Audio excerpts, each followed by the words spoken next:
whereas nature herself intimates that it is just for the better to have more than the worse, the more powerful than the weaker, and in many ways she shows, among men as well as among animals, and indeed among whole cities and races, that justice consists in the superior ruling over and having more than the inferior. For on what principle of justice did Xerxes invade Hellas, or his father the Scythians? Not to speak of numberless other examples. Nay, but these are the men who act according to nature, yes, by heaven, and according to the law of nature, not, perhaps, according to that artificial law, which we invent and impose upon our fellows, of whom we take the best and strongest from their youth upwards, and tame them like young lions, charming them with the sound of the voice, and saying to them, that with equality they must be content, and that the equal is the honorable and the just. But if there were a man who had sufficient force, he would shake off and break through, and escape from all this, he would trample under foot all our formulas and spells and charms, and all our laws which are against nature, the slave would rise in rebellion and be lord over us, and the light of natural justice would shine forth. And this I take to be the sentiment of Pindar, when he says in his poem, that law is the king of all, of mortals as well as of immortals. This, as he says, makes might to be right, doing violence with highest hand, as I infer from the deeds of Heracles, for without buying them, I do not remember the exact words, but the meaning is, that without buying them, and without their being given to him, he carried off the oxen of Geryon, according to the law of natural right, and that the oxen and other possessions of the weaker and inferior properly belong to the stronger and superior. And this is true, as you may ascertain, if you will leave philosophy and go on to higher things, for philosophy, Socrates, if pursued in moderation and at the proper age, is an elegant accomplishment, but too much philosophy is the ruin of human life. Even if a man has good parts, still, if he carries philosophy into later life, he is necessarily ignorant of all those things which a gentleman and a person of honor ought to know, he is inexperienced in the laws of the state, and in the language which ought to be used in the dealings of man with man, whether private or public, and utterly ignorant of the pleasures and desires of mankind and of human character in general. And I have the same feeling about students of philosophy. When I see a youth thus engaged, the study appears to me to be in character, and becoming a man of liberal education, and him who neglects philosophy I regard as an inferior man, who will never aspire to anything great or noble. But if I see him continuing the study in later life, and not leaving off, I should like to beat him, Socrates, for, as I was saying, such a one, even though he have good natural parts, becomes effeminate. He flies from the busy center and the marketplace, in which, as the poet says, men become distinguished. He creeps into a corner for the rest of his life, and talks in a whisper with 3 or 4 admiring youths, but never speaks out like a freeman in a satisfactory manner. Now I, Socrates, am very well inclined towards you, and my feeling may be compared with that of Zethus towards Amphion, in the play of Euripides, whom I was mentioning just now, for I am disposed to say to you much what Zethus said to his brother, that you, Socrates, are careless about the things of which you ought to be careful, and that you, who have a soul so noble, are remarkable for a puerile exterior. Neither in a court of justice could you state a case, or give any reason or proof, or offer valiant counsel on another's behalf. And you must not be offended, my dear Socrates, for I am speaking out of goodwill towards you, if I ask whether you are not ashamed of being thus defenseless, which I affirm to be the condition not of you only but of all those who will carry the study of philosophy too far. For suppose that someone were to take you, or any one of your sort, off to prison, declaring that you had done wrong when you had done no wrong, you must allow that you would not know what to do, there you would stand giddy and gaping, and not having a word to say, and when you went up before the court, even if the accuser were a poor creature and not good for much, you would die if you were disposed to claim the penalty of death. And yet, Socrates, what is the value of an art which converts a man of sense into a fool, who is helpless, and has no power to save either himself or others, when he is in the greatest danger and is going to be despoiled by his enemies of all his goods, and has to live, simply deprived of his rights of citizenship? He being a man who, if I may use the expression, may be boxed on the ears with impunity. Then, my good friend, take my advice, and refute no more, learn the philosophy of business, and acquire the reputation of wisdom. But leave to others these niceties, whether they are to be described as follies or absurdities, for they will only give you poverty for the inmate of your dwelling. Cease, then, emulating these paltry splitters of words, and emulate only the man of substance and honor, who is well-to-do. Socrates, if my soul, Callicles, were made of gold, should I not rejoice to discover one of those stones with which they test gold, and the very best possible one to which I might bring my soul, and if the stone and I agreed in approving of her training, then I should know that I was in a satisfactory state, and that no other test was needed by me. Callicles, what is your meaning, Socrates? Socrates, I will tell you, I think that I have found in you the desired touchstone. Callicles, why? Socrates, because I am sure that if you agree with me in any of the opinions which my soul forms, I have at last found the truth indeed. For I consider that if a man is to make a complete trial of the good or evil of the soul, he ought to have three qualities: knowledge, goodwill, outspokenness, which are all possessed by you. Many whom I meet are unable to make trial of me, because they are not wise as you are. Others are wise, but they will not tell me the truth, because they have not the same interest in me which you have. And these two strangers, Gorgias and Polus, are undoubtedly wise men and my very good friends, but they are not outspoken enough, and they are too modest. Why, their modesty is so great that they are driven to contradict themselves, first one and then the other of them, in the face of a large company, on matters of the highest moment. But you have all the qualities in which these others are deficient, having received an excellent education, to this many Athenians can testify. And you are my friend. Shall I tell you why I think so? I know that you, Callicles, and Tisander of Aphidne, and Andron the son of Androtion, and Nausicides of the Demi of Collarges, studied together. There were 4 of you, and I once heard you advising with one another as to the extent to which the pursuit of philosophy should be carried, and, as I know, you came to the conclusion that the study should not be pushed too much into detail. You were cautioning one another not to be overwise. You were afraid that too much wisdom might unconsciously to yourselves be the ruin of you. And now when I hear you giving the same advice to me which you then gave to your most intimate friends, I have a sufficient evidence of your real goodwill to me. And of the frankness of your nature and freedom from modesty I am assured by yourself, and the assurance is confirmed by your last speech. Well then, the inference in the present case clearly is, that if you agree with me in an argument about any point, that point will have been sufficiently tested by us, and will not require to be submitted to any further test. For you could not have agreed with me, either from lack of knowledge or from superfluity of modesty, nor yet from a desire to deceive me, for you are my friend, as you tell me yourself. And therefore when you and I are agreed, the result will be the attainment of perfect truth. Now there is no nobler inquiry, Callicles, than that which you censure me for making: what ought the character of a man to be, and what his pursuits, and how far is he to go, both in mature years and in youth? For be assured that if I err in my own conduct I do not err intentionally, but from ignorance. Do not then desist from advising me, now that you have begun, until I have learned clearly what this is which I am to practice, and how I may acquire it.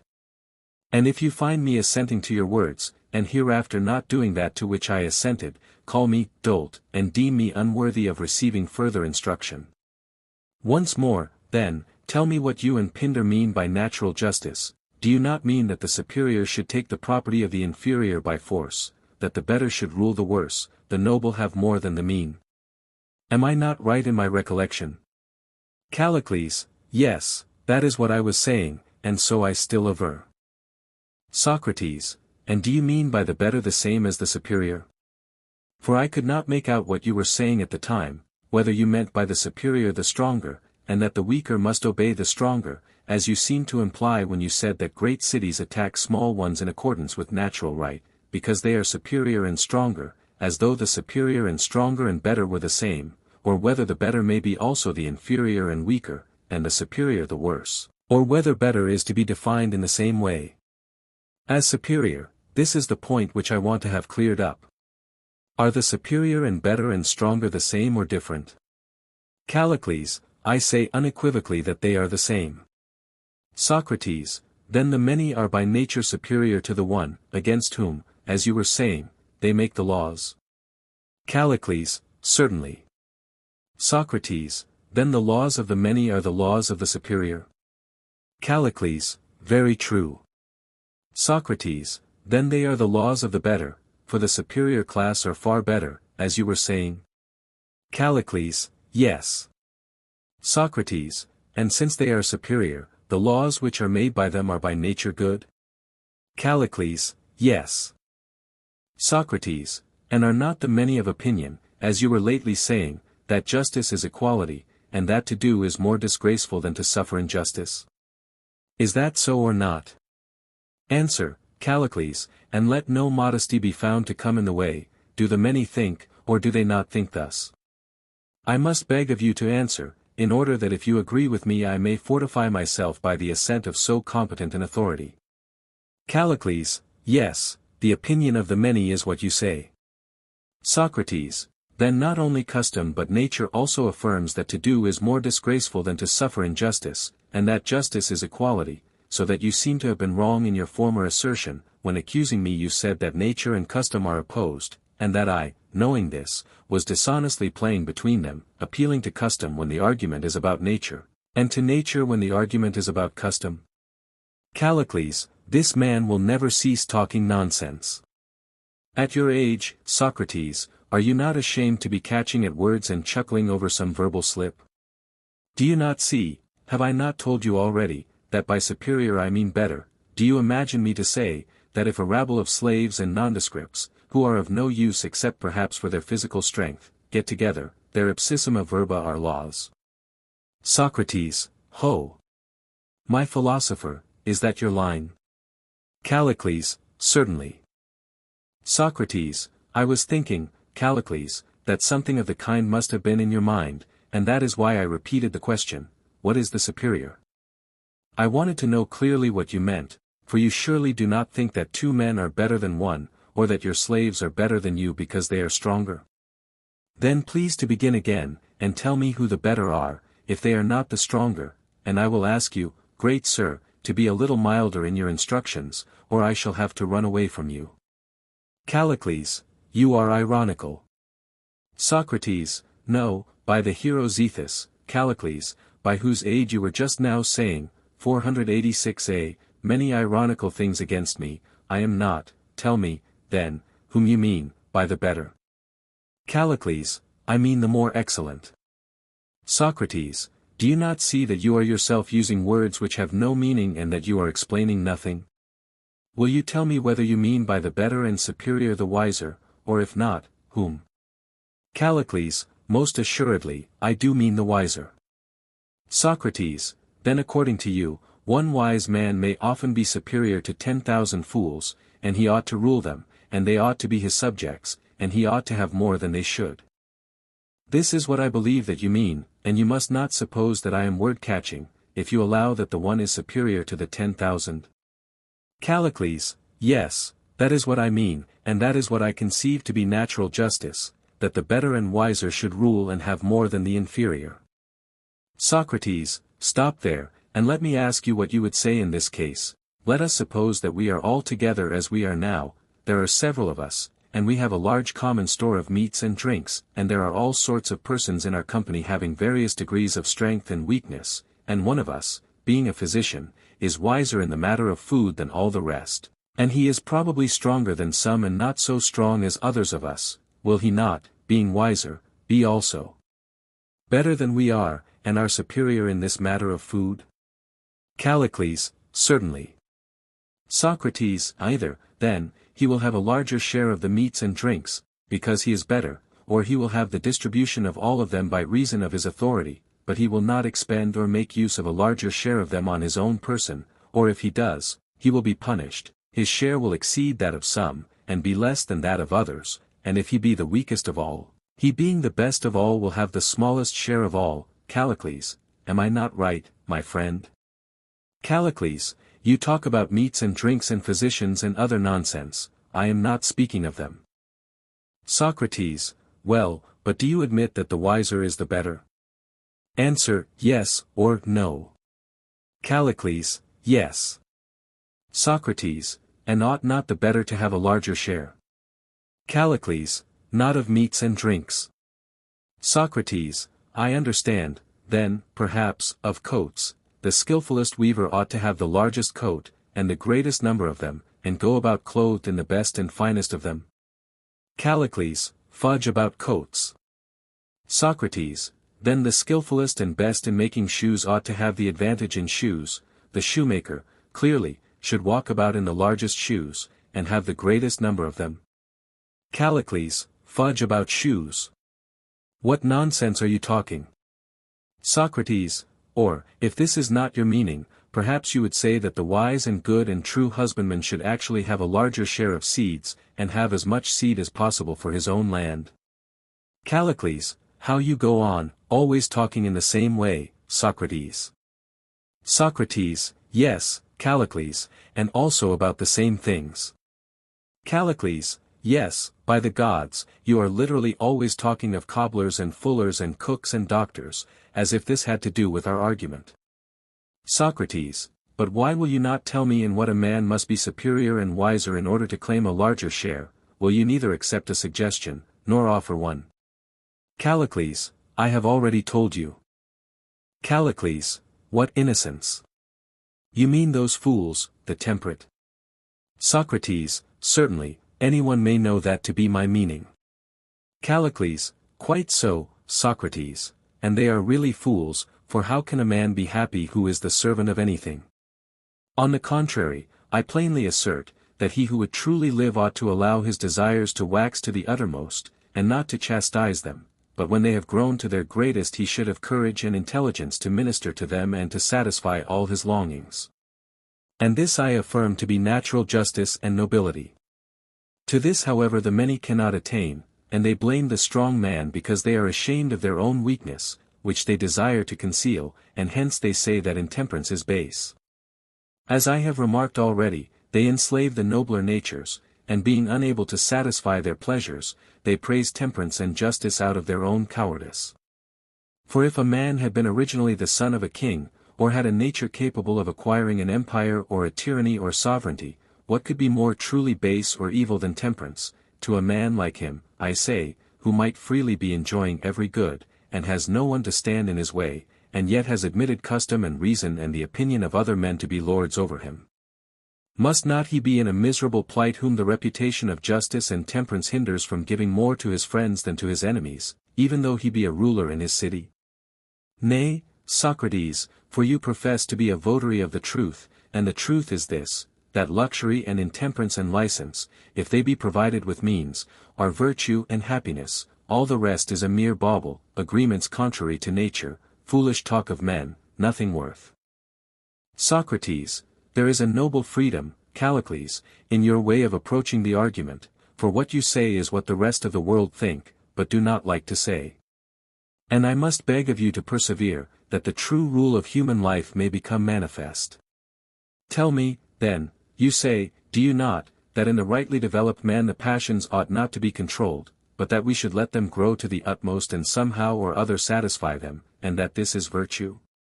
Callicles, yes, I do. Socrates, then those who want nothing are not truly said to be happy? Callicles, no indeed, for then stones and dead men would be the happiest of all. Socrates, but surely life according to your view is an awful thing, and indeed I think that Euripides may have been right in saying, who knows if life be not death and death life, and that we are very likely dead. I have heard a philosopher say that at this moment we are actually dead, and that the body, sigma omega mu alpha, is our tomb, sigma eta mu alpha, and that the part of the soul which is the seat of the desires is liable to be tossed about by words and blown up and down, and some ingenious person, probably a Sicilian or an Italian, playing with the word, invented a tale in which he called the soul, because of its believing and make-believe nature, a vessel, 15, and the ignorant he called the uninitiated or leaky, and the place in the souls of the uninitiated in which the desires are seated, being the intemperate and incontinent part, he compared to a vessel full of holes, because it can never be satisfied. He is not of your way of thinking, Callicles, for he declares, that of all the souls in Hades, meaning the invisible world, epsilon iota delta, these uninitiated or leaky persons are the most miserable, and that they pour water into a vessel which is full of holes out of a colander which is similarly perforated. The colander, as my informer assures me, is the soul, and the soul which he compares to a colander is the soul of the ignorant, which is likewise full of holes, and therefore incontinent, owing to a bad memory and want of faith. These notions are strange enough, but they show the principle which, if I can, I would fain prove to you, that you should change your mind, and, instead of the intemperate and insatiate life, choose that which is orderly and sufficient and has a due provision for daily needs. Do I make any impression on you, and are you coming over to the opinion that the orderly are happier than the intemperate? Or do I fail to persuade you, and, however many tales I rehearse to you, do you continue of the same opinion still? Callicles, the latter, Socrates, is more like the truth.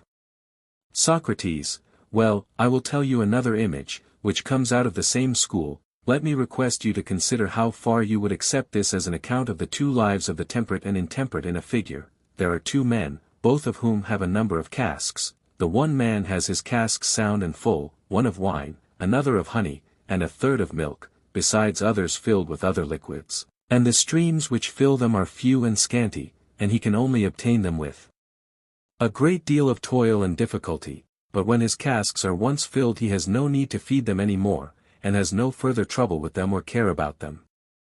The other, in like manner, can procure streams, though not without difficulty, but his vessels are leaky and unsound, and night and day he is compelled to be filling them, and if he pauses for a moment, he is in an agony of pain. Such are their respective lives, and now would you say that the life of the intemperate is happier than that of the temperate? Do I not convince you that the opposite is the truth? Callicles, you do not convince me, Socrates, for the one who has filled himself has no longer any pleasure left, and this, as I was just now saying, is the life of a stone. He has neither joy nor sorrow after he is once filled, but the pleasure depends on the superabundance of the influx. Socrates, but the more you pour in, the greater the waste, and the holes must be large for the liquid to escape. Callicles, certainly. Socrates, the life which you are now depicting is not that of a dead man, or of a stone, but of a cormorant. You mean that he is to be hungering and eating? Callicles, yes. Socrates, and he is to be thirsting and drinking? Callicles, yes, that is what I mean. He is to have all his desires about him, and to be able to live happily in the gratification of them. Socrates, capital, excellent, go on as you have begun, and have no shame.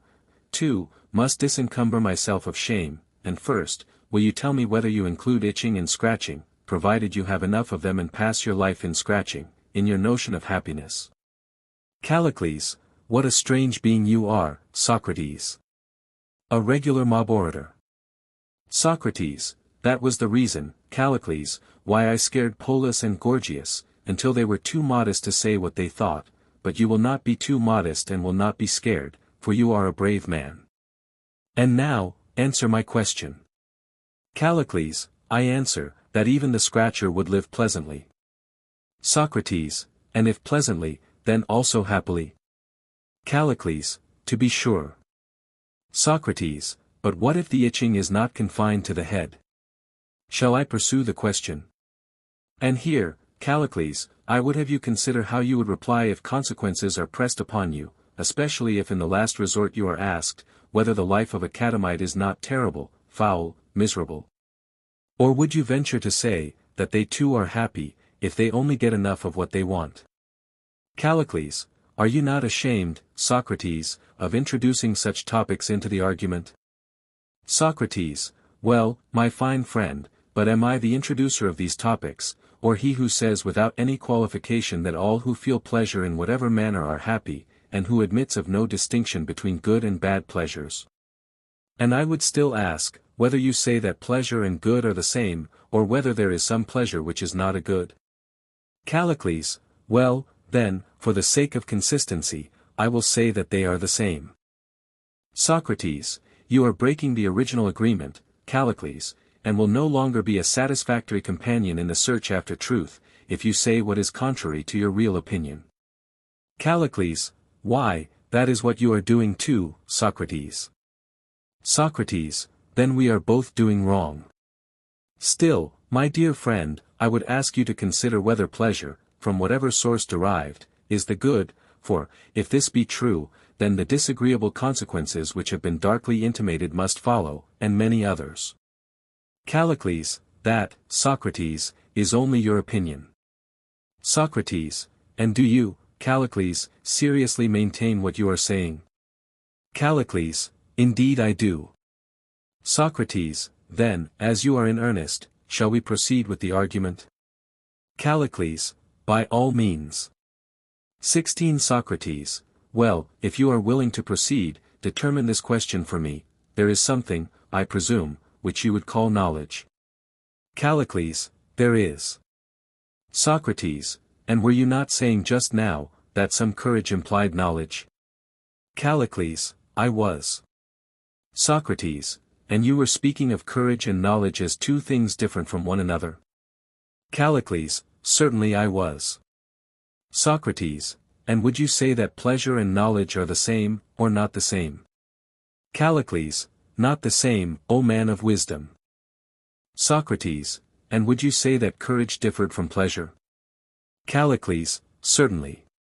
Socrates, well, then, let us remember that Callicles, the Acarnanian, says that pleasure and good are the same, but that knowledge and courage are not the same either with one another, or with the good. Callicles, and what does our friend Socrates, of Foxton, say, does he assent to this, or not? Socrates, he does not assent, neither will Callicles, when he sees himself truly. You will admit, I suppose, that good and evil fortune are opposed to each other. Callicles, yes. Socrates, and if they are opposed to each other, then, like health and disease, they exclude one another. A man cannot have them both, or be without them both, at the same time. Callicles, what do you mean? Socrates, take the case of any bodily affection. A man may have the complaint in his eyes which is called ophthalmia. Callicles, to be sure. Socrates, but he surely cannot have the same eyes well and sound at the same time. Callicles, certainly not. Socrates, and when he has got rid of his ophthalmia, has he got rid of the health of his eyes too? Is the final result, that he gets rid of them both together? Callicles, certainly not. Socrates, that would surely be marvelous and absurd. Callicles, very. Socrates, I suppose that he is affected by them, and gets rid of them in turns. Callicles, yes. Socrates, and he may have strength and weakness in the same way, by fits? Callicles, yes. Socrates, or swiftness and slowness? Callicles, certainly. Socrates, and does he have and not have good and happiness, and their opposites, evil and misery, in a similar alternation? Callicles, certainly he has. Socrates, if then there be anything which a man has and has not at the same time, clearly that cannot be good and evil, do we agree? Please not to answer without consideration. Callicles, I entirely agree. Socrates, go back now to our former admissions. Did you say that to hunger, I mean the mere state of hunger, was pleasant or painful? Callicles, I said painful, but that to eat when you are hungry is pleasant. Socrates, I know, but still the actual hunger is painful, am I not right? Callicles, yes. Socrates, and thirst, too, is painful. Callicles, yes, very. Socrates, need I adduce any more instances, or would you agree that all wants or desires are painful? Callicles, I agree, and therefore you need not adduce any more instances. Socrates, very good. And you would admit that to drink, when you are thirsty, is pleasant? Callicles, yes. Socrates, and in the sentence which you have just uttered, the word thirsty implies pain. Callicles, yes. Socrates, and the word drinking is expressive of pleasure, and of the satisfaction of the want. Callicles, yes. Socrates, there is pleasure in drinking? Callicles, certainly. Socrates, when you are thirsty? Socrates, and in pain? Callicles, yes. Socrates, do you see the inference, that pleasure and pain are simultaneous, when you say that being thirsty, you drink? For are they not simultaneous, and do they not affect at the same time the same part, whether of the soul or the body? Which of them is affected cannot be supposed to be of any consequence, is not this true? Callicles, it is. Socrates, you said also, that no man could have good and evil fortune at the same time. Callicles, yes, I did. Socrates, but you admitted, that when in pain a man might also have pleasure. Callicles, clearly. Socrates, then pleasure is not the same as good fortune, or pain the same as evil fortune, and therefore the good is not the same as the pleasant. Callicles, I wish I knew, Socrates, what your quibbling means. Socrates, you know, Callicles, but you affect not to know. Callicles, well, get on, and don't keep fooling, then you will know what a wiseacre you are in your admonition of me. Socrates, does not a man cease from his thirst and from his pleasure in drinking at the same time? Callicles, I do not understand what you are saying. Gorgias, nay, Callicles, answer, if only for our sakes, we should like to hear the argument out. Callicles, yes, Gorgias, but I must complain of the habitual trifling of Socrates, he is always arguing about little and unworthy questions. Gorgias, what matter? Your reputation, Callicles, is not at stake. Let Socrates argue in his own fashion. Callicles, well, then, Socrates, you shall ask these little peddling questions, since Gorgias wishes to have them. Socrates, I envy you, Callicles, for having been initiated into the great mysteries before you were initiated into the lesser. I thought that this was not allowable. But to return to our argument, does not a man cease from thirsting and from the pleasure of drinking at the same moment? Callicles, true. Socrates, and if he is hungry, or has any other desire, does he not cease from the desire and the pleasure at the same moment? Callicles, very true. Socrates, then he ceases from pain and pleasure at the same moment? Callicles, yes. Socrates, but he does not cease from good and evil at the same moment, as you have admitted. Do you still adhere to what you said? Callicles, yes, I do, but what is the inference? Socrates, why, my friend, the inference is that the good is not the same as the pleasant, or the evil the same as the painful. There is a cessation of pleasure and pain at the same moment, but not of good and evil, for they are different. How then can pleasure be the same as good, or pain as evil? And I would have you look at the matter in another light, which could hardly, I think, have been considered by you when you identified them. Are not the good good because they have good present with them, as the beautiful are those who have beauty present with them? Callicles, yes. Socrates, and do you call the fools and cowards good men? For you were saying just now that the courageous and the wise are the good, would you not say so? Callicles, certainly. Socrates, and did you never see a foolish child rejoicing? Callicles, yes, I have. Socrates, and a foolish man too? Callicles, yes, certainly, but what is your drift? Socrates, nothing particular, if you will only answer. Callicles, yes, I have. Socrates, and did you ever see a sensible man rejoicing or sorrowing? Callicles, yes. Socrates, which rejoice and sorrow most, the wise or the foolish? Callicles, they are much upon a par, I think, in that respect. Socrates, enough, and did you ever see a coward in battle? Callicles, to be sure. Socrates, and which rejoiced most at the departure of the enemy, the coward or the brave? Callicles, I should say, most, of both, or at any rate, they rejoiced about equally. Socrates, no matter, then the cowards, and not only the brave, rejoice. Callicles, greatly. Socrates, and the foolish, so it would seem. Callicles, yes. Socrates, and are only the cowards pained at the approach of their enemies, or are the brave also pained? Callicles, both are pained. Socrates, and are they equally pained? Callicles, I should imagine that the cowards are more pained.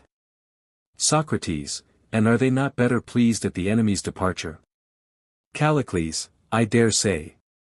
Socrates, then are the foolish and the wise and the cowards and the brave all pleased and pained, as you were saying, in nearly equal degree, but are the cowards more pleased and pained than the brave? Callicles, yes. Socrates, but surely the wise and brave are the good, and the foolish and the cowardly are the bad? Callicles, yes. Socrates, then the good and the bad are pleased and pained in a nearly equal degree? Callicles, yes. Socrates, then are the good and bad in a nearly equal degree, or have the bad the advantage both in good and evil? I.e., in having more pleasure and more pain? Callicles, I really do not know what you mean. Socrates, why, do you not remember saying that the good were good because good was present with them, and the evil because evil, and that pleasures were goods and pains evils? Callicles, yes, I remember. Socrates, and are not these pleasures or goods present to those who rejoice, if they do rejoice? Callicles, certainly. Socrates, then those who rejoice are good when goods are present with them? Callicles, yes. Socrates, and those who are in pain have evil or sorrow present with them? Callicles, yes. Socrates, and would you still say that the evil are evil by reason of the presence of evil? Callicles, I should. Socrates, then those who rejoice are good, and those who are in pain evil? Callicles, yes. Socrates, the degrees of good and evil vary with the degrees of pleasure and of pain? Callicles, yes. Socrates, have the wise man and the fool, the brave and the coward, joy and pain in nearly equal degrees? Or would you say that the coward has more? Callicles, I should say that he has. Socrates, help me then to draw out the conclusion which follows from our admissions, for it is good to repeat and review what is good twice and thrice over, as they say. Both the wise man and the brave man we allow to be good? Callicles, yes. Socrates, and the foolish man and the coward to be evil? Callicles, certainly. Socrates, and he who has joy is good? Callicles, yes. Socrates, and he who is in pain is evil? Callicles, certainly. Socrates, the good and evil both have joy and pain, but, perhaps, the evil has more of them? Callicles, yes. Socrates, then must we not infer, that the bad man is as good and bad as the good, or, perhaps, even better? Is not this a further inference which follows equally with the preceding from the assertion that the good and the pleasant are the same? Can this be denied, Callicles? Callicles, I have been listening and making admissions to you, Socrates, and I remark that if a person grants you anything in play, you, like a child, want to keep hold and will not give it back. But do you really suppose that I or any other human being denies that some pleasures are good and others bad? Socrates, alas, Callicles, how unfair you are. You certainly treat me as if I were a child, sometimes saying one thing, and then another, as if you were meaning to deceive me. And yet I thought at first that you were my friend, and would not have deceived me if you could have helped. But I see that I was mistaken, and now I suppose that I must make the best of a bad business, as they said of old, and take what I can get out of you. Well, then, as I understand you to say, I may assume that some pleasures are good and others evil? Callicles, yes. Socrates, the beneficial are good, and the hurtful are evil? Callicles, to be sure. Socrates, and the beneficial are those which do some good, and the hurtful are those which do some evil? Callicles, yes. Socrates, take, for example, the bodily pleasures of eating and drinking, which we were just now mentioning. You mean to say that those which promote health, or any other bodily excellence, are good, and their opposites evil? Callicles, certainly. Socrates, and in the same way there are good pains and there are evil pains? Callicles, to be sure. Socrates, and ought we not to choose and use the good pleasures and pains? Callicles, certainly. Socrates, but not the evil? Callicles, clearly. Socrates, because, if you remember, Polus and I have agreed that all our actions are to be done for the sake of the good, and will you agree with us in saying, that the good is the end of all our actions, and that all our actions are to be done for the sake of the good, and not the good for the sake of them? Will you add a third vote to our two? Callicles, I will. Socrates, then pleasure, like everything else, is to be sought for the sake of that which is good, and not that which is good for the sake of pleasure. Callicles, to be sure. Socrates, but can every man choose what pleasures are good and what are evil, or must he have art or knowledge of them in detail? Callicles, he must have art. Socrates, let me now remind you of what I was saying to Gorgias and Polus. I was saying, as you will not have forgotten, that there were some processes which aim only at pleasure, and know nothing of a better and worse, and there are other processes which know good and evil. And I considered that cookery, which I do not call an art, but only an experience, was of the former class, which is concerned with pleasure, and that the art of medicine was of the class which is concerned with the good. And now, by the God of friendship, I must beg you, Callicles, not to jest, or to imagine that I am jesting with you. Do not answer at random and contrary to your real opinion, for you will observe that we are arguing about the way of human life, and to a man who has any sense at all, what question can be more serious than this? Whether he should follow after that way of life to which you exhort me, and act what you call the manly part of speaking in the assembly, and cultivating rhetoric, and engaging in public affairs, according to the principles now in vogue, or whether he should pursue the life of philosophy, and in what the latter way differs from the former. But perhaps we had better first try to distinguish them, as I did before, and when we have come to an agreement that they are distinct, we may proceed to consider in what they differ from one another, and which of them we should choose. Perhaps, however, you do not even now understand what I mean. Callicles, no, I do not.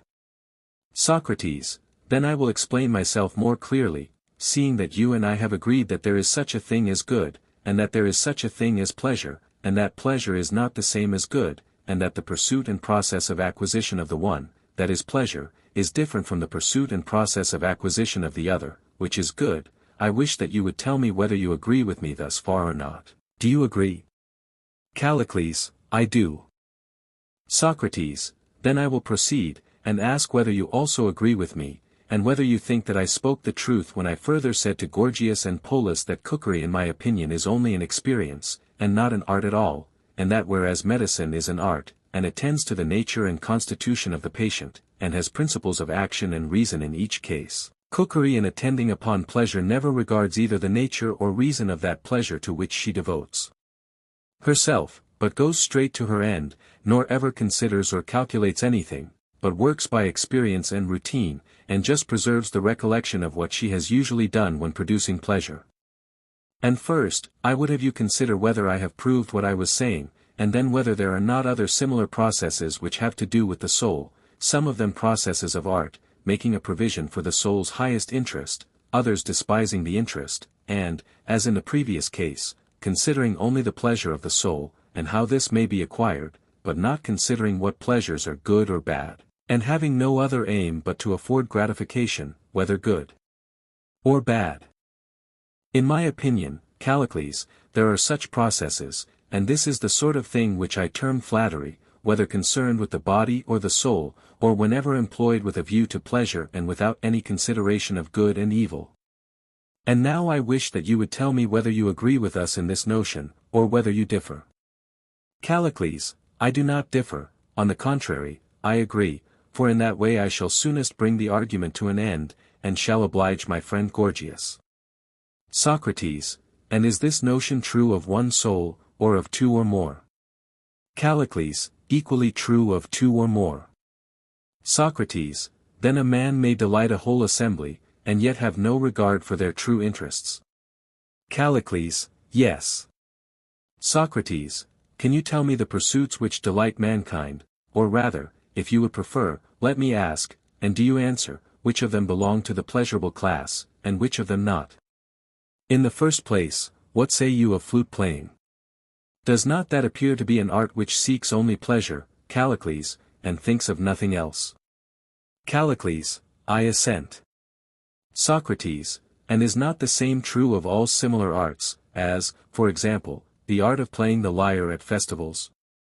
Callicles, yes.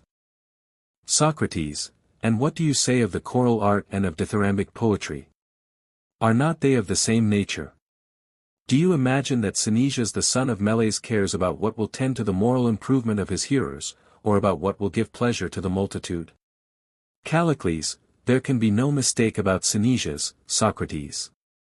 Socrates, and what do you say of his father, Meles the harp player? Did he perform with any view to the good of his hearers? Could he be said to regard even their pleasure? For his singing was an infliction to his audience. And of harp playing and dithyrambic poetry in general, what would you say? Have they not been invented wholly for the sake of pleasure?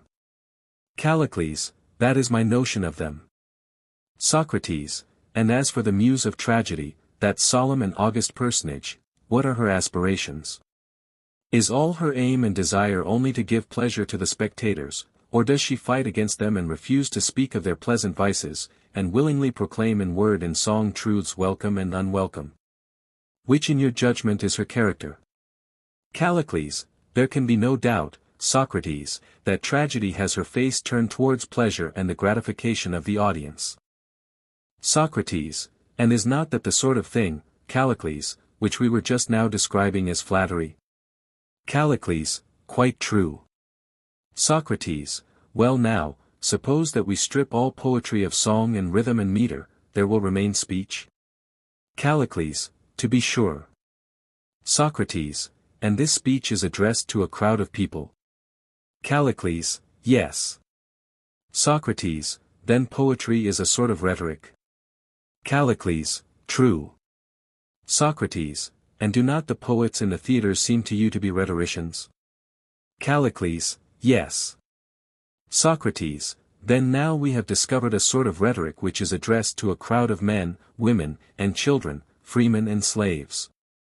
And this is not much to our taste, for we have described it as having the nature of flattery. Callicles, quite true. Socrates, very good. And what do you say of that other rhetoric which addresses the Athenian assembly and the assemblies of freemen in other states? Do the rhetoricians appear to you always to aim at what is best, and do they seek to improve the citizens by their speeches, or are they too, like the rest of mankind, bent upon giving them pleasure, forgetting the public good in the thought of their own interest, playing with the people as with children, and trying to amuse them, but never considering whether they are better or worse for this? Callicles, I must distinguish. There are some who have a real care of the public in what they say, while others are such as you describe. Socrates, I am contented with the admission that rhetoric is of two sorts, one, which is mere flattery and disgraceful declamation, the other, which is noble and aims at the training and improvement of the souls of the citizens, and strives to say what is best, whether welcome or unwelcome, to the audience. But have you ever known such a rhetoric, or if you have, and can point out any rhetorician who is of this stamp, who is he? Callicles, but, indeed, I am afraid that I cannot tell you of any such among the orators who are at present living. Socrates, well, then, can you mention anyone of a former generation, who may be said to have improved the Athenians, who found them worse and made them better, from the day that he began to make speeches? For, indeed, I do not know of such a man. Callicles, what? Did you never hear that Themistocles was a good man, and Cimon and Miltiades and Pericles, who is just lately dead, and whom you heard yourself? Socrates, yes, Callicles, they were good men, if, as you said at first, true virtue consists only in the satisfaction of our own desires and those of others, but if not, and if, as we were afterwards compelled to acknowledge, the satisfaction of some desires makes us better, and of others, worse, and we ought to gratify the one and not the other, and there is an art in distinguishing them. Can you tell me of any of these statesmen who did distinguish them? Callicles, no, indeed, I cannot. Socrates, yet, surely, Callicles, if you look you will find such a one. Suppose that we just calmly consider whether any of these was such as I have described. Will not the good man, who says whatever he says with a view to the best, speak with a reference to some standard and not at random, just as all other artists, whether the painter, the builder, the shipwright, or any other look all of them to their own work, and do not select and apply at random what they apply, but strive to give a definite form to it. The artist disposes all things in order, and compels the one part to harmonize and accord with the other part, until he has constructed a regular and systematic whole, and this is true of all artists, and in the same way the trainers and physicians, of whom we spoke before, give order and regularity to the body. Do you deny this? Callicles: No, I am ready to admit it. Socrates: Then the house in which order and regularity prevail is good, that in which there is disorder, evil. Callicles: Yes. Socrates: And the same is true of a ship? Callicles: Yes. Socrates: And the same may be said of the human body? Callicles: Yes. Socrates: And what would you say of the soul? Will the good soul be that in which disorder is prevalent, or that in which there is harmony and order? Callicles: The latter follows from our previous admissions. Socrates: What is the name which is given to the effect of harmony and order in the body? Callicles: I suppose that you mean health and strength? Socrates: Yes, I do, and what is the name which you would give to the effect of harmony and order in the soul? Try and discover a name for this as well as for the other. Callicles: Why not give the name yourself, Socrates? Socrates: Well, if you had rather that I should, I will, and you shall say whether you agree with me, and if not, you shall refute and answer me. Healthy, as I conceive, is the name which is given to the regular order of the body, whence comes health and every other bodily excellence. Is that true or not? Callicles: True. Socrates: And lawful, and law, are the names which are given to the regular order and action of the soul, and these make men lawful and orderly, and so we have temperance and justice, have we not? Callicles: Granted. Socrates: And will not the true rhetorician who is honest and understands his art have his eye fixed upon these, in all the words which he addresses to the souls of men, and in all his actions, both in what he gives and in what he takes away? Will not his aim be to implant justice in the souls of his citizens and take away injustice, to implant temperance and take away intemperance, to implant every virtue and take away every vice? Do you not agree? Callicles: I agree. Socrates: For what use is there, Callicles, in giving to the body of a sick man who is in a bad state of health a quantity of the most delightful food or drink or any other pleasant thing, which may be really as bad for him as if you gave him nothing, or even worse if rightly estimated? Is not that true? Callicles: I will not say no to it. Socrates: For in my opinion there is no profit in a man's life if his body is in an evil plight, in that case his life also is evil, am I not right? Callicles: Yes. Socrates: When a man is in health the physicians will generally allow him to eat when he is hungry and drink when he is thirsty, and to satisfy his desires as he likes, but when he is sick they hardly suffer him to satisfy his desires at all. Even you will admit that? Callicles: Yes. Socrates: And does not the same argument hold of the soul, my good sir? While she is in a bad state and is senseless and intemperate and unjust and unholy, her desires ought to be controlled, and she ought to be prevented from doing anything which does not tend to her own improvement. Callicles: Yes. Socrates: Such treatment will be better for the soul herself? Callicles: To be sure. Socrates: And to restrain her from her appetites is to chastise her? Callicles: Yes. Socrates: Then restraint or chastisement is better for the soul than intemperance or the absence of control, which you were just now preferring? Callicles: I do not understand you, Socrates, and I wish that you would ask someone who does. Socrates: Here is a gentleman who cannot endure to be improved or to subject himself to that very chastisement of which the argument speaks. Callicles: I do not heed a word of what you are saying, and have only answered hitherto out of civility to Gorgias. Socrates: What are we to do, then? Shall we break off in the middle? Callicles: You shall judge for yourself. Socrates: Well, but people say that a tail should have a head and not break off in the middle, and I should not like to have the argument going about without a head. Please then to go on a little longer, and put the head on. Callicles: How tyrannical you are, Socrates! I wish that you and your argument would rest, or that you would get someone else to argue with you. Socrates, but who else is willing? I want to finish the argument. Callicles, cannot you finish without my help, either talking straight on, or questioning and answering yourself? Socrates, must I then say with Epicharmus, 2 men spoke before, but now 1 shall be enough? I suppose that there is absolutely no help. And if I am to carry on the inquiry by myself, I will first of all remark that not only I but all of us should have an ambition to know what is true and what is false in this matter, for the discovery of the truth is a common good. And now I will proceed to argue according to my own notion. But if any of you think that I arrive at conclusions which are untrue, you must interpose and refute me, for I do not speak from any knowledge of what I am saying. I am an inquirer like yourselves, and therefore, if my opponent says anything which is of force, I shall be the first to agree with him. I am speaking on the supposition that the argument ought to be completed, but if you think otherwise, let us leave off and go our ways. Gorgias, I think, Socrates, that we should not go our ways until you have completed the argument, and this appears to me to be the wish of the rest of the company. I myself should very much like to hear what more you have to say. Socrates, I too, Gorgias, should have liked to continue the argument with Callicles, and then I might have given him an Amphion in return for his Zethus. But since you, Callicles, are unwilling to continue, I hope that you will listen, and interrupt me if I seem to you to be in error. And if you refute me, I shall not be angry with you as you are with me, but I shall inscribe you as the greatest of benefactors on the tablets of my soul. Callicles, my good fellow, never mind me, but get on. Socrates, listen to me, then, while I recapitulate the argument. Is the pleasant the same as the good? Not the same. Callicles and I are agreed about that.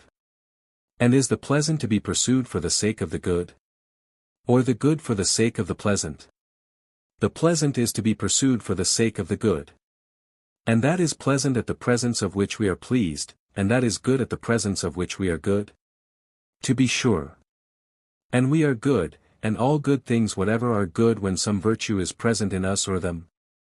That, Callicles, is my conviction. But the virtue of each thing, whether body or soul, instrument or creature, when given to them in the best way comes to them not by chance but as the result of the order and truth and art which are imparted to them. Am I not right? I maintain that I am. And is not the virtue of each thing dependent on order or arrangement? Yes, I say. And that which makes a thing good is the proper order inhering in each thing. Such is my view. And is not the soul which has an order of her own better than that which has no order? Certainly. And the soul which has order is orderly? Of course. And that which is orderly is temperate? Assuredly. And the temperate soul is good? No other answer can I give. Callicles dear, have you any? Callicles, go on, my good fellow. Socrates, then I shall proceed to add, that if the temperate soul is the good soul, the soul which is in the opposite condition, that is, the foolish and intemperate, is the bad soul. Very true. And will not the temperate man do what is proper, both in relation to the gods and to men, for he would not be temperate if he did not? Certainly he will do what is proper. In his relation to other men he will do what is just, and in his relation to the gods he will do what is holy, and he who does what is just and holy must be just and holy. Very true. And must he not be courageous? For the duty of a temperate man is not to follow or to avoid what he ought not, but what he ought, whether things or men or pleasures or pains, and patiently to endure when he ought, and therefore, Callicles, the temperate man, being, as we have described, also just and courageous and holy, cannot be other than a perfectly good man, nor can the good man do otherwise than well and perfectly whatever he does. And he who does well must of necessity be happy and blessed, and the evil man who does evil, miserable. Now this latter is he whom you were applauding, the intemperate who is the opposite of the temperate. Such is my position, and these things I affirm to be true. And if they are true, then I further affirm that he who desires to be happy must pursue and practice temperance and run away from intemperance as fast as his legs will carry him. He had better order his life so as not to need punishment. But if either he or any of his friends, whether private individual or city, are in need of punishment, then justice must be done and he must suffer punishment, if he would be happy. This appears to me to be the aim which a man ought to have, and towards which he ought to direct all the energies both of himself and of the state, acting so that he may have temperance and justice present with him and be happy, not suffering his lusts to be unrestrained, and in a never-ending desire satisfy them, leading a robber's life. Such a one is the friend neither of God nor man, for he is incapable of communion, and he who is incapable of communion is also incapable of friendship. And philosophers tell us, Callicles, that communion and friendship and orderliness and temperance and justice bind together heaven and earth and gods and men, and that this universe is therefore called cosmos or order, not disorder or misrule, my friend. But although you are a philosopher, you seem to me never to have observed that geometrical equality is mighty, both among gods and men. You think that you ought to cultivate inequality or excess, and do not care about geometry. Well, then, either the principle that the happy are made happy by the possession of justice and temperance, and the miserable miserable by the possession of vice, must be refuted, or, if it is granted, what will be the consequences? All the consequences which I drew before, Callicles, and about which you asked me whether I was in earnest when I said that a man ought to accuse himself and his son and his friend if he did anything wrong, and that to this end he should use his rhetoric, all those consequences are true. And that which you thought that Polus was led to admit out of modesty is true, viz. that, to do injustice, if more disgraceful than to suffer, is in that degree worse, and the other position, which, according to Polus, Gorgias admitted out of modesty, that he who would truly be a rhetorician ought to be just and have a knowledge of justice, has also turned out to be true. And now, these things being as we have said, let us proceed in the next place to consider whether you are right in throwing in my teeth that I am unable to help myself or any of my friends or kinsmen, or to save them in the extremity of danger, and that I am in the power of another like an outlaw to whom anyone may do what he likes. He may box my ears, which was a brave saying of yours, or take away my goods or banish me, or even do his worst and kill me, a condition which, as you say, is the height of disgrace. My answer to you is one which has been already often repeated, but may as well be repeated once more. I tell you, Callicles, that to be boxed on the ears wrongfully is not the worst evil which can befall a man, nor to have my purse or my body cut open, but that to smite and slay me and mine wrongfully is far more disgraceful and more evil, and to despoil and enslave and pillage, or in any way at all to wrong me and mine, is far more disgraceful and evil to the doer of the wrong than to me who am the sufferer. These truths, which have been already set forth as I state them in the previous discussion, would seem now to have been fixed and riveted by us, if I may use an expression which is certainly bold, in words which are like bonds of iron and adamant, and unless you or some other still more enterprising hero shall break them, there is no possibility of denying what I say. For my position has always been, that I myself am ignorant how these things are, but that I have never met anyone who could say otherwise, any more than you can, and not appear ridiculous. This is my position still, and if what I am saying is true, and injustice is the greatest of evils to the doer of injustice, and yet there is if possible a greater than this greatest of evils, in an unjust man not suffering retribution, what is that defense of which the want will make a man truly ridiculous? Must not the defense be one which will avert the greatest of human evils? And will not the worst of all defenses be that with which a man is unable to defend himself or his family or his friends? And next will come that which is unable to avert the next greatest evil, thirdly that which is unable to avert the third greatest evil, and so of other evils.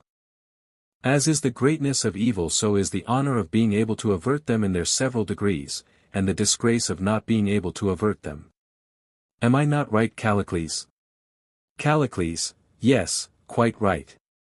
Socrates, seeing then that there are these two evils, the doing injustice and the suffering injustice, and we affirm that to do injustice is a greater, and to suffer injustice a lesser evil, by what devices can a man succeed in obtaining the two advantages, the one of not doing and the other of not suffering injustice?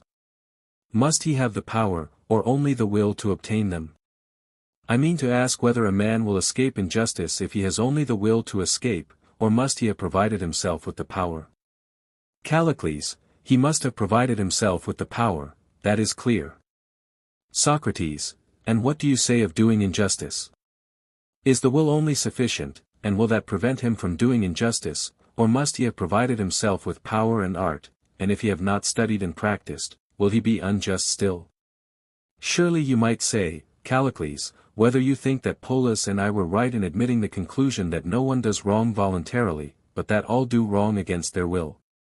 Callicles, granted, Socrates, if you will only have done. Socrates, then, as would appear, power and art have to be provided in order that we may do no injustice. Callicles, certainly. Socrates, and what art will protect us from suffering injustice, if not wholly, yet as far as possible? I want to know whether you agree with me, for I think that such an art is the art of one who is either a ruler or even tyrant himself, or the equal and companion of the ruling power. Callicles, well said, Socrates, and please to observe how ready I am to praise you when you talk sense. Socrates, think and tell me whether you would approve of another view of mine. To me every man appears to be most the friend of him who is most like to him, like to like, as ancient sages say. Would you not agree to this? Callicles, I should. Socrates, but when the tyrant is rude and uneducated, he may be expected to fear anyone who is his superior in virtue, and will never be able to be perfectly friendly with him. Callicles, that is true. Socrates, neither will he be the friend of anyone who is greatly his inferior, for the tyrant will despise him, and will never seriously regard him as a friend. Callicles, that again is true.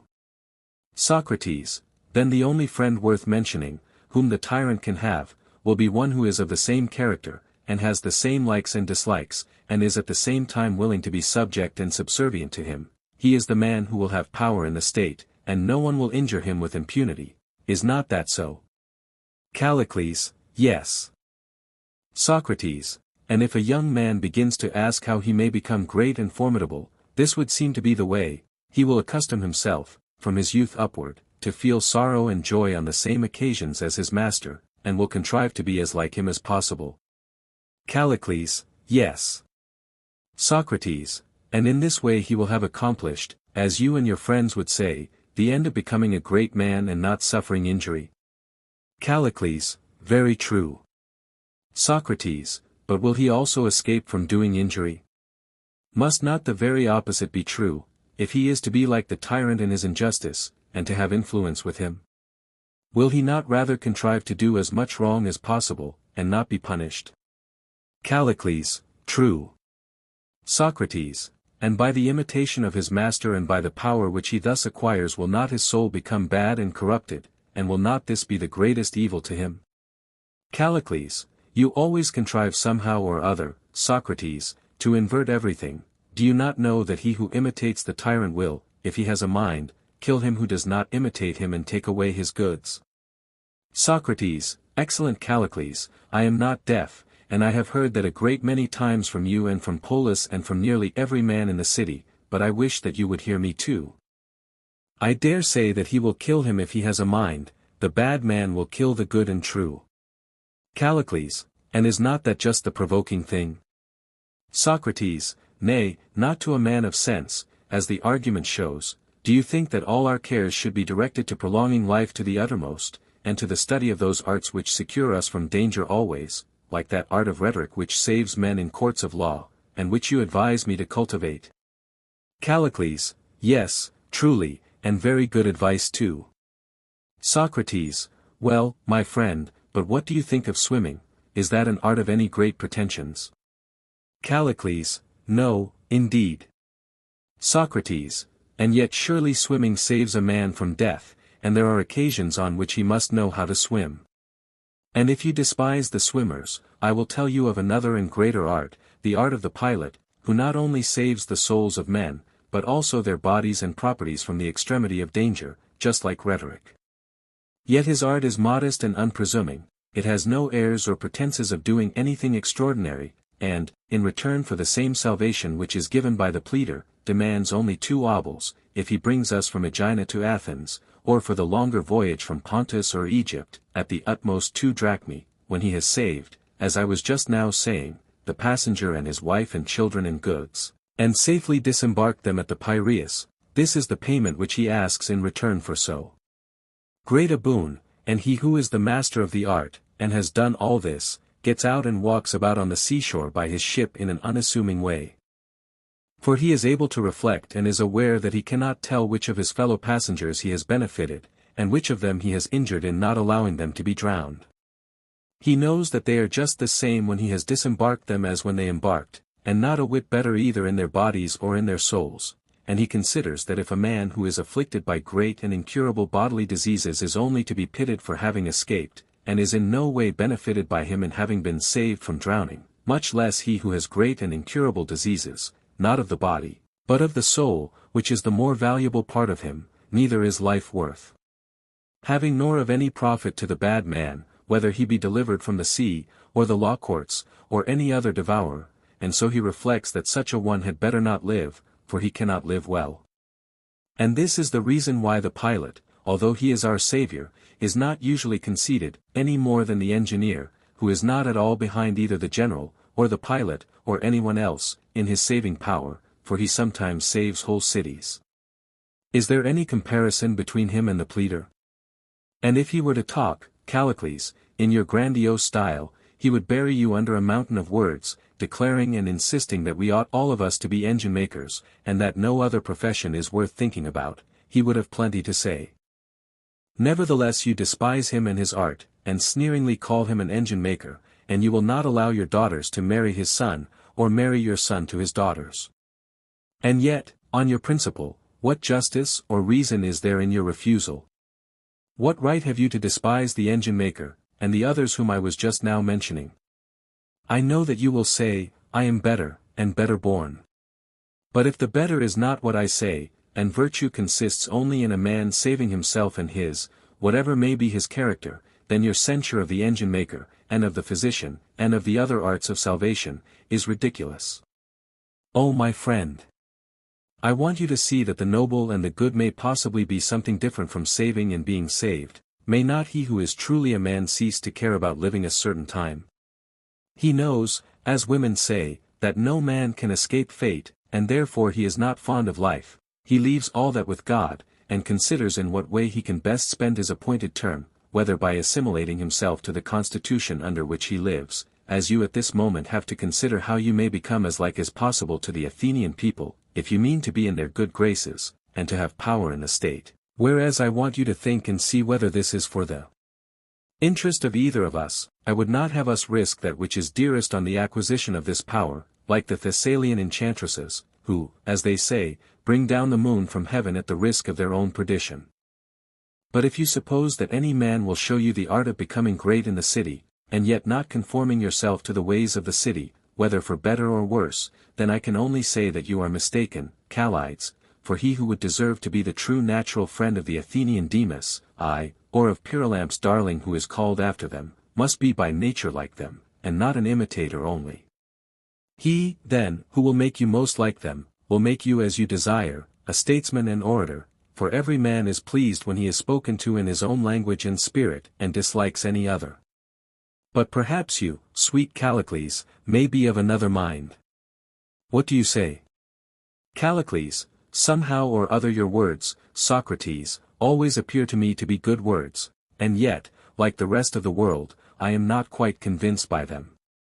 Socrates, the reason is, Callicles, that the love of Demas which abides in your soul is an adversary to me, but I dare say that if we recur to these same matters, and consider them more thoroughly, you may be convinced for all that. Please, then, to remember that there are two processes of training all things, including body and soul. In the one, as we said, we treat them with a view to pleasure, and in the other with a view to the highest good, and then we do not indulge but resist them. Was not that the distinction which we drew? Callicles, very true. Socrates, and the one which had pleasure in view was just a vulgar flattery, was not that another of our conclusions? Callicles, be it so, if you will have it. Socrates, and the other had in view the greatest improvement of that which was ministered to, whether body or soul. Callicles, quite true. Socrates, and must we not have the same end in view in the treatment of our city and citizens? Must we not try and make them as good as possible? For we have already discovered that there is no use in imparting to them any other good, unless the mind of those who are to have the good, whether money, or office, or any other sort of power, be gentle and good. Shall we say that? Callicles, yes, certainly, if you like. Socrates, well, Then, if you and I, Callicles, were intending 17 to set about some public business, and were advising one another to undertake buildings, such as walls, docks or temples of the largest size, ought we not to examine ourselves, first, as to whether we know or do not know the art of building, and who taught us? Would not that be necessary, Callicles? Callicles, true. Socrates, in the second place, we should have to consider whether we had ever constructed any private house, either of our own or for our friends, and whether this building of ours was a success or not, and if upon consideration we found that we had had good and eminent masters, and had been successful in constructing many fine buildings, not only with their assistance, but without them, by our own unaided skill, in that case prudence would not dissuade us from proceeding to the construction of public works. But if we had no master to show, and only a number of worthless buildings or none at all, then, surely, it would be ridiculous in us to attempt public works, or to advise one another to undertake them. Is not this true? Callicles, certainly. Socrates, and does not the same hold in all other cases? If you and I were physicians, and were advising one another that we were competent to practice as state physicians, should I not ask about you, and would you not ask about me? Well, but how about Socrates himself, has he good health?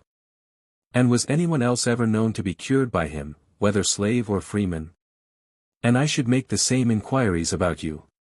And if we arrived at the conclusion that no one, whether citizen or stranger, man or woman, had ever been any the better for the medical skill of either of us, then, by heaven, Callicles, what an absurdity to think that we or any human being should be so silly as to set up as state physicians and advise others like ourselves to do the same, without having first practiced in private, whether successfully or not, and acquired experience of the art.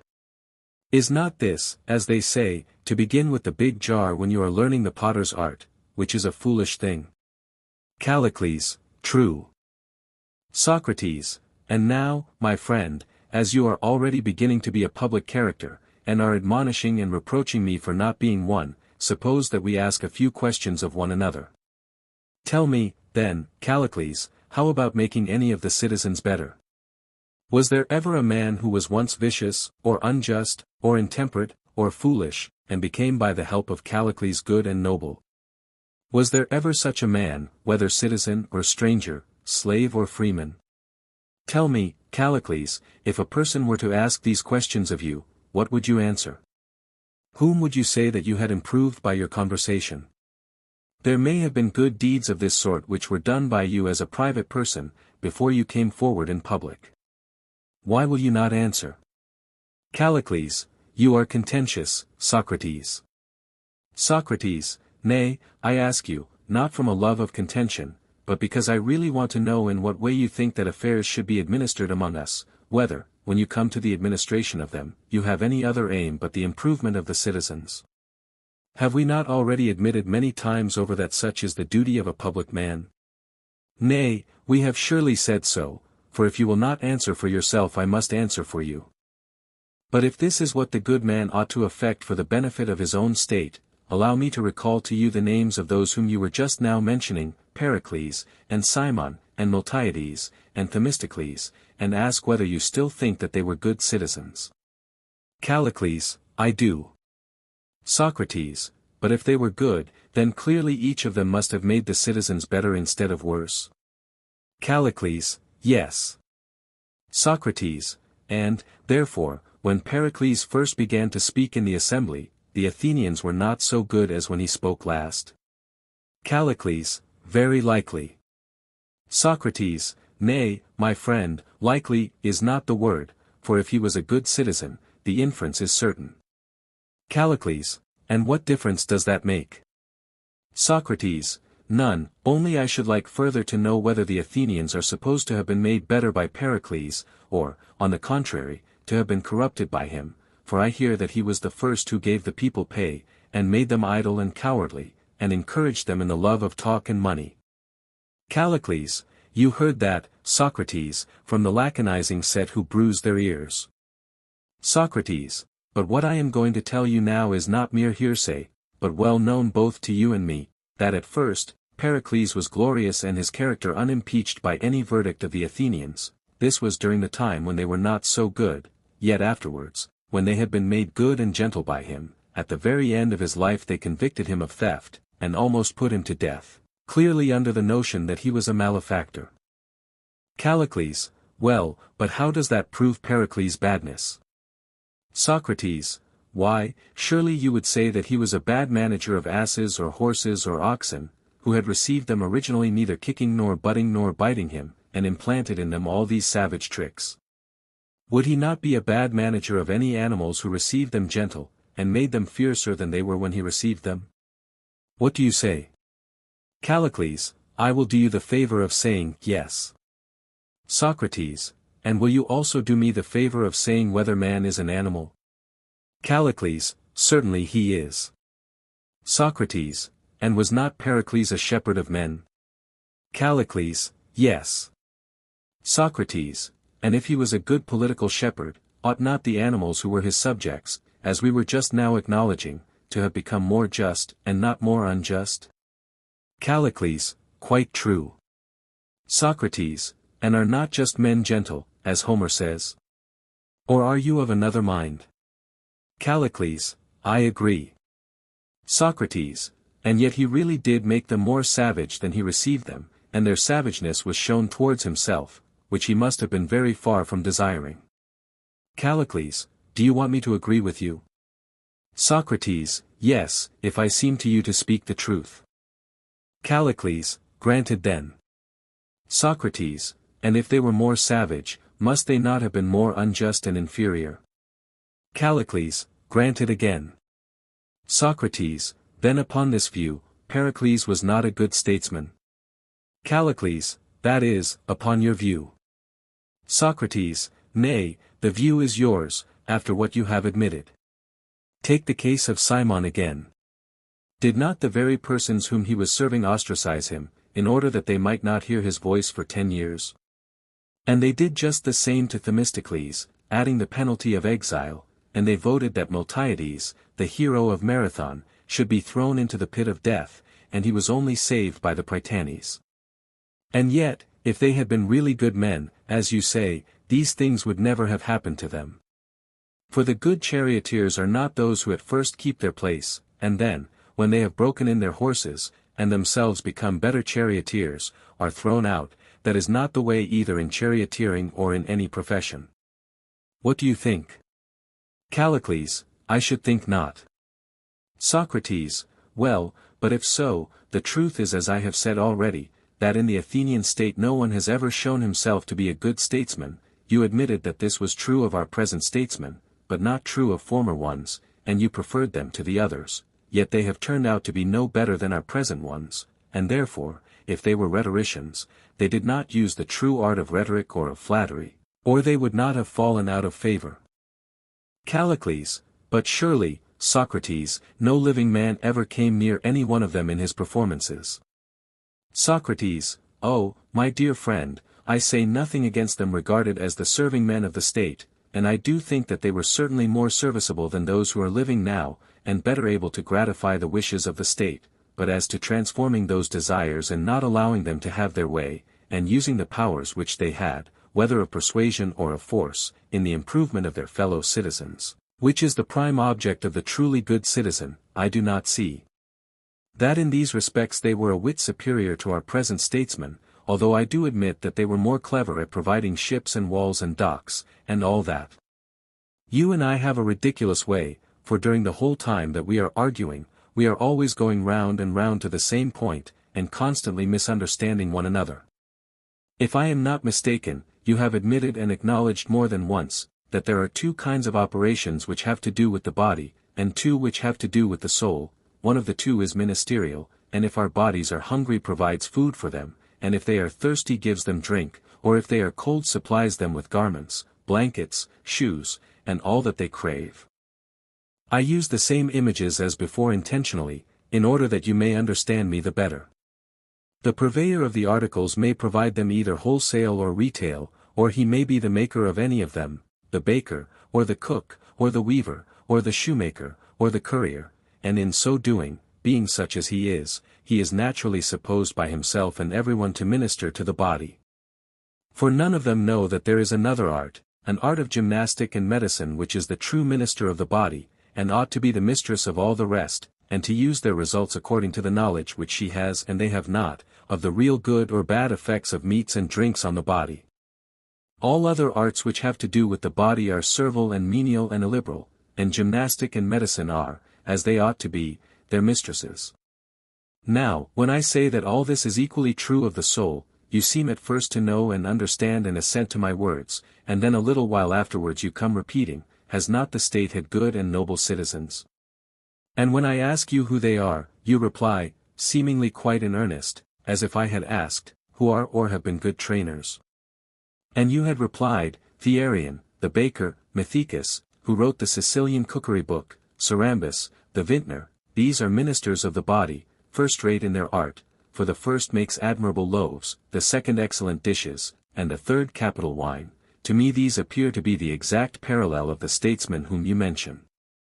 Now you would not be altogether pleased if I said to you, my friend, you know nothing of gymnastics, those of whom you are speaking to me are only the ministers and purveyors of luxury, who have no good or noble notions of their art, and may very likely be filling and fattening men's bodies and gaining their approval, although the result is that they lose their original flesh in the long run, and become thinner than they were before, and yet they, in their simplicity, will not attribute their diseases and loss of flesh to their entertainers, but when in after years the unhealthy surfeit brings the attendant penalty of disease, he who happens to be near them at the time, and offers them advice, is accused and blamed by them, and if they could they would do him some harm, while they proceed to eulogize the men who have been the real authors of the mischief. And that, Callicles, is just what you are now doing. You praise the men who feasted the citizens and satisfied their desires, and people say that they have made the city great, not seeing that the swollen and ulcerated condition of the state is to be attributed to these elder statesmen, for they have filled the city full of harbors and docks and walls and revenues and all that, and have left no room for justice and temperance. And when the crisis of the disorder comes, the people will blame the advisers of the hour, and applaud Themistocles and Cimon and Pericles, who are the real authors of their calamities, and if you are not careful they may assail you and my friend Alcibiades, when they are losing not only their new acquisitions, but also their original possessions, not that you are the authors of these misfortunes of theirs, although you may perhaps be accessories to them. A great piece of work is always being made, as I see and am told, now as of old, about our statesmen. When the state treats any of them as malefactors, I observe that there is a great uproar and indignation at the supposed wrong which is done to them, after all their many services to the state, that they should unjustly perish, so the tale runs. But the cry is all a lie, for no statesman ever could be unjustly put to death by the city of which he is the head. The case of the professed statesman is, I believe, very much like that of the professed sophist, for the sophists, although they are wise men, are nevertheless guilty of a strange piece of folly, professing to be teachers of virtue, they will often accuse their disciples of wronging them, and defrauding them of their pay, and showing no gratitude for their services. Yet what can be more absurd than that men who have become just and good, and whose injustice has been taken away from them, and who have had justice implanted in them by their teachers, should act unjustly by reason of the injustice which is not in them? Can anything be more irrational, my friends, than this? You, Callicles, compel me to be a mob orator, because you will not answer. Callicles, and you are the man who cannot speak unless there is someone to answer. Socrates, I suppose that I can, just now, at any rate, the speeches which I am making are long enough because you refuse to answer me. But I adjure you by the God of friendship, my good sir, do tell me whether there does not appear to you to be a great inconsistency in saying that you have made a man good, and then blaming him for being bad? Callicles, yes, it appears so to me. Socrates, do you never hear our professors of education speaking in this inconsistent manner? Callicles, yes, but why talk of men who are good for nothing? Socrates, I would rather say, why talk of men who profess to be rulers, and declare that they are devoted to the improvement of the city, and nevertheless upon occasion declaim against the utter vileness of the city? Do you think that there is any difference between one and the other? My good friend, the sophist and the rhetorician, as I was saying to Polus, are the same, or nearly the same, but you ignorantly fancy that rhetoric is a perfect thing, and sophistry a thing to be despised, whereas the truth is, that sophistry is as much superior to rhetoric as legislation is to the practice of law, or gymnastic to medicine.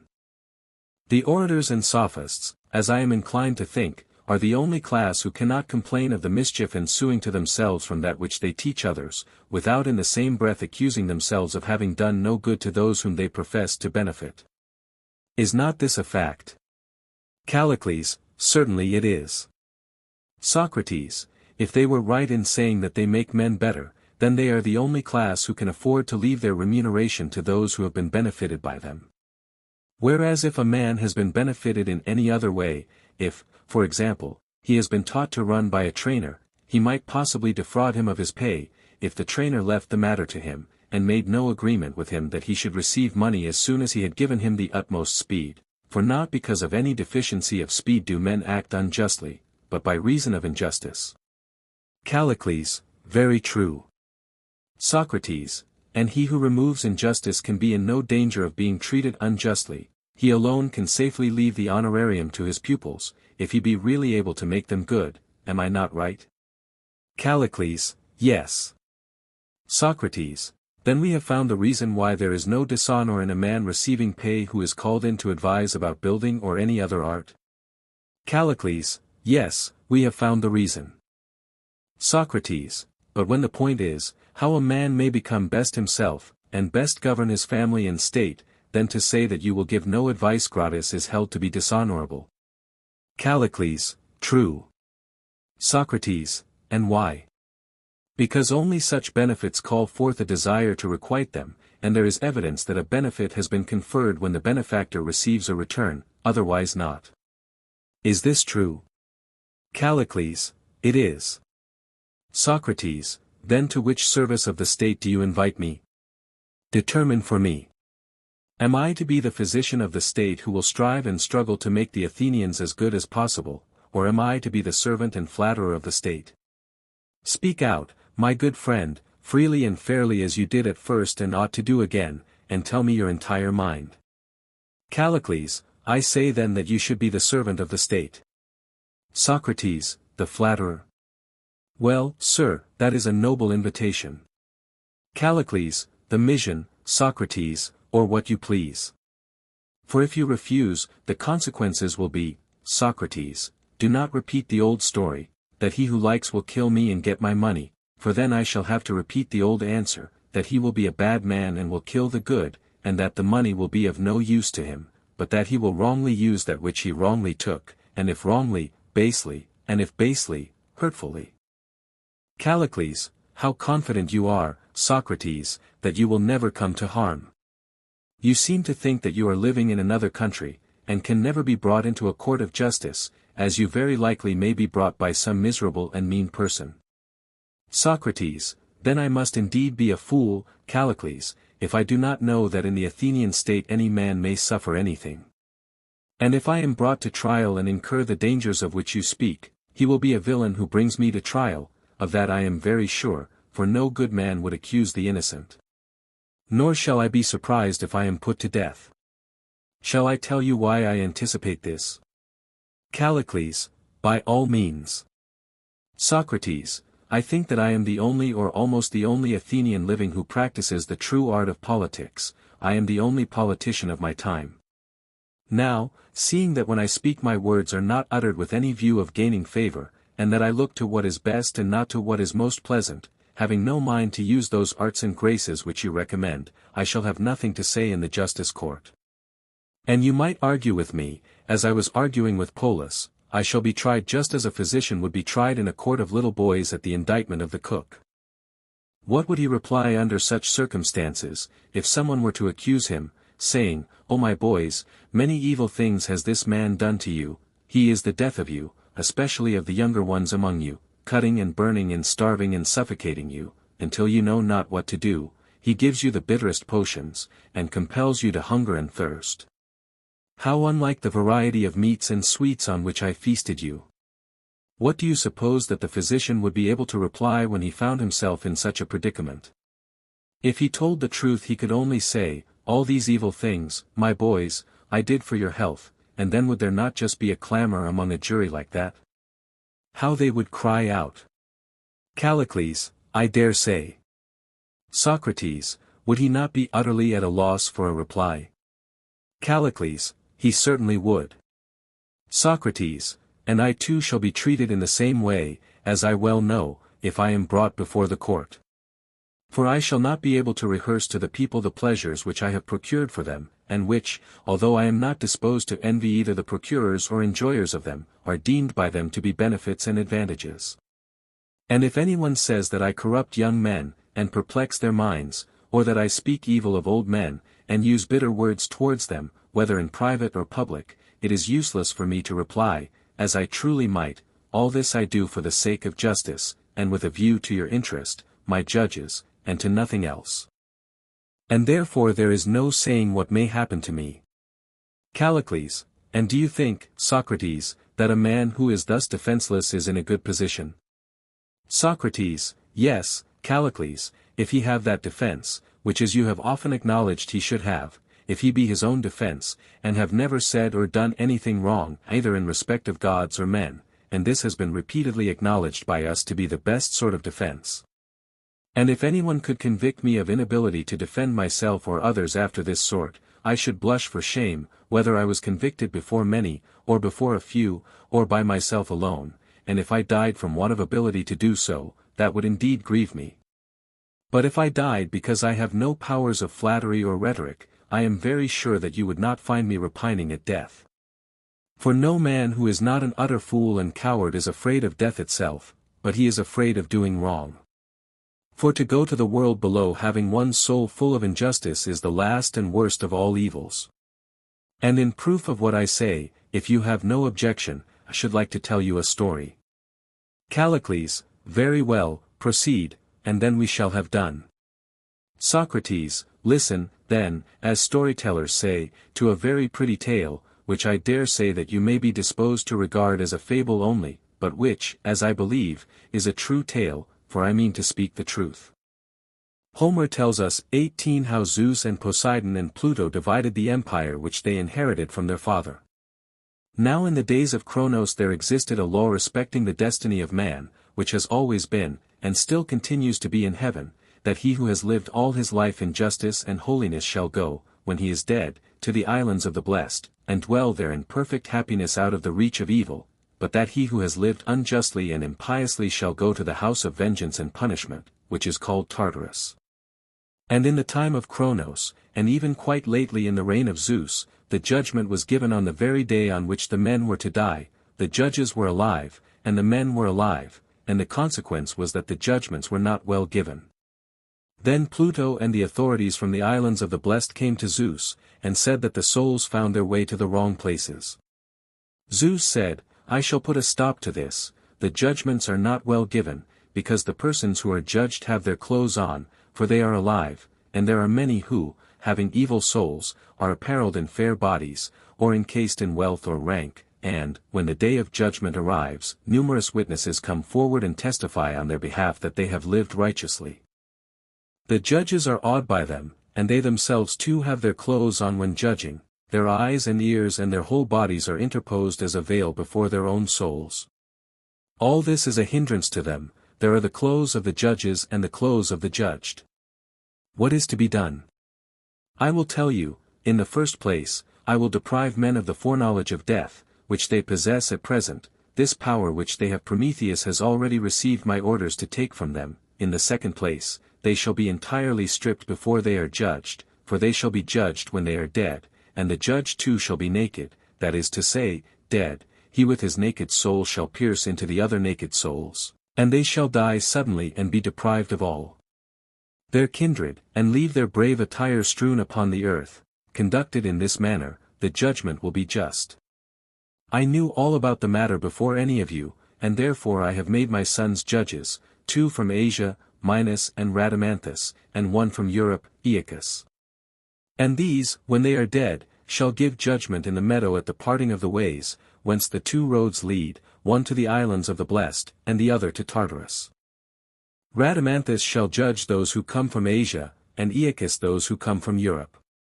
And to Minos I shall give the primacy, and he shall hold a court of appeal, in case either of the 2 others are in any doubt, then the judgment respecting the last journey of men will be as just as possible. From this tale, Callicles, which I have heard and believe, I draw the following inferences. Death, if I am right, is in the first place the separation from one another of two things, soul and body, nothing else. And after they are separated they retain their several natures, as in life, the body keeps the same habit, and the results of treatment or accident are distinctly visible in it. For example, he who by nature or training or both, was a tall man while he was alive, will remain as he was, after he is dead, and the fat man will remain fat, and so on, and the dead man, who in life had a fancy to have flowing hair, will have flowing hair. And if he was marked with the whip and had the prints of the scourge or of wounds in him when he was alive, you might see the same in the dead body, and if his limbs were broken or misshapen when he was alive, the same appearance would be visible in the dead.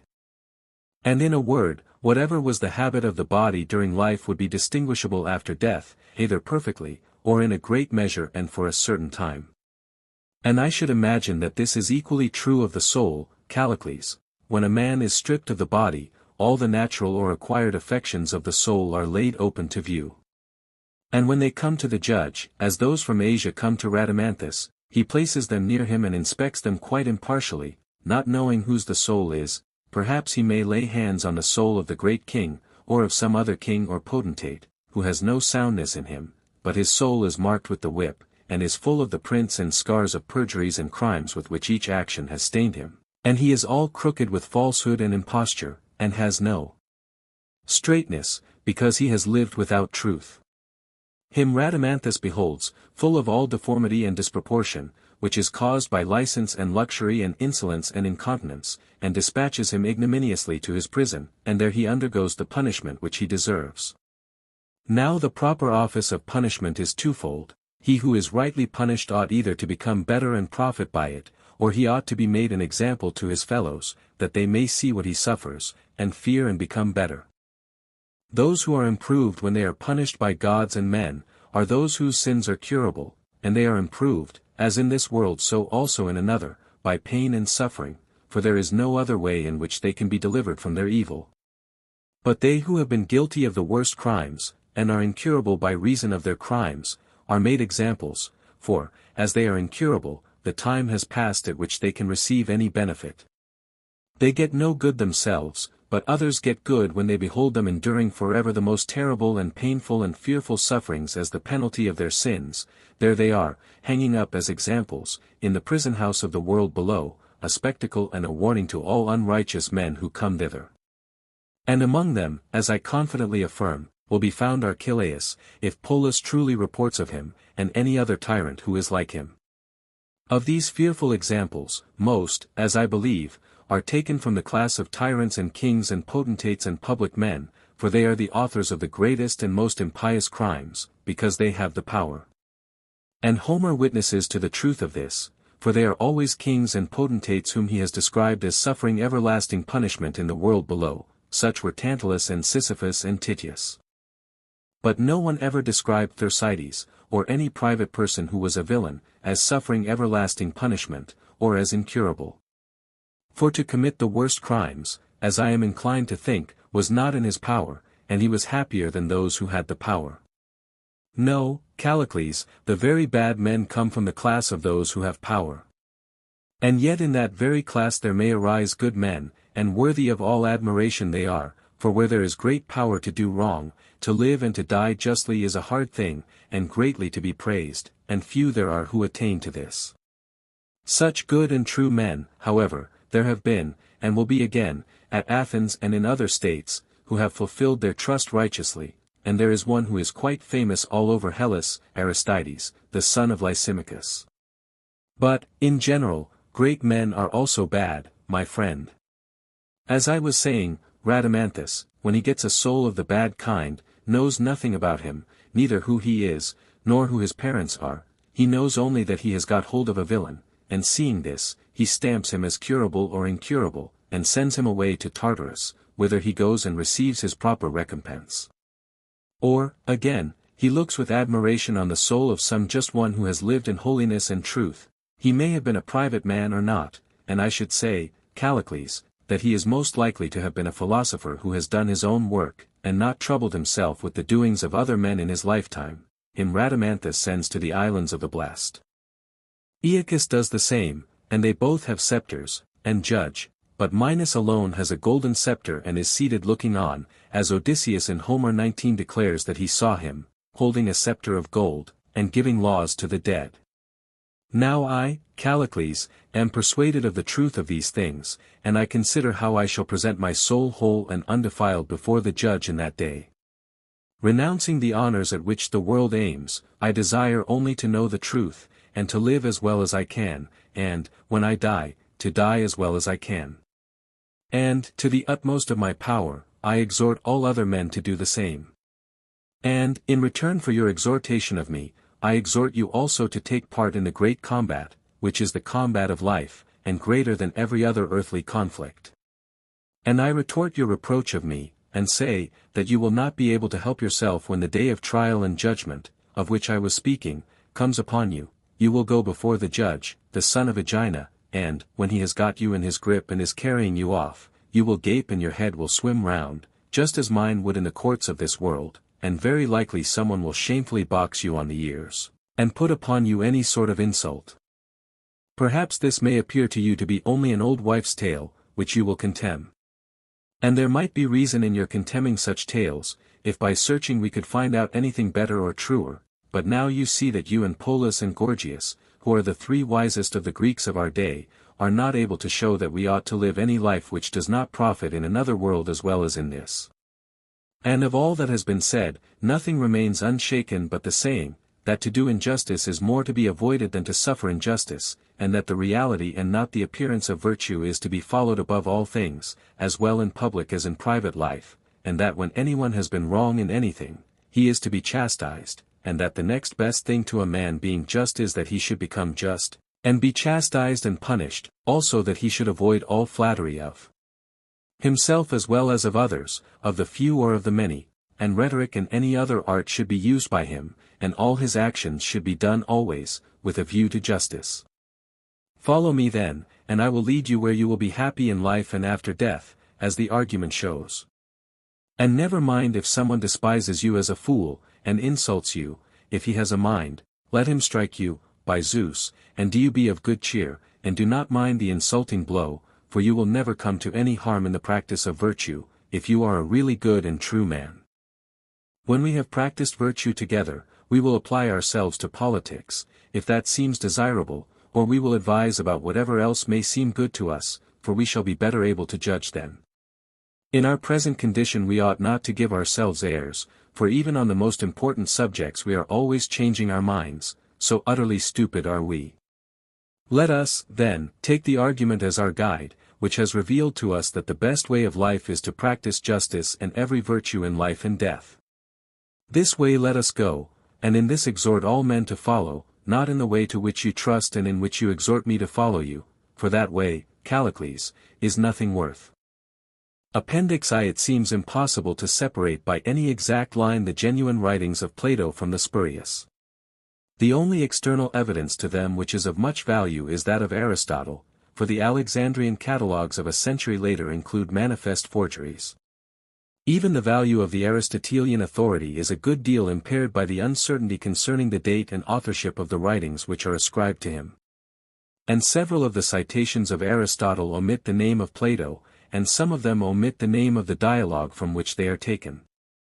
Prior, however, to the inquiry about the writings of a particular author, general considerations which equally affect all evidence to the genuineness of ancient writings are the following: shorter works are more likely to have been forged, or to have received an erroneous designation, than longer ones, and some kinds of composition, such as epistles or panegyrical orations, are more liable to suspicion than others. Those, again, which have a taste of sophistry in them, or the ring of a later age, or the slighter character of a rhetorical exercise, or in which a motive or some affinity to spurious writings can be detected, or which seem to have originated in a name or statement really occurring in some classical author, are also of doubtful credit, while there is no instance of any ancient writing proved to be a forgery, which combines excellence with length. A really great and original writer would have no object in fathering his works on Plato, and to the forger or imitator, the literary hack, of Alexandria and Athens, the gods did not grant originality or genius. Further, in attempting to balance the evidence for and against a Platonic dialogue, we must not forget that the form of the Platonic writing was common to several of his contemporaries. Aeschines, Euclid, Phaedo, Antisthenes, and in the next generation Aristotle, are all said to have composed dialogues, and mistakes of names are very likely to have occurred. Greek literature in the 3rd century before Christ was almost as voluminous as our own, and without the safeguards of regular publication, or printing, or binding, or even of distinct titles. An unknown writing was naturally attributed to a known writer whose works bore the same character, and the name once appended easily obtained authority. A tendency may also be observed to blend the works and opinions of the master with those of his scholars. To a later Platonist, the difference between Plato and his imitators was not so perceptible as to ourselves. The memorabilia of Xenophon and the dialogues of Plato are but a part of a considerable Socratic literature which has passed away. And we must consider how we should regard the question of the genuineness of a particular writing, if this lost literature had been preserved to us. These considerations lead us to adopt the following criteria of genuineness: 1. That is most certainly Plato's which Aristotle attributes to him by name, which, 2, is of considerable length, of, 3, great excellence, and also, 4, in harmony with the general spirit of the Platonic writings. But the testimony of Aristotle cannot always be distinguished from that of a later age, see above, and has various degrees of importance. Those writings which he cites without mentioning Plato, under their own names, e.g. the Hippias, the funeral oration, the Phaedo, etc., have an inferior degree of evidence in their favor. They may have been supposed by him to be the writings of another, although in the case of really great works, e.g. the Phaedo, this is not credible. Those again which are quoted but not named, are still more defective in their external credentials. There may be also a possibility that Aristotle was mistaken, or may have confused the master and his scholars in the case of a short writing, but this is inconceivable about a more important work, e.g. the Laws, especially when we remember that he was living at Athens, and a frequenter of the groves of the Academy, during the last 20 years of Plato's life. Nor must we forget that in all his numerous citations from the Platonic writings he never attributes any passage found in the extant dialogues to anyone but Plato. And lastly, we may remark that one or two great writings, such as the Parmenides, and the Politicus, which are wholly devoid of Aristotelian, 1, credentials may be fairly attributed to Plato, on the ground of, 2, length, 3, excellence, and, 4, accordance with the general spirit of his writings. Indeed, the greater part of the evidence for the genuineness of ancient Greek authors may be summed up under two heads only: 1, excellence, and 2, uniformity of tradition, a kind of evidence, which though in many cases sufficient, is of inferior value. Proceeding upon these principles, we appear to arrive at the conclusion that 19/20ths of all the writings which have ever been ascribed to Plato, are undoubtedly genuine. There is another portion of them, including the epistles, the epinomies, the dialogues rejected by the ancients themselves, namely, the Axiochus, de Justo, de Virtute, Demodicus, Sisyphus, Eryxias, which on grounds, both of internal and external evidence, we are able with equal certainty to reject. The dialogues which have been translated in the first appendix, and which appear to have the next claim to genuineness among the Platonic writings, are the Lesser Hippias, the Menexenus or funeral oration, the First Alcibiades. Of these, the Lesser Hippias and the funeral oration are cited by Aristotle, the first in the Metaphysics, for 29:5, the latter in the Rhetoric, 3:14-11. Neither of them are expressly attributed to Plato, but in his citation of both of them he seems to be referring to passages in the extant dialogues. From the mention of Hippias in the singular by Aristotle, we may perhaps infer that he was unacquainted with a second dialogue bearing the same name. Moreover, the mere existence of a greater and lesser Hippias, and of a first and second Alcibiades, does to a certain extent throw a doubt upon both of them. Though a very clever and ingenious work, the Lesser Hippias does not appear to contain anything beyond the power of an imitator, who was also a careful student of the earlier Platonic writings, to invent. The motive or leading thought of the dialogue may be detected in Xenophon memorabilia, and there is no similar instance of a motive, which is taken from Xenophon in an undoubted dialogue of Plato. Like the Lesser Hippias and the Menexenus, it is to be compared to the earlier writings of Plato.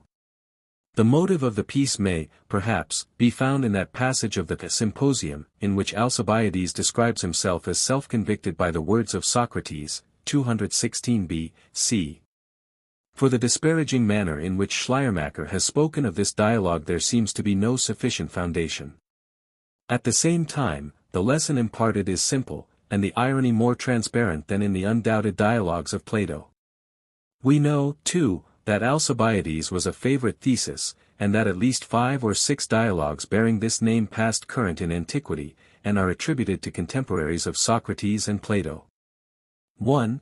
In the entire absence of real external evidence, for the catalogues of the Alexandrian librarians cannot be regarded as trustworthy, and, 2. In the absence of the highest marks either of poetical or philosophical excellence, and, 3. Considering that we have expressed testimony to the existence of contemporary writings bearing the name of Alcibiades, we are compelled to suspend our judgment on the genuineness of the extant dialogue.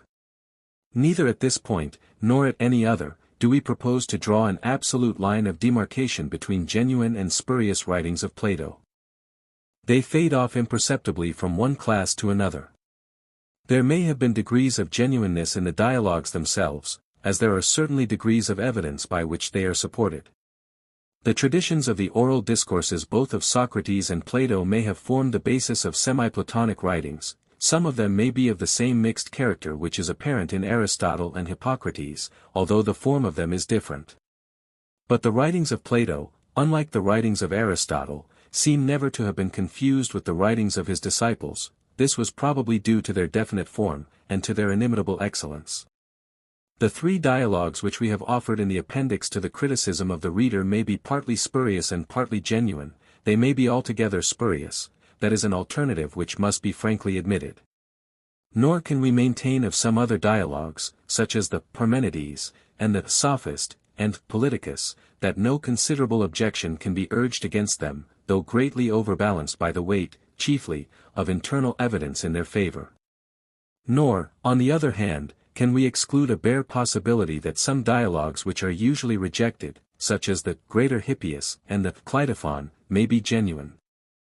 The nature and object of these semi-Platonic writings require more careful study and more comparison of them with one another, and with forged writings in general, than they have yet received, before we can finally decide on their character.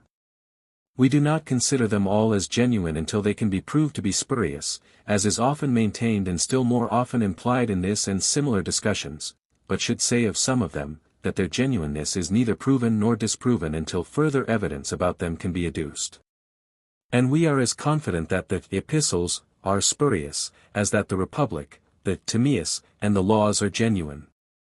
On the whole, not a 20th part of the writings which pass under the name of Plato, if we exclude the works rejected by the ancients themselves and 2 or 3 other plausible inventions, can be fairly doubted by those who are willing to allow that a considerable change and growth may have taken place in his philosophy, see above.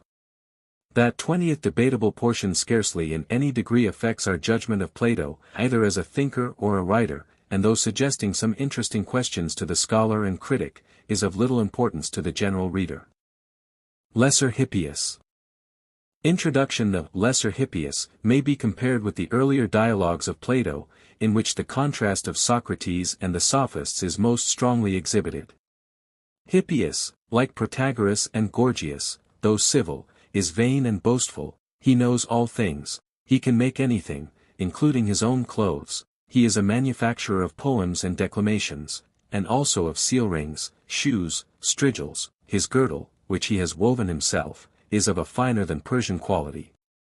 He is a vainer, lighter nature than the 2 great sophists, compare Protagoras, 3:14, 3:37, but of the same character with them, and equally impatient of the short-cut and thrust method of Socrates, whom he endeavors to draw into a long oration. At last, he gets tired of being defeated at every point by Socrates, and is with difficulty induced to proceed, compare Thrasymachus, Protagoras, Callicles, and others, to whom the same reluctance is ascribed. Hippias like Protagoras has common sense on his side. When he argues, citing passages of the Iliad in support of his view, that Homer intended Achilles to be the bravest, Odysseus the wisest of the Greeks. But he is easily overthrown by the superior dialectics of Socrates, who pretends to show that Achilles is not true to his word, and that no similar inconsistency is to be found in Odysseus. Hippias replies that Achilles unintentionally, but Odysseus intentionally, speaks falsehood. But is it better to do wrong intentionally or unintentionally? Socrates, relying on the analogy of the arts, maintains the former, Hippias the latter of the two alternatives. All this is quite conceived in the spirit of Plato, who is very far from making Socrates always argue on the side of truth. The over-reasoning on Homer, which is of course satirical, is also in the spirit of Plato. Poetry turned logic is even more ridiculous than rhetoric turned logic, and equally fallacious. There were reasoners in ancient as well as in modern times, who could never receive the natural impression of Homer, or of any other book which they read. The argument of Socrates, in which he picks out the apparent inconsistencies and discrepancies in the speech and actions of Achilles, and the final paradox, that he who is true is also false, remind us of the interpretation by Socrates of Simonides in the Protagoras, and of similar reasonings in the first book of the Republic. The discrepancies which Socrates discovers in the words of Achilles are perhaps as great as those discovered by some of the modern separatists of the Homeric poems.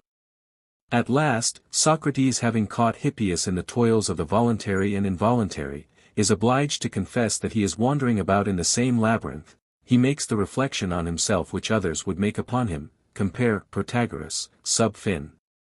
He does not wonder that he should be in a difficulty, but he wonders at Hippias, and he becomes sensible of the gravity of the situation, when ordinary men like himself can no longer go to the wise and be taught by them. It may be remarked as bearing on the genuineness of this dialogue, 1. That the manners of the speakers are less subtle and refined than in the other dialogues of Plato, 2. That the sophistry of Socrates is more palpable and unblushing, and also more unmeaning, 3. That many turns of thought and style are found in it which appear also in the other dialogues. Whether resemblances of this kind tell in favor of or against the genuineness of an ancient writing, is an important question which will have to be answered differently in different cases. For that a writer may repeat himself is as true as that a forger may imitate, and Plato elsewhere, either of set purpose or from forgetfulness, is full of repetitions. The parallelisms of the lesser Hippias, as already remarked, are not of the kind which necessarily imply that the dialogue is the work of a forger. The parallelisms of the greater Hippias, with the other dialogues, and the allusion to the lesser, 285, 286a, b, where Hippias sketches the program of his next lecture, and invites Socrates to attend and bring any friends with him who may be competent judges, are more than suspicious. They are of a very poor sort, such as we cannot suppose to have been due to Plato himself.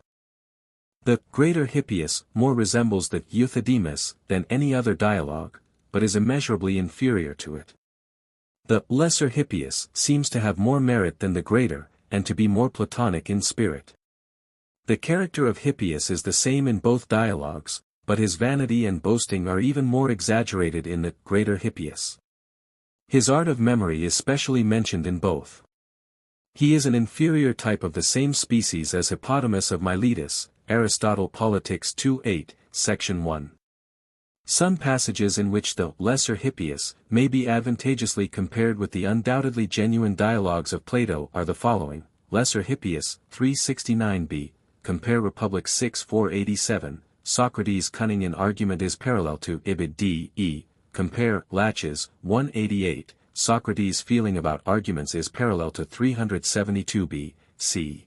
Compare Republic I 338b, Socrates not unthankful is parallel to 373b, compare Republic I 340d, Socrates dishonest in argument. The lesser Hippias, though inferior to the other dialogues, may be reasonably believed to have been written by Plato, on the ground, 1. Of considerable excellence, 2. Of uniform tradition beginning with Aristotle and his school.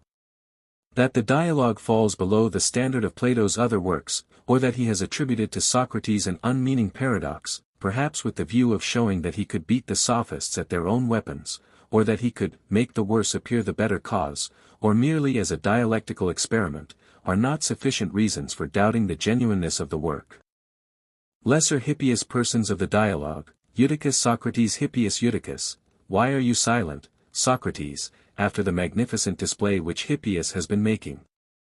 Why do you not either refute his words, if he seems to you to have been wrong in any point, or join with us in commending him? There is the more reason why you should speak, because we are now alone, and the audience is confined to those who may fairly claim to take part in a philosophical discussion.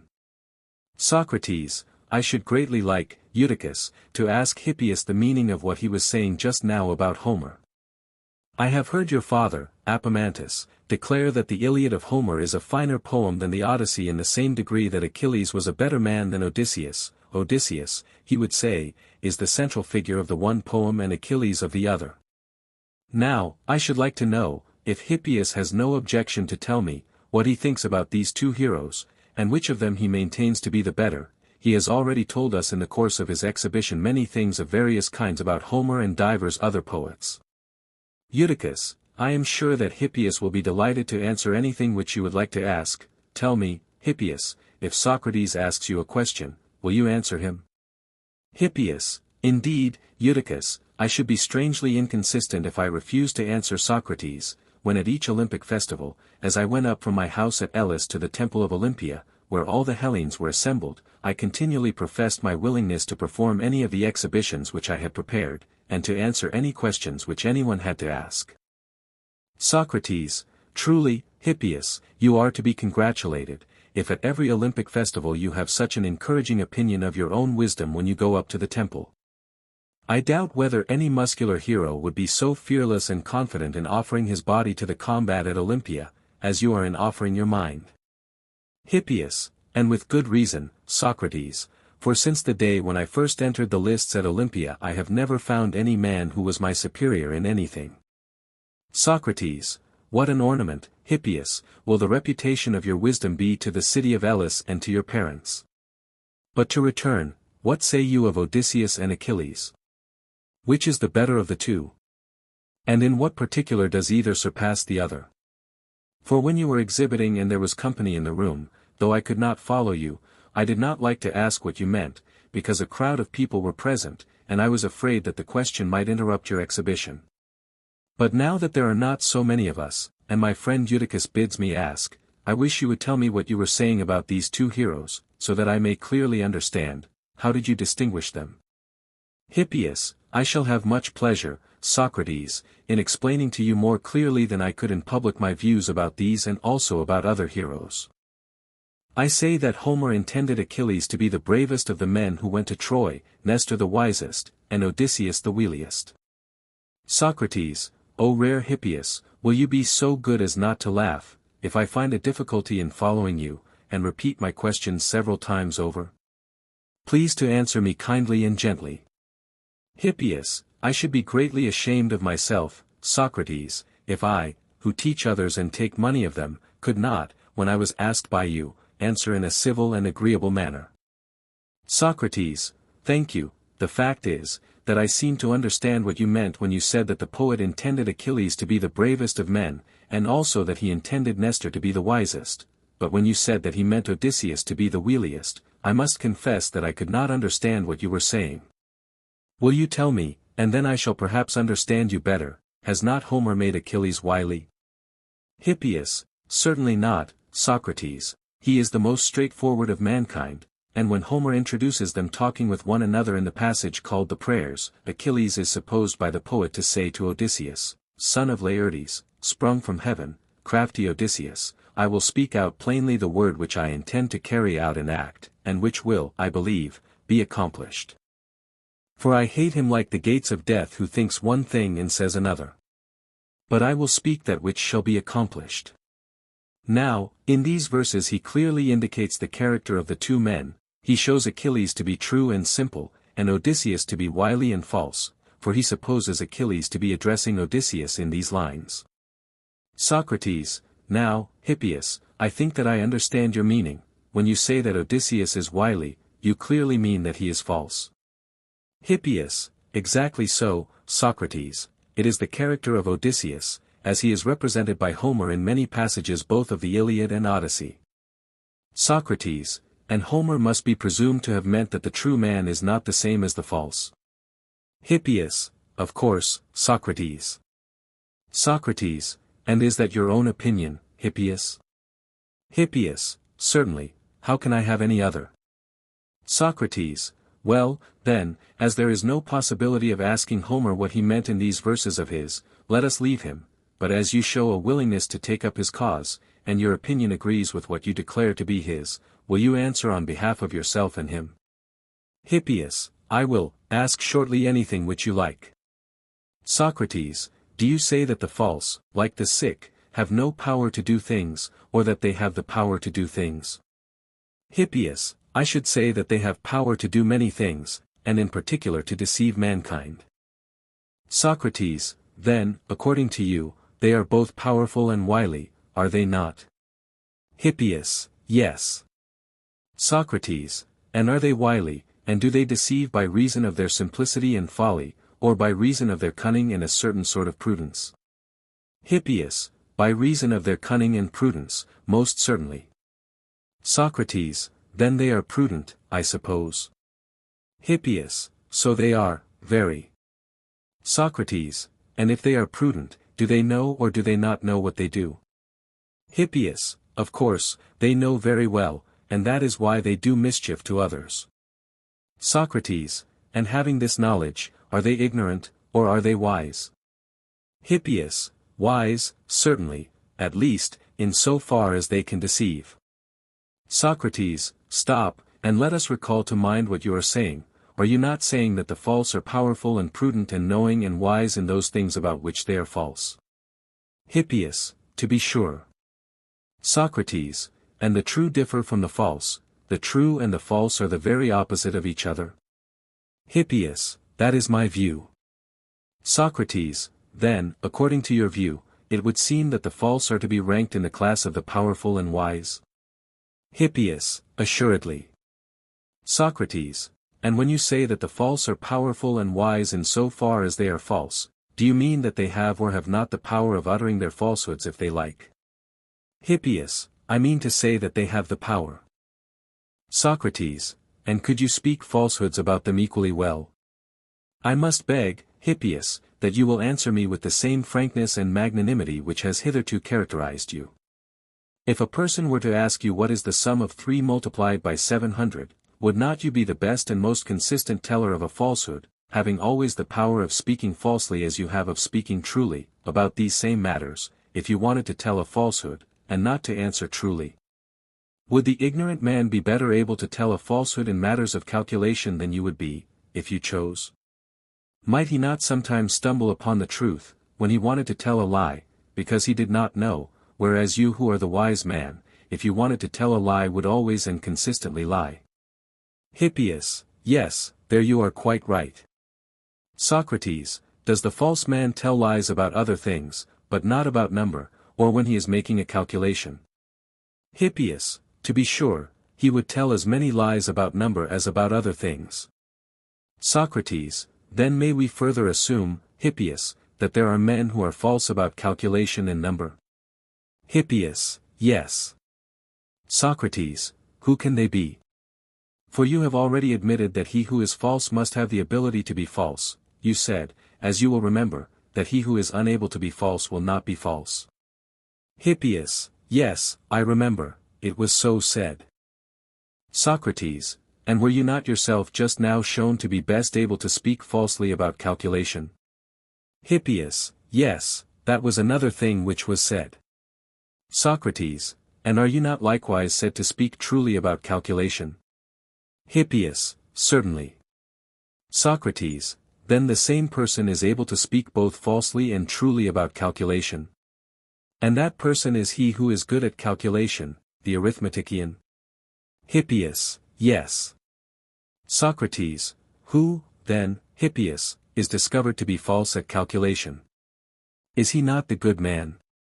For the good man is the able man, and he is the true man. Hippias, that is evident.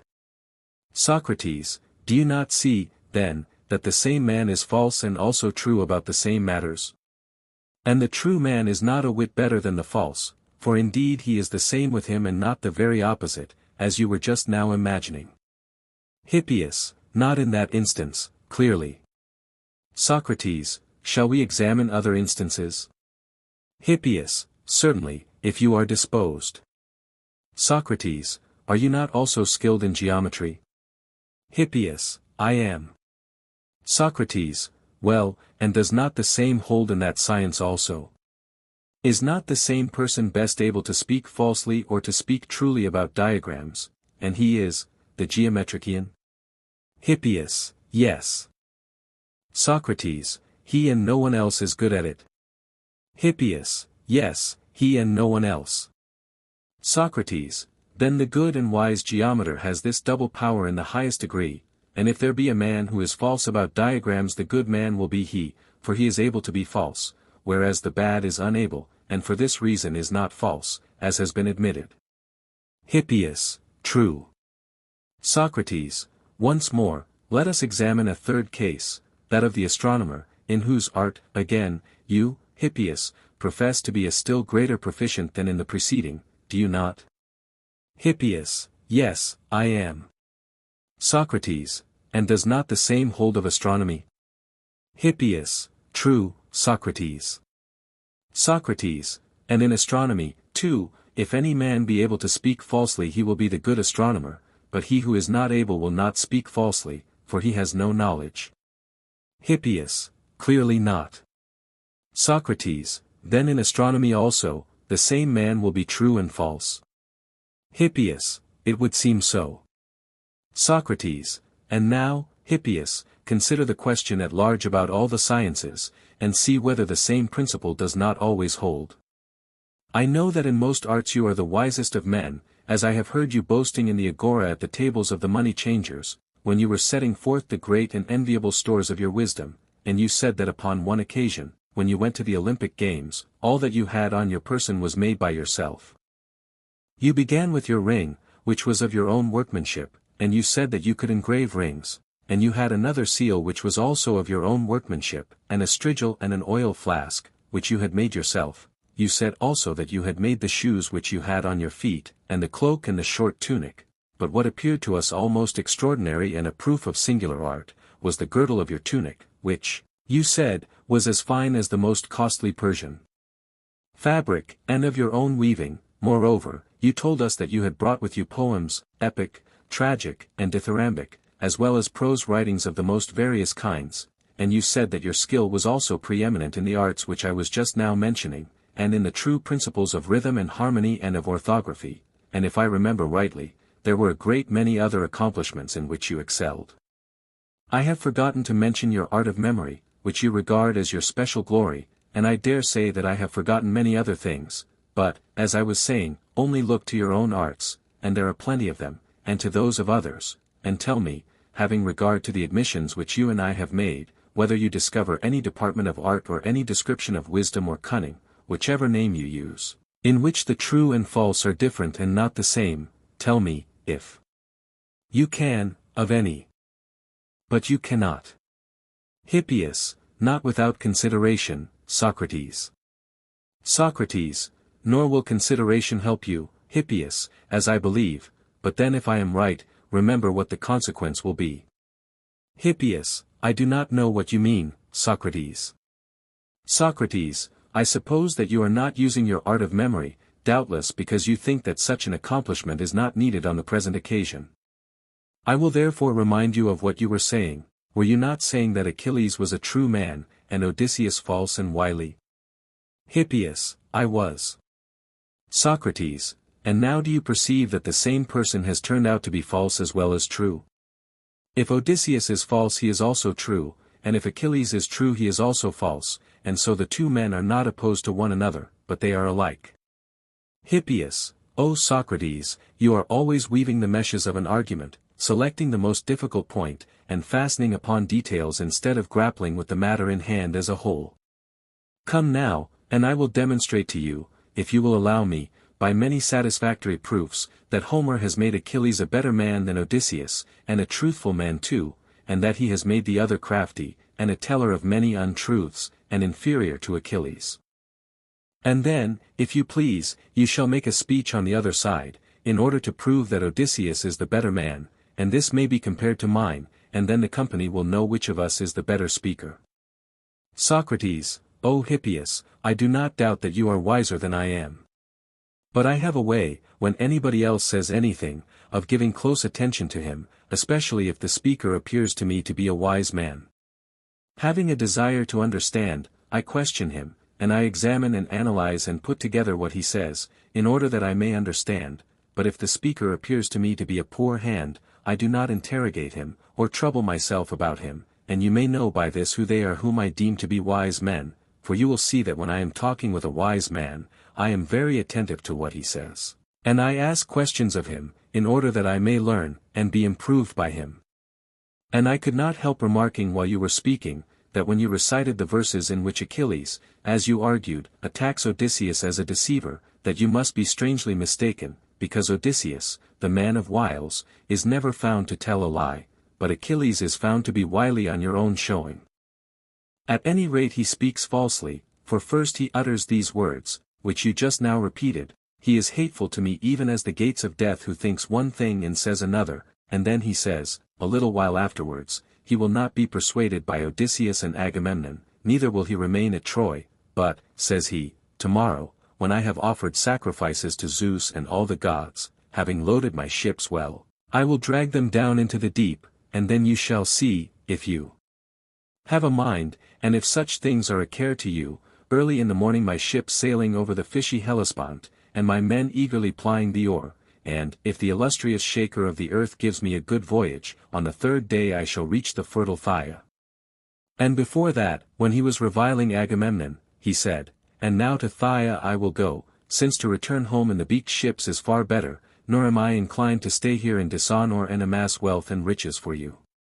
But although on that occasion, in the presence of the whole army, he spoke after this fashion, and on the other occasion to his companions, he appears never to have made any preparation or attempt to draw down the ships, as if he had the least intention of sailing home, so nobly regardless was he of the truth.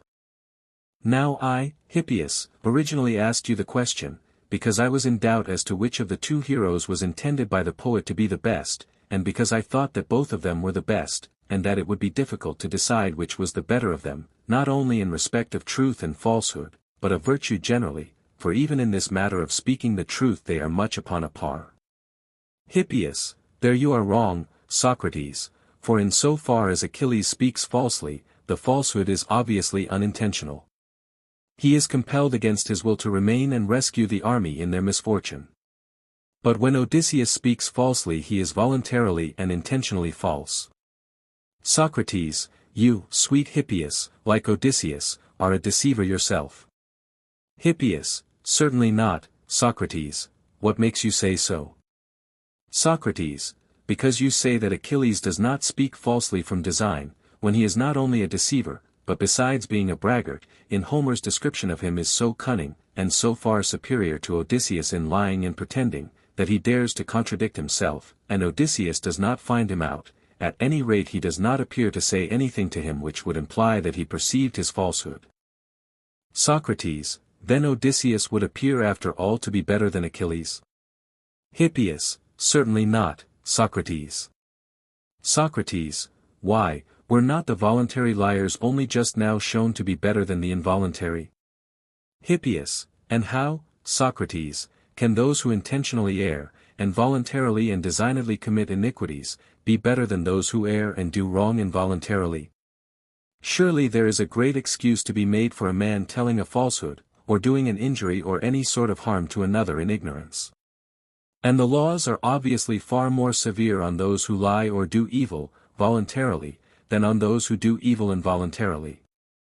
Socrates, you see, Hippias, as I have already told you, how pertinacious I am in asking questions of wise men. And I think that this is the only good point about me, for I am full of defects, and always getting wrong in some way or other. My deficiency is proved to me by the fact that when I meet one of you who are famous for wisdom, and to whose wisdom all the Hellenes are witnesses, I am found out to know nothing.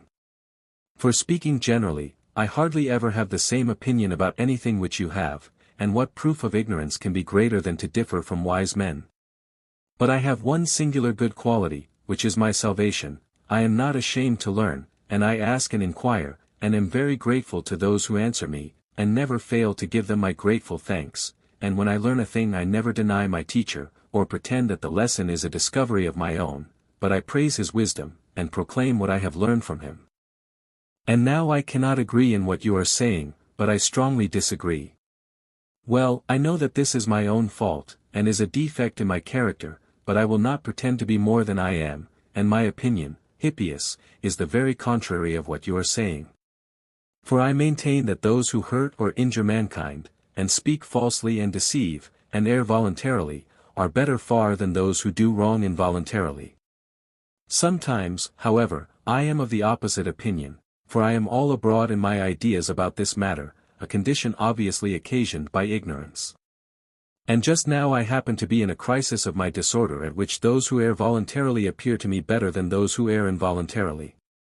My present state of mind is due to our previous argument, which inclines me to believe that in general those who do wrong involuntarily are worse than those who do wrong voluntarily, and therefore I hope that you will be good to me, and not refuse to heal me, for you will do me a much greater benefit if you cure my soul of ignorance, than you would if you were to cure my body of disease. I must, however, tell you beforehand, that if you make a long oration to me you will not cure me, for I shall not be able to follow you, but if you will answer me, as you did just now, you will do me a great deal of good, and I do not think that you will be any the worse yourself. And I have some claim upon you also, O son of Epaminondas, for you incited me to converse with Hippias, and now, if Hippias will not answer me, you must entreat him on my behalf. Eutychus, but I do not think, Socrates, that Hippias will require any entreaty of mine, for he has already said that he will refuse to answer no man. Did you not say so, Hippias? Hippias, yes, I did, but then, Eutychus, Socrates is always troublesome in an argument, and appears to be dishonest.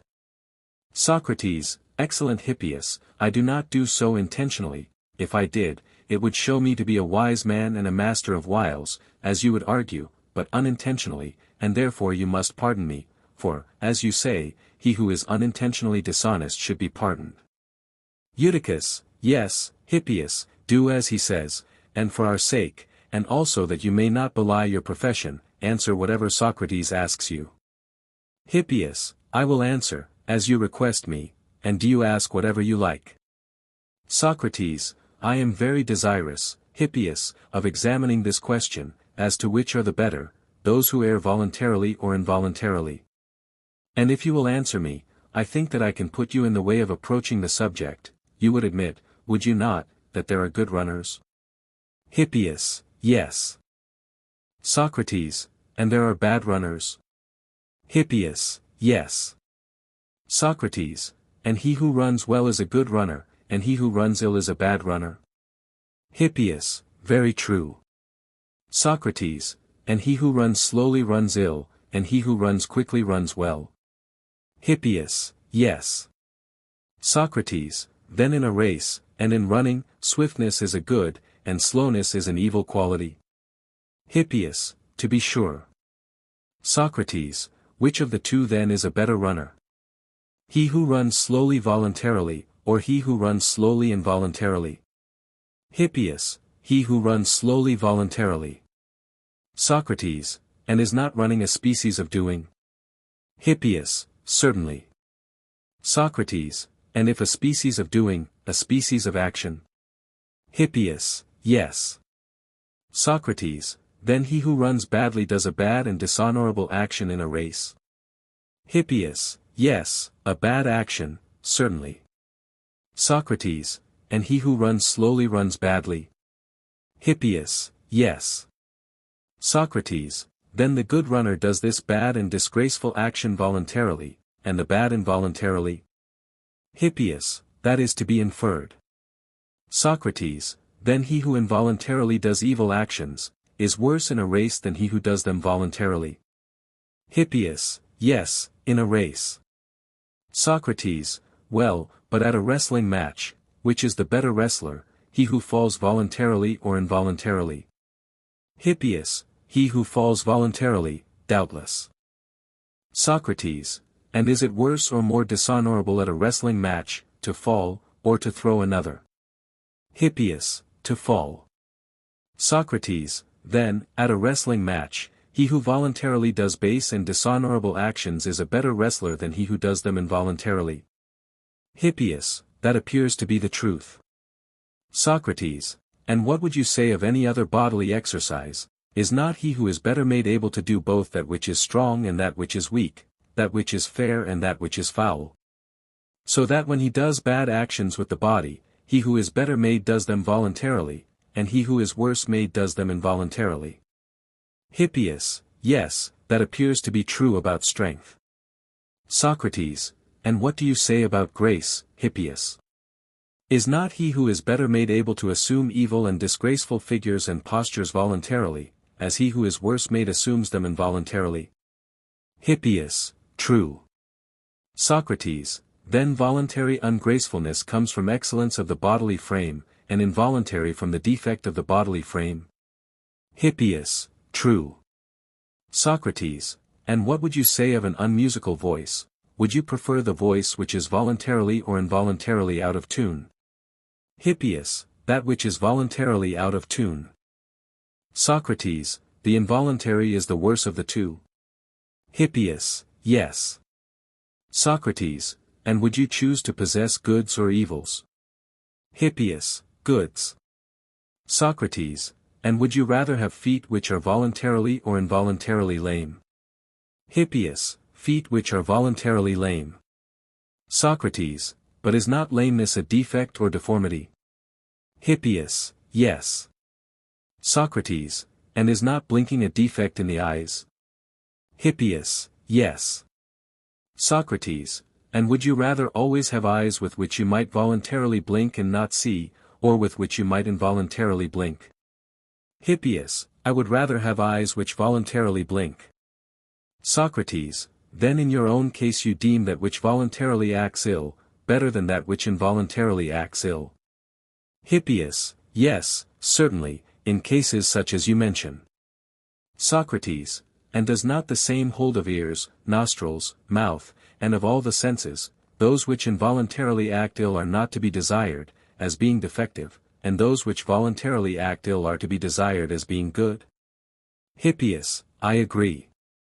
Socrates, and what would you say of instruments, which are the better sort of instruments to have to do with? Those with which a man acts ill voluntarily or involuntarily? For example, had a man better have a rudder with which he will steer ill, voluntarily or involuntarily? Hippias, he had better have a rudder with which he will steer ill voluntarily. Socrates, and does not the same hold of the bow and the lyre, the flute and all other things? Hippias, very true. Socrates, and would you rather have a horse of such a temper that you may ride him ill voluntarily or involuntarily? Hippias, I would rather have a horse which I could ride ill voluntarily. Socrates, that would be the better horse? Hippias, yes. Socrates, then with a horse of better temper, vicious actions would be produced voluntarily, and with a horse of bad temper involuntarily? Hippias, certainly. Socrates, and that would be true of a dog, or of any other animal? Hippias, yes. Socrates, and is it better to possess the mind of an archer who voluntarily or involuntarily misses the mark? Hippias, of him who voluntarily misses. Socrates, this would be the better mind for the purposes of archery? Hippias, yes. Socrates, then the mind which involuntarily errs is worse than the mind which errs voluntarily? Hippias, yes, certainly, in the use of the bow. Socrates, and what would you say of the art of medicine? Has not the mind which voluntarily works harm to the body, more of the healing art? Hippias, yes. Socrates, then in the art of medicine the voluntary is better than the involuntary? Hippias, yes. Socrates, well, and in lute playing and in flute playing, and in all arts and sciences, is not that mind the better which voluntarily does what is evil and dishonorable, and goes wrong, and is not the worse that which does so involuntarily? Hippias, that is evident. Socrates, and what would you say of the characters of slaves? Should we not prefer to have those who voluntarily do wrong and make mistakes, and are they not better in their mistakes than those who commit them involuntarily? Hippias, yes. Socrates, and should we not desire to have our own minds in the best state possible? Hippias, yes. Socrates, and will our minds be better if they do wrong and make mistakes voluntarily or involuntarily? Hippias, oh, Socrates, it would be a monstrous thing to say that those who do wrong voluntarily are better than those who do wrong involuntarily. Socrates, and yet that appears to be the only inference. Hippias, I do not think so. Socrates, but I imagined, Hippias, that you did. Please to answer once more, is not justice a power, or knowledge, or both? Must not justice, at all events, be one of these? Hippias, yes. Socrates, but if justice is a power of the soul, then the soul which has the greater power is also the more just, for that which has the greater power, my good friend, has been proved by us to be the better. Hippias, yes, that has been proved. Socrates, and if justice is knowledge, then the wiser will be the juster soul, and the more ignorant the more unjust? Hippias, yes. Socrates, but if justice be power as well as knowledge, then will not the soul which has both knowledge and power be the more just, and that which is the more ignorant be the more unjust? Must it not be so? Hippias, clearly. Socrates, and is not the soul which has the greater power and wisdom also better, and better able to do both good and evil in every action? Hippias, certainly. Socrates, the soul, then, which acts ill, acts voluntarily by power and art, and these either one or both of them are elements of justice. Hippias, that seems to be true. Socrates, and to do injustice is to do ill, and not to do injustice is to do well. Hippias, yes. Socrates, and will not the better and abler soul when it does wrong, do wrong voluntarily, and the bad soul involuntarily? Hippias, clearly. Socrates, and the good man is he who has the good soul, and the bad man is he who has the bad? Hippias, yes.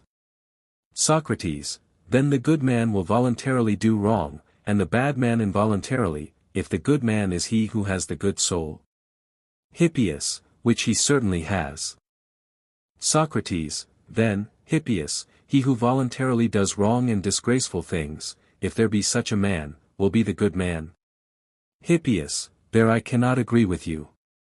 Socrates, nor can I agree with myself, Hippias, and yet that seems to be the conclusion which, as far as we can see at present, must follow from our argument. As I was saying before, I am all abroad, and being in perplexity am always changing my opinion. Now, that I or any ordinary man should wander in perplexity is not surprising, but if you wise men also wander, and we cannot come to you and rest from our wandering, the matter begins to be serious both to us and to you. First Alcibiades. Introduction. The First Alcibiades is a conversation between Socrates and Alcibiades. Socrates is represented in a character which he attributes to himself in the Apology of a know-nothing who detects the conceit of knowledge in others. The two have met already in the Protagoras, and in the Symposium, in the latter dialogue, as in this, the relation between them is that of a lover and his beloved. But the narrative of their loves is told differently in different places, for in the Symposium Alcibiades is depicted as the impassioned but rejected lover, here, as coldly receiving the advances of Socrates, for the best of purposes, lies in wait for the aspiring and ambitious youth. Alcibiades, who is described as a very young man, is about to enter on public life, having an inordinate opinion of himself, and an extravagant ambition. Socrates, who knows what is in man, astonishes him by a revelation of his designs. But has he the knowledge which is necessary for carrying them out? He is going to persuade the Athenians, about what?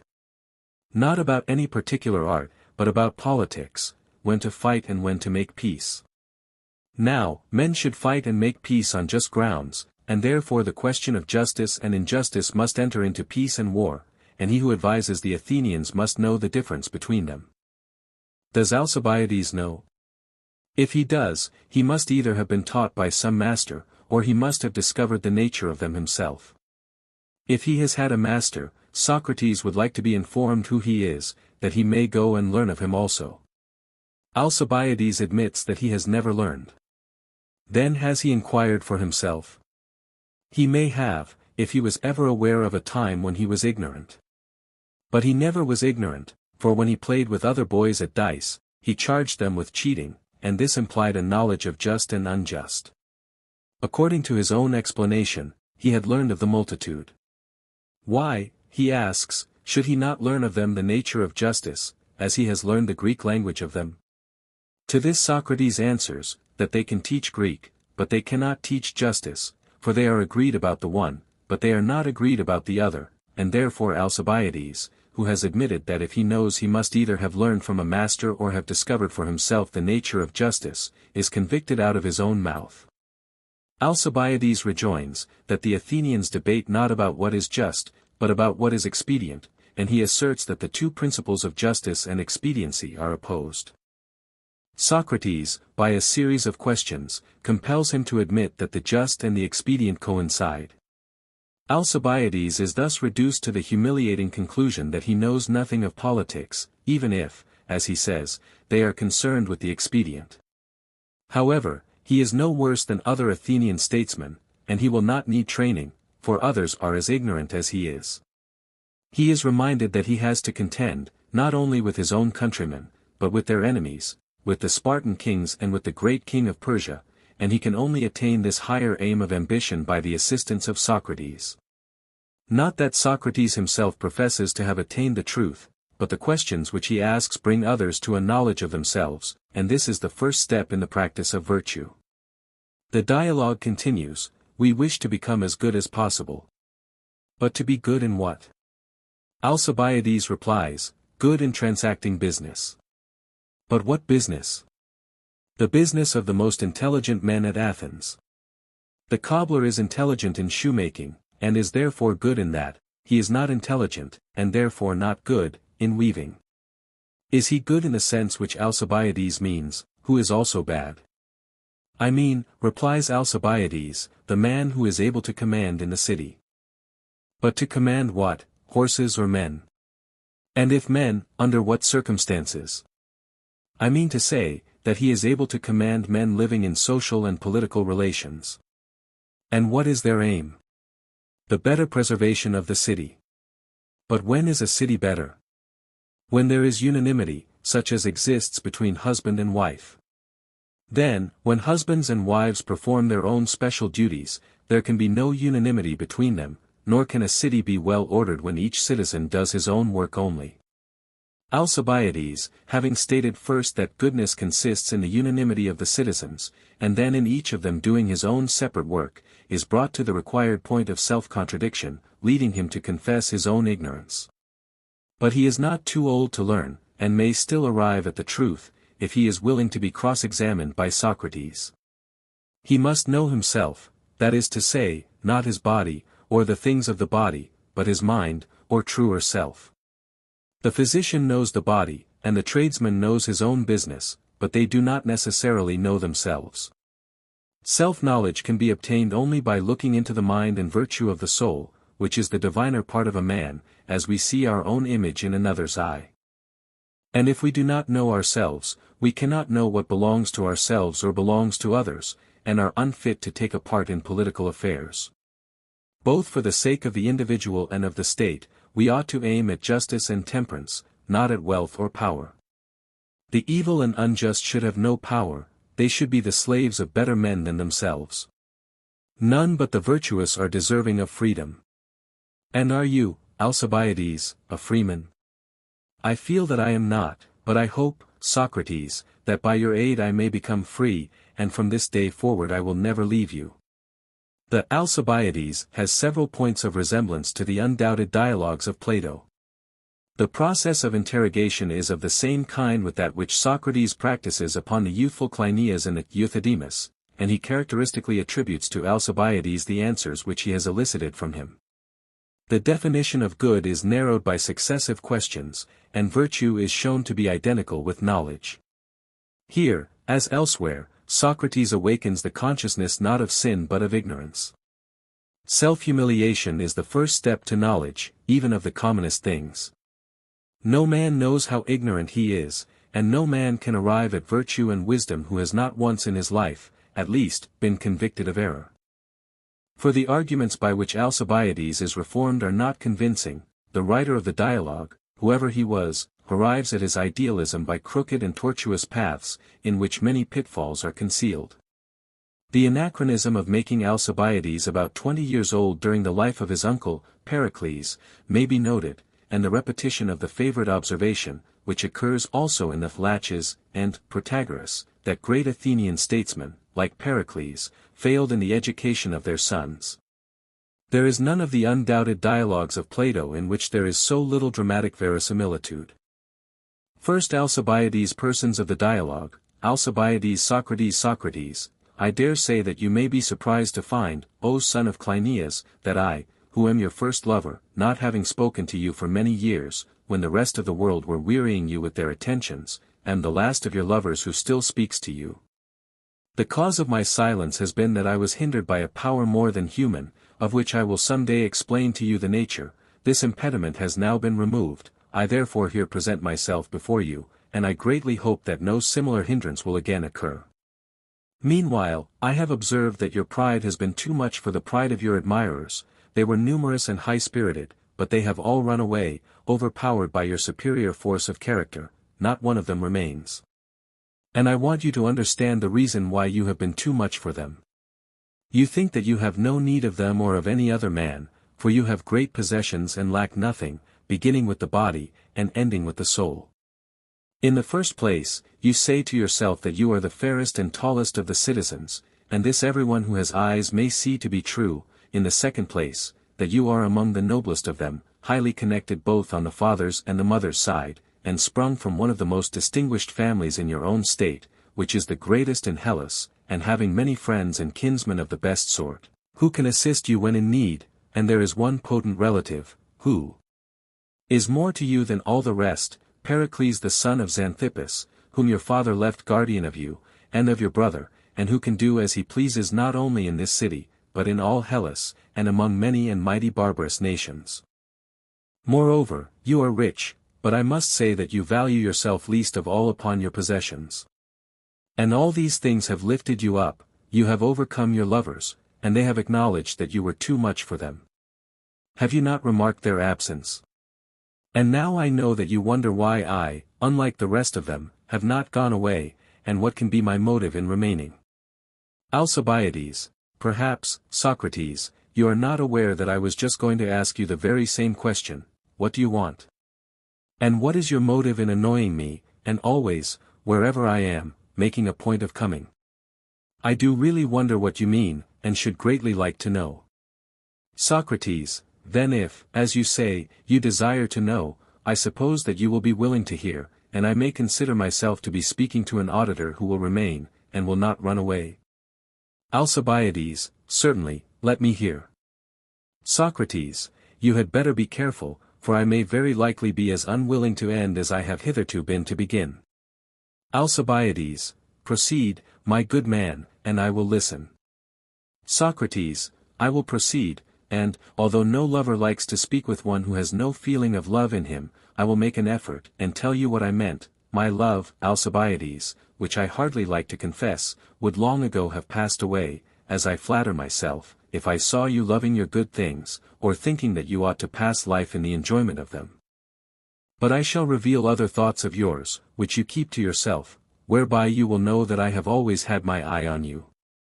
Suppose that at this moment some god came to you and said, Alcibiades, will you live as you are, or die in an instant if you are forbidden to make any further acquisition? I verily believe that you would choose death. And I will tell you the hope in which you are at present living. Before many days have elapsed, you think that you will come before the Athenian assembly, and will prove to them that you are more worthy of honor than Pericles, or any other man that ever lived, and having proved this, you will have the greatest power in the state. When you have gained the greatest power among us, you will go on to other Hellenic states, and not only to Hellenes, but to all the barbarians who inhabit the same continent with us. And if the god were then to say to you again, here in Europe is to be your seat of empire, and you must not cross over into Asia or meddle with Asiatic affairs. I do not believe that you would choose to live upon these terms, but the world, as I may say, must be filled with your power and name. No man less than Cyrus and Xerxes is of any account with you. Such I know to be your hopes. I am not guessing only, and very likely you, who know that I am speaking the truth, will reply, well, Socrates, but what have my hopes to do with the explanation which you promised of your unwillingness to leave me? And that is what I am now going to tell you, sweet son of Cleinias and Dinomache. The explanation is, that all these designs of yours cannot be accomplished by you without my help, so great is the power which I believe myself to have over you and your concerns, and this I conceive to be the reason why the God has hitherto forbidden me to converse with you, and I have been long expecting his permission.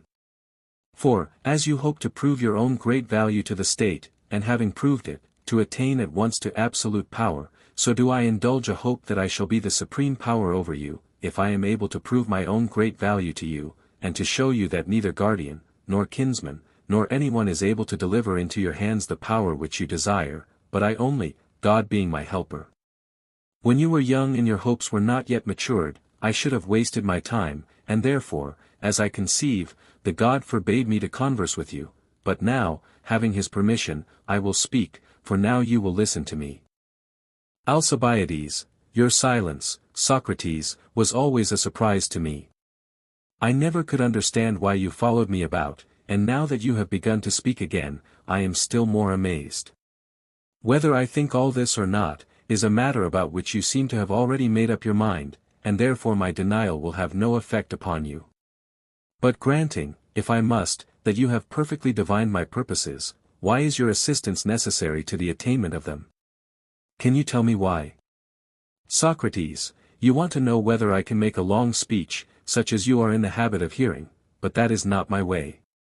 I think, however, that I can prove to you the truth of what I am saying, if you will grant me one little favor.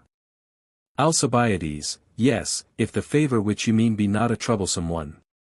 Socrates, will you be troubled at having questions to answer? Alcibiades, not at all. Socrates, then please to answer. Alcibiades, ask me. Socrates, have you not the intention which I attribute to you? Alcibiades, I will grant anything you like, in the hope of hearing what more you have to say. Socrates, you do, then, mean, as I was saying, to come forward in a little while in the character of an adviser of the Athenians? And suppose that when you are ascending the bema, I pull you by the sleeve and say, Alcibiades, you are getting up to advise the Athenians, do you know the matter about which they are going to deliberate, better than they? How would you answer? Alcibiades, I should reply, that I was going to advise them about a matter which I do know better than they. Socrates, then you are a good adviser about the things which you know. Alcibiades, certainly. Socrates, and do you know anything but what you have learned of others, or found out yourself? Alcibiades, that is all. Socrates, and would you have ever learned or discovered anything, if you had not been willing either to learn of others or to examine yourself? Alcibiades, I should not. Socrates, and would you have been willing to learn or to examine what you supposed that you knew? Alcibiades, certainly not. Socrates, then there was a time when you thought that you did not know what you are now supposed to know. Alcibiades, certainly. Socrates, I think that I know tolerably well the extent of your acquirements, and you must tell me if I forget any of them. According to my recollection, you learned the arts of writing, of playing on the lyre, and of wrestling. The flute you never would learn. This is the sum of your accomplishments, unless there were some which you acquired in secret, and I think that secrecy was hardly possible, as you could not have come out of your door, either by day or night, without my seeing you. Alcibiades, yes, that was the whole of my schooling. Socrates, and are you going to get up in the Athenian assembly, and give them advice about writing? Alcibiades, no, indeed. Socrates, you mean about shipbuilding, for example, when the question is what sort of ships they ought to build. Alcibiades, no, I should not advise them about that. Socrates, I suppose, because you do not understand shipbuilding, is that the reason? Alcibiades, it is. Socrates, Then about what concerns of theirs will you advise them?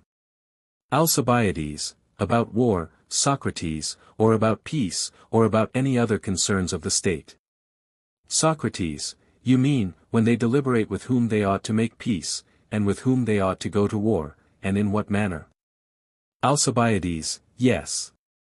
Socrates, and they ought to go to war with those against whom it is better to go to war. Alcibiades, yes. Socrates, and when it is better? Alcibiades, certainly. Socrates, and for as long a time as is better? Alcibiades, yes.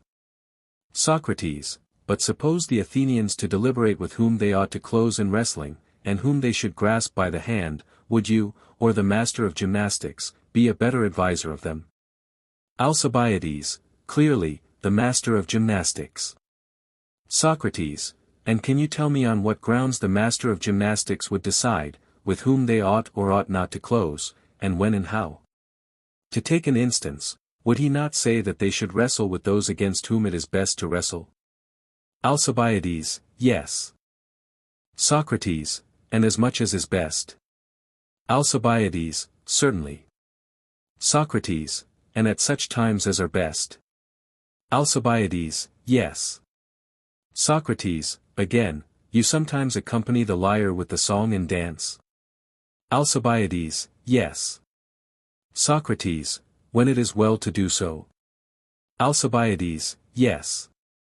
Socrates, and as much as is well? Alcibiades, just so. Socrates, and as you speak of an excellence or art of the best in wrestling, and of an excellence in playing the lyre, I wish you would tell me what this latter is. The excellence of wrestling I call gymnastic, and I want to know what you call the other. Alcibiades, I do not understand you. Socrates, then try to do as I do, for the answer which I gave is universally right, and when I say right, I mean according to rule. Alcibiades, yes. Socrates, and was not the art of which I spoke gymnastic? Alcibiades, certainly. Socrates, and I called the excellence in wrestling gymnastic? Alcibiades, you did. Socrates, and I was right? Alcibiades, I think that you were. Socrates, well, now, for you should learn to argue prettily, let me ask you in return to tell me, first, what is that art of which playing and singing, and stepping properly in the dance, are parts? What is the name of the whole? I think that by this time you must be able to tell. Alcibiades, indeed I cannot. Socrates, then let me put the matter in another way, what do you call the goddesses who are the patronesses of art? Alcibiades, the muses do you mean, Socrates? Socrates, yes, I do, and what is the name of the art which is called after them? Alcibiades, I suppose that you mean music. Socrates, yes, that is my meaning, and what is the excellence of the art of music, as I told you truly that the excellence of wrestling was gymnastic, what is the excellence of music, to be what? Alcibiades, to be musical, I suppose. Socrates, very good, and now please to tell me what is the excellence of war and peace, as the more musical was the more excellent, or the more gymnastical was the more excellent, tell me, what name do you give to the more excellent in war and peace? Alcibiades, but I really cannot tell you. Socrates, but if you were offering advice to another and said to him, this food is better than that, at this time and in this quantity, and he said to you, what do you mean, Alcibiades, by the word better? You would have no difficulty in replying that you meant more wholesome, although you do not profess to be a physician, and when the subject is one of which you profess to have knowledge, and about which you are ready to get up and advise as if you knew, are you not ashamed, when you are asked, not to be able to answer the question? Is it not disgraceful? Alcibiades, very. Socrates, well, then, consider and try to explain what is the meaning of better, in the matter of making peace and going to war with those against whom you ought to go to war. To what does the word refer? Alcibiades, I am thinking, and I cannot tell. Socrates, but you surely know what are the charges which we bring against one another, when we arrive at the point of making war, and what name we give them. Alcibiades, yes, certainly, we say that deceit or violence has been employed, or that we have been defrauded. Socrates, and how does this happen? Will you tell me how? For there may be a difference in the manner. Alcibiades, do you mean by, how, Socrates, whether we suffered these things justly or unjustly? Socrates, exactly. Alcibiades, there can be no greater difference than between just and unjust. Socrates, and would you advise the Athenians to go to war with the just or with the unjust? Alcibiades, that is an awkward question, for certainly, even if a person did intend to go to war with the just, he would not admit that they were just. Socrates, he would not go to war, because it would be unlawful. Alcibiades, neither lawful nor honorable. Socrates, then you, too, would address them on principles of justice? Alcibiades, certainly. Socrates, what, then, is justice but that better, of which I spoke, in going to war or not going to war with those against whom we ought or ought not, and when we ought or ought not to go to war? Alcibiades, clearly. Socrates, but how is this, friend Alcibiades? Have you forgotten that you do not know this, or have you been to the schoolmaster without my knowledge, and has he taught you to discern the just from the unjust? Who is he? I wish you would tell me, that I may go and learn of him. You shall introduce me. Alcibiades, you are mocking, Socrates. Socrates, no, indeed, I most solemnly declare to you by Zeus, who is the God of our common friendship, and whom I never will forswear, that I am not. Tell me, then, who this instructor is, if he exists. Alcibiades, but, perhaps, he does not exist. May I not have acquired the knowledge of just and unjust in some other way? Socrates, yes, if you have discovered them. Alcibiades, but do you not think that I could discover them? Socrates, I am sure that you might, if you inquired about them. Alcibiades, and do you not think that I would inquire? Socrates, yes, if you thought that you did not know them. Alcibiades, and was there not a time when I did so think? Socrates, very good, and can you tell me how long it is since you thought that you did not know the nature of the just and the unjust? What do you say to a year ago? Were you then in a state of conscious ignorance and inquiry? Or did you think that you knew? And please to answer truly, that our discussion may not be in vain. Alcibiades, well, I thought that I knew. Socrates, and 2 years ago, and 3 years ago, and 4 years ago, you knew all the same? Alcibiades, I did. Socrates, and more than 4 years ago you were a child, were you not? Alcibiades, yes. Socrates, and then I am quite sure that you thought you knew. Alcibiades, why are you so sure?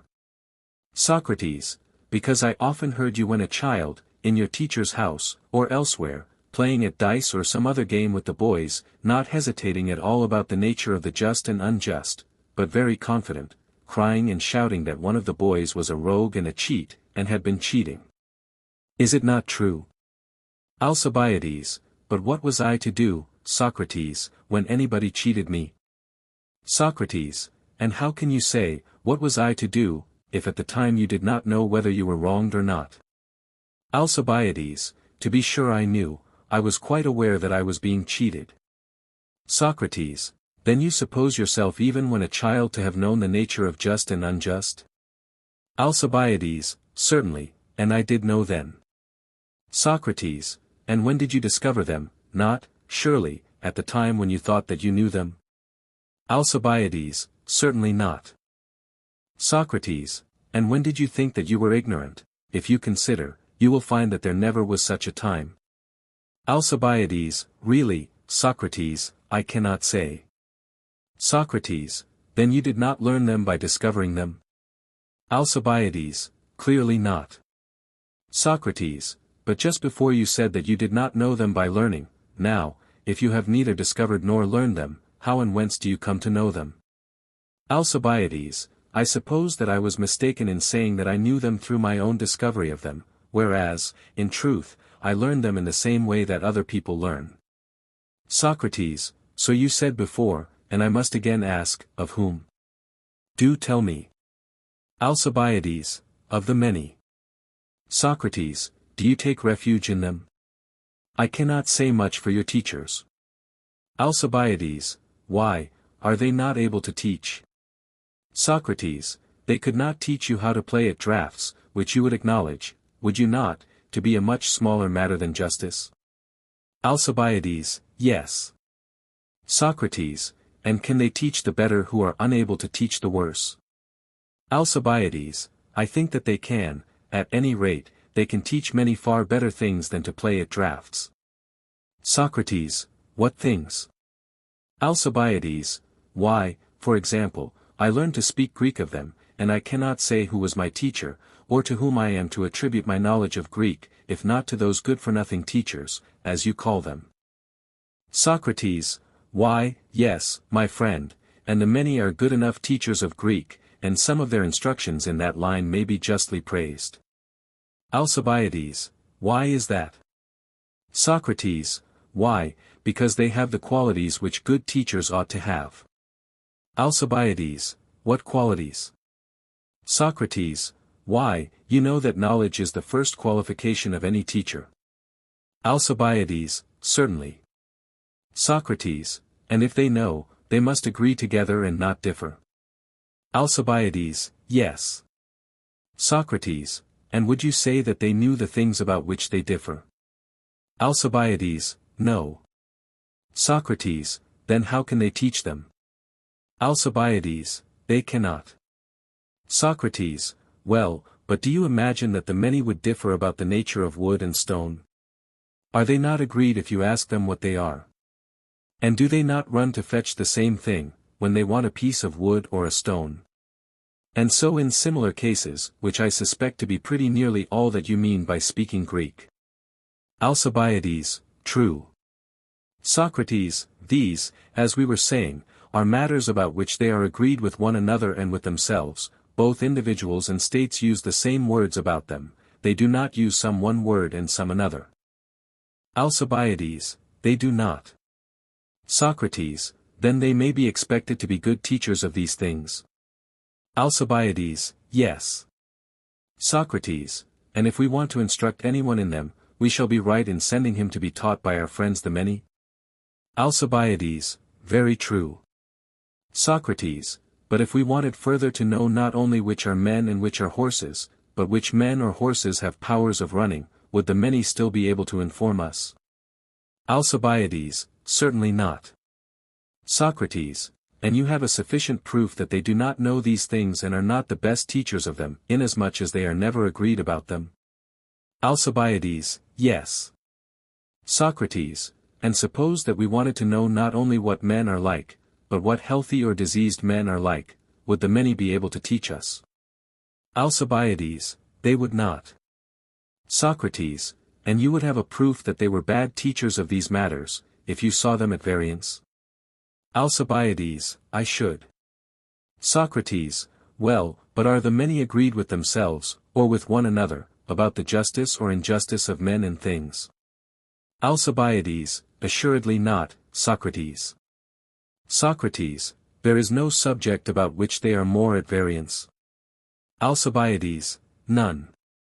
Socrates, I do not suppose that you ever saw or heard of men quarreling over the principles of health and disease to such an extent as to go to war and kill one another for the sake of them. Alcibiades, no indeed. Socrates, but of the quarrels about justice and injustice, even if you have never seen them, you have certainly heard from many people, including Homer, for you have heard of the Iliad and Odyssey. Alcibiades, to be sure, Socrates. Socrates, a difference of just and unjust is the argument of those poems. Alcibiades, true. Socrates, which difference caused all the wars and deaths of Trojans and Achaeans, and the deaths of the suitors of Penelope in their quarrel with Odysseus. Alcibiades, very true. Socrates, and when the Athenians and Lacedaemonians and Boeotians fell at Tanagra, and afterwards in the battle of Chaeronea, at which your father Cleinias met his end, the question was one of justice, this was the sole cause of the battles, and of their deaths. Alcibiades, very true.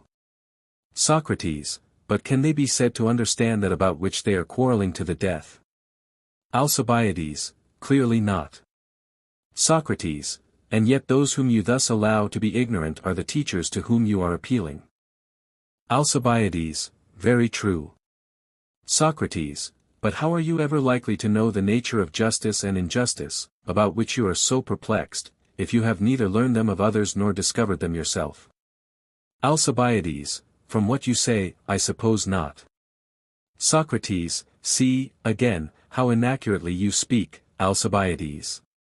Alcibiades, in what respect? Socrates, in saying that I say so. Alcibiades, why, did you not say that I know nothing of the just and unjust?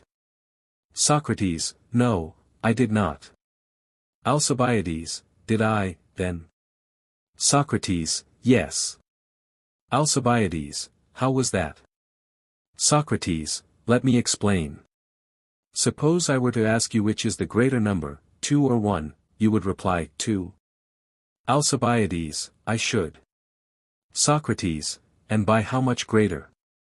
Alcibiades, by 1. Socrates, which of us now says that 2 is more than 1? Alcibiades, I do. Socrates, did not I ask, and you answer the question? Alcibiades, yes.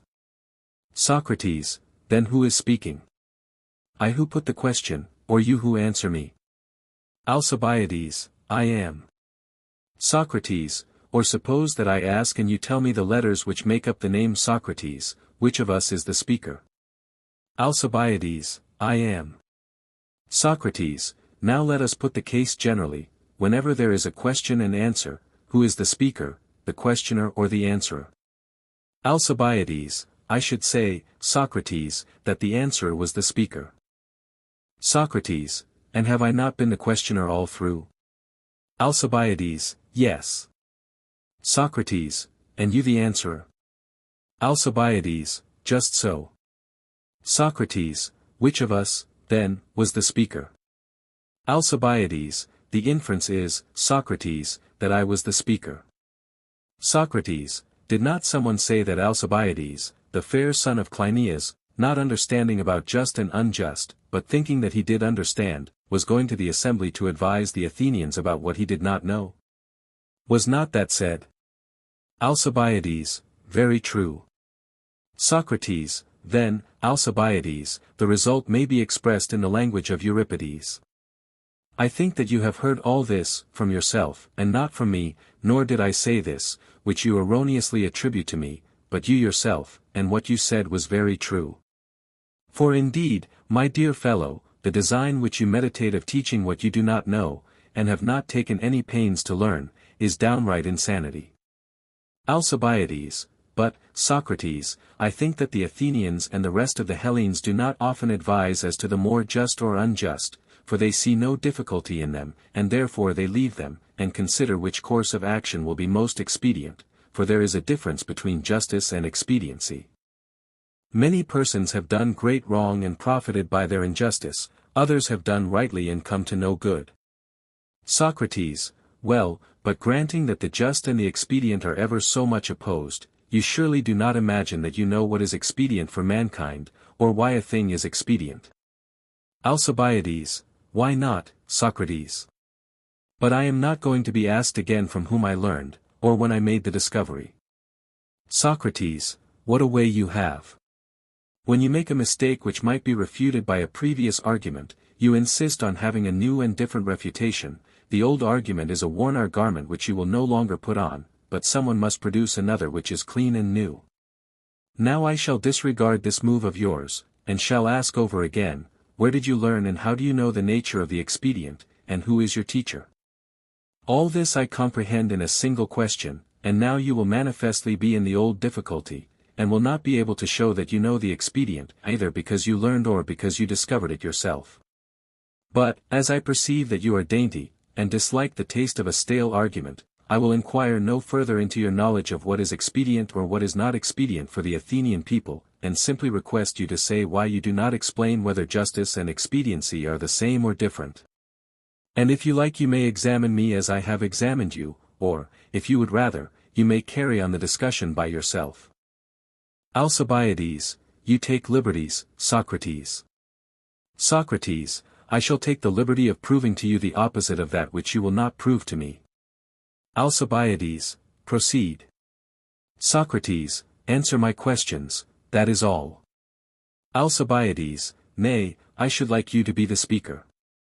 Socrates, what, do you not wish to be persuaded? Alcibiades, certainly I do. Socrates, and can you be persuaded better than out of your own mouth? Alcibiades, I think not. Socrates, then you shall answer, and if you do not hear the words, that the just is the expedient, coming from your own lips, never believe another man again. Alcibiades, I won't, but answer I will, for I do not see how I can come to any harm. Socrates, a true prophecy. Let me begin then by inquiring of you whether you allow that the just is sometimes expedient and sometimes not. Alcibiades, yes. Socrates, and sometimes honorable and sometimes not. Alcibiades, what do you mean? Socrates, I am asking if you ever knew anyone who did what was dishonorable and yet just? Alcibiades, never. Socrates, all just things are honorable. Alcibiades, yes. Socrates, and are honorable things sometimes good and sometimes not good, or are they always good? Alcibiades, I rather think, Socrates, that some honorable things are evil. Socrates, and are some dishonorable things good? Alcibiades, yes. Socrates, you mean in such a case as the following: in time of war, men have been wounded or have died in rescuing a companion or kinsman, when others who have neglected the duty of rescuing them have escaped in safety. Alcibiades, true. Socrates, and to rescue another under such circumstances is honorable, in respect of the attempt to save those whom we ought to save, and this is courage. Alcibiades, true. Socrates, but evil in respect of death and wounds? Alcibiades, yes. Socrates, and the courage which is shown in the rescue is one thing, and the death another? Alcibiades, certainly. Socrates, then the rescue of one's friends is honorable in one point of view, but evil in another? Alcibiades, true. Socrates, and if honorable, then also good. Will you consider now whether I may not be right, for you were acknowledging that the courage which is shown in the rescue is honorable. Now is this courage good or evil? Look at the matter thus: which would you rather choose, good or evil? Alcibiades, good. Socrates, and the greatest goods you would be most ready to choose, and would least like to be deprived of them? Alcibiades, certainly. Socrates, what would you say of courage? At what price would you be willing to be deprived of courage? Alcibiades, would rather die than be a coward. Socrates, then you think that cowardice is the worst of evils? Alcibiades, I do. Socrates, as bad as death, I suppose? Alcibiades, yes. Socrates, and life and courage are the extreme opposites of death and cowardice? Alcibiades, yes. Socrates, and they are what you would most desire to have, and their opposites you would least desire? Alcibiades, yes. Socrates, is this because you think life and courage the best, and death and cowardice the worst? Alcibiades, yes. Socrates, and you would term the rescue of a friend in battle honorable, inasmuch as courage does a good work? Alcibiades, I should. Socrates, but evil because of the death which ensues? Alcibiades, yes. Socrates, might we not describe their different effects as follows: you may call either of them evil in respect of the evil which is the result, and good in respect of the good which is the result of either of them? Alcibiades, yes. Socrates, and they are honorable in so far as they are good, and dishonorable in so far as they are evil? Alcibiades, true. Socrates, then when you say that the rescue of a friend in battle is honorable and yet evil, that is equivalent to saying that the rescue is good and yet evil? Alcibiades, I believe that you are right, Socrates. Socrates, nothing honorable, regarded as honorable, is evil, nor anything base, regarded as base, good. Alcibiades, clearly not. Socrates, look at the matter yet once more in a further light, he who acts honorably acts well. Alcibiades, yes. Socrates, and he who acts well is happy. Alcibiades, of course. Socrates, and the happy are those who obtain good? Alcibiades, true. Socrates, and they obtain good by acting well and honorably? Alcibiades, yes. Socrates, then acting well is a good? Alcibiades, certainly. Socrates, and happiness is a good? Alcibiades, yes. Socrates, then the good and the honorable are again identified. Alcibiades, manifestly. Socrates, then, if the argument holds, what we find to be honorable we shall also find to be good? Alcibiades, certainly. Socrates, and is the good expedient or not? Alcibiades, expedient. Socrates, do you remember our admissions about the just? Alcibiades, yes, if I am not mistaken, we said that those who acted justly must also act honorably. Socrates, and the honorable is the good? Alcibiades, yes. Socrates, and the good is expedient? Alcibiades, yes. Socrates, then, Alcibiades, the just is expedient? Alcibiades, I should infer so. Socrates, and all this I prove out of your own mouth, for I ask and you answer. Alcibiades, I must acknowledge it to be true. Socrates, and having acknowledged that the just is the same as the expedient, are you not, let me ask, prepared to ridicule anyone who, pretending to understand the principles of justice and injustice, gets up to advise the noble Athenians or the ignoble Peparethians, that the just may be the evil? Alcibiades, I solemnly declare, Socrates, that I do not know what I am saying.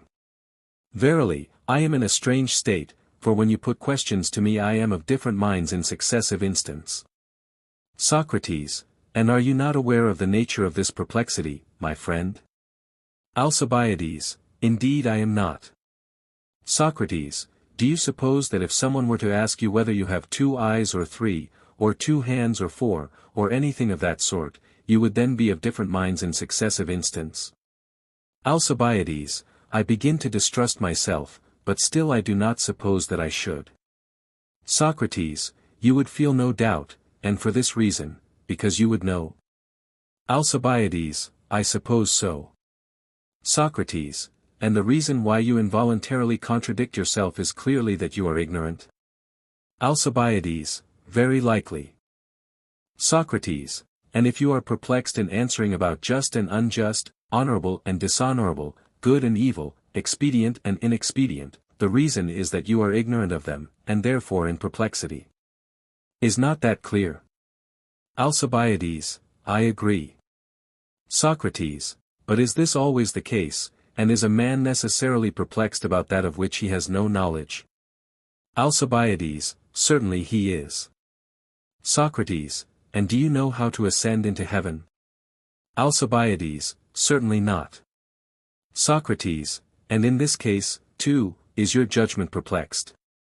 Alcibiades, no. Socrates, do you see the reason why, or shall I tell you? Alcibiades, tell me.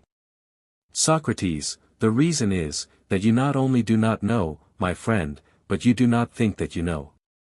Alcibiades, there again, what do you mean? Socrates, ask yourself, are you in any perplexity about things of which you are ignorant? You know, for example, that you know nothing about the preparation of food.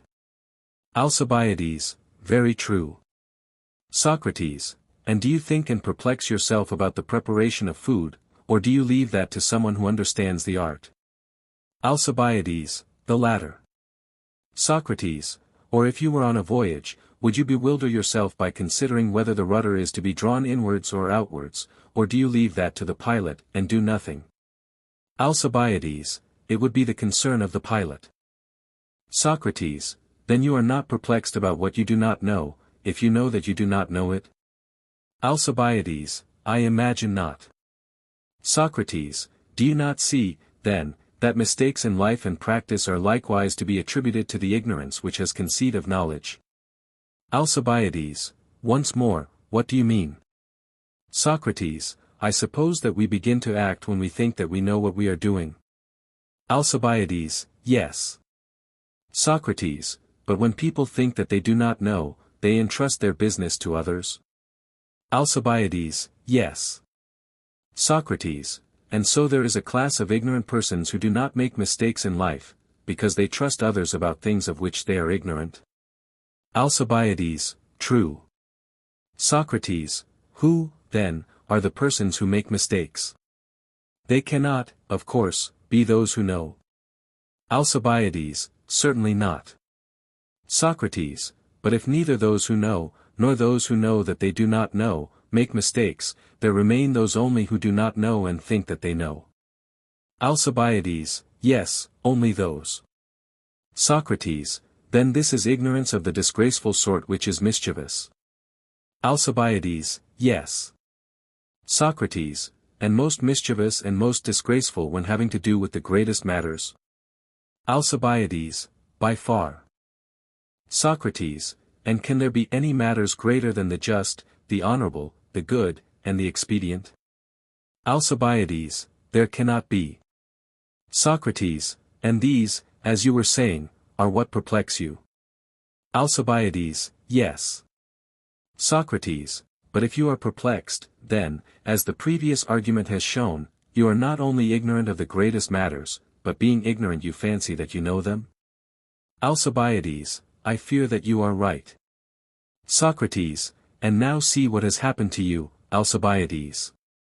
I hardly like to speak of your evil case, but as we are alone I will, my good friend, you are wedded to ignorance of the most disgraceful kind, and of this you are convicted, not by me, but out of your own mouth and by your own argument, wherefore also you rush into politics before you are educated. Neither is your case to be deemed singular. For I might say the same of almost all our statesmen, with the exception, perhaps of your guardian, Pericles. Alcibiades, yes, Socrates, and Pericles is said not to have got his wisdom by the light of nature, but to have associated with several of the philosophers, with Pythoclides, for example, and with Anaxagoras, and now in advanced life with Damon, in the hope of gaining wisdom. Socrates, very good, but did you ever know a man wise in anything who was unable to impart his particular wisdom? For example, he who taught you letters was not only wise, but he made you and any others whom he liked wise. Alcibiades, yes. Socrates, and you, whom he taught, can do the same. Alcibiades, true. Socrates, and in like manner the harper and gymnastic master. Alcibiades, certainly. Socrates, when a person is enabled to impart knowledge to another, he thereby gives an excellent proof of his own understanding of any matter. Alcibiades, I agree. Socrates, well, and did Pericles make anyone wise? Did he begin by making his sons wise? Alcibiades, but, Socrates, if the 2 sons of Pericles were simpletons, what has that to do with the matter? Socrates, well, but did he make your brother, Cleinias, wise? Alcibiades, Cleinias is a madman, there is no use in talking of him. Socrates, but if Cleinias is a madman and the 2 sons of Pericles were simpletons, what reason can be given why he neglects you, and lets you be as you are? Alcibiades, I believe that I am to blame for not listening to him. Socrates, but did you ever hear of any other Athenian or foreigner, bond or free, who was deemed to have grown wiser in the society of Pericles, as I might cite Pythodorus, the son of Isolacus, and Callias, the son of Calliades, who have grown wiser in the society of Zeno, for which privilege they have each of them paid him the sum of 100 minae 20 to the increase of their wisdom and fame.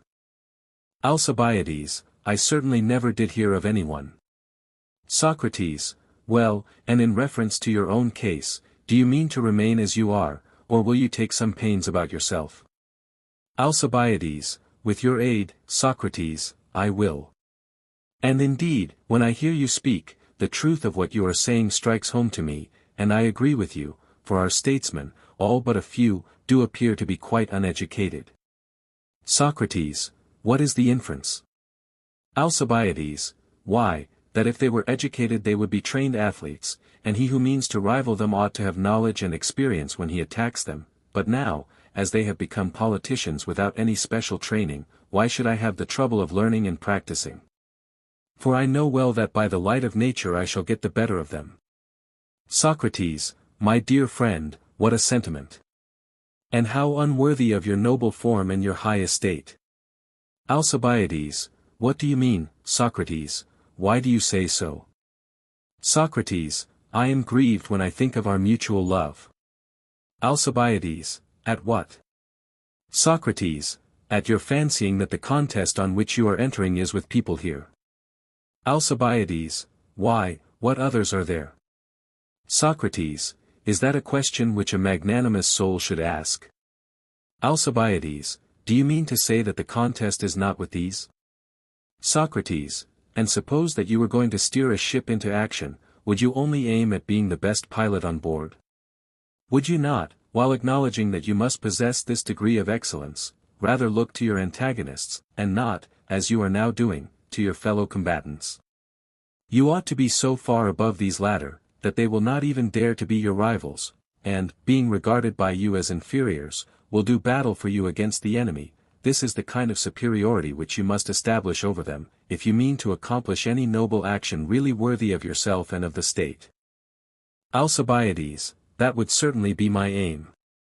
Socrates, verily, then, you have good reason to be satisfied, if you are better than the soldiers, and you need not, when you are their superior and have your thoughts and actions fixed upon them, look away to the generals of the enemy.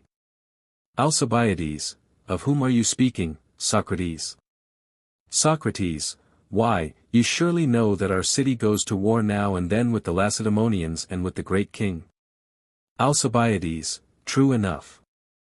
Socrates, and if you meant to be the ruler of this city, would you not be right in considering that the Lacedaemonian and Persian king were your true rivals? Alcibiades, I believe that you are right. Socrates, oh no, my friend, I am quite wrong, and I think that you ought rather to turn your attention to Midias the quail breeder and others like him, who manage our politics, in whom, as the women would remark, you may still see the slaves' cut of hair, cropping out in their minds as well as on their pates, and they come with their barbarous lingo to flatter us and not to rule us.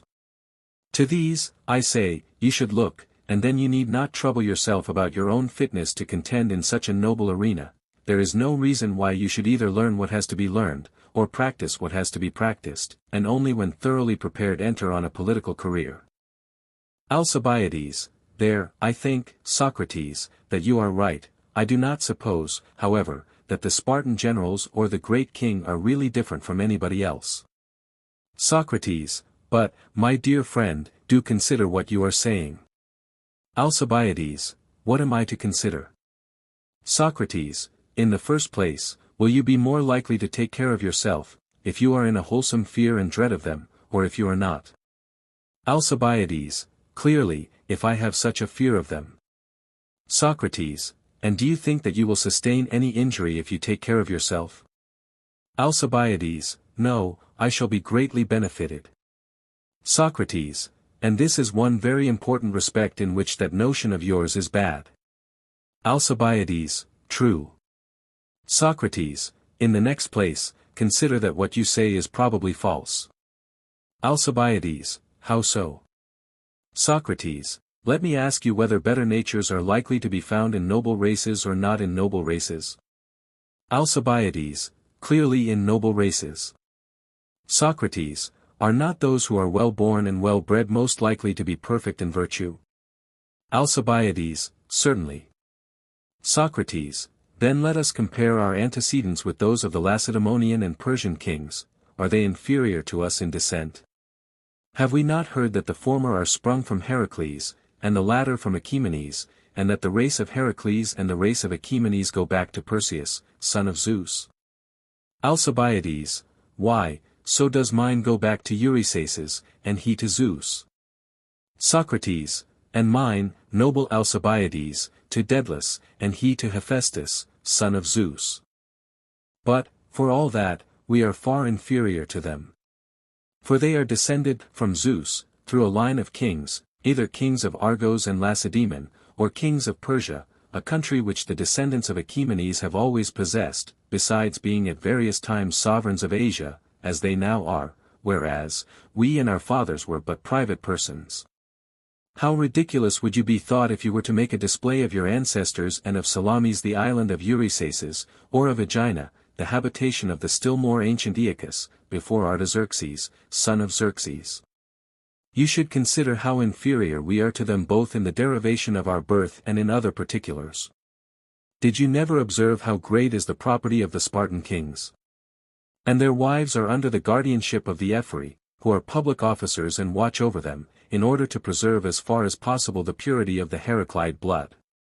Still greater is the difference among the Persians, for no one entertains a suspicion that the father of a prince of Persia can be anyone but the king.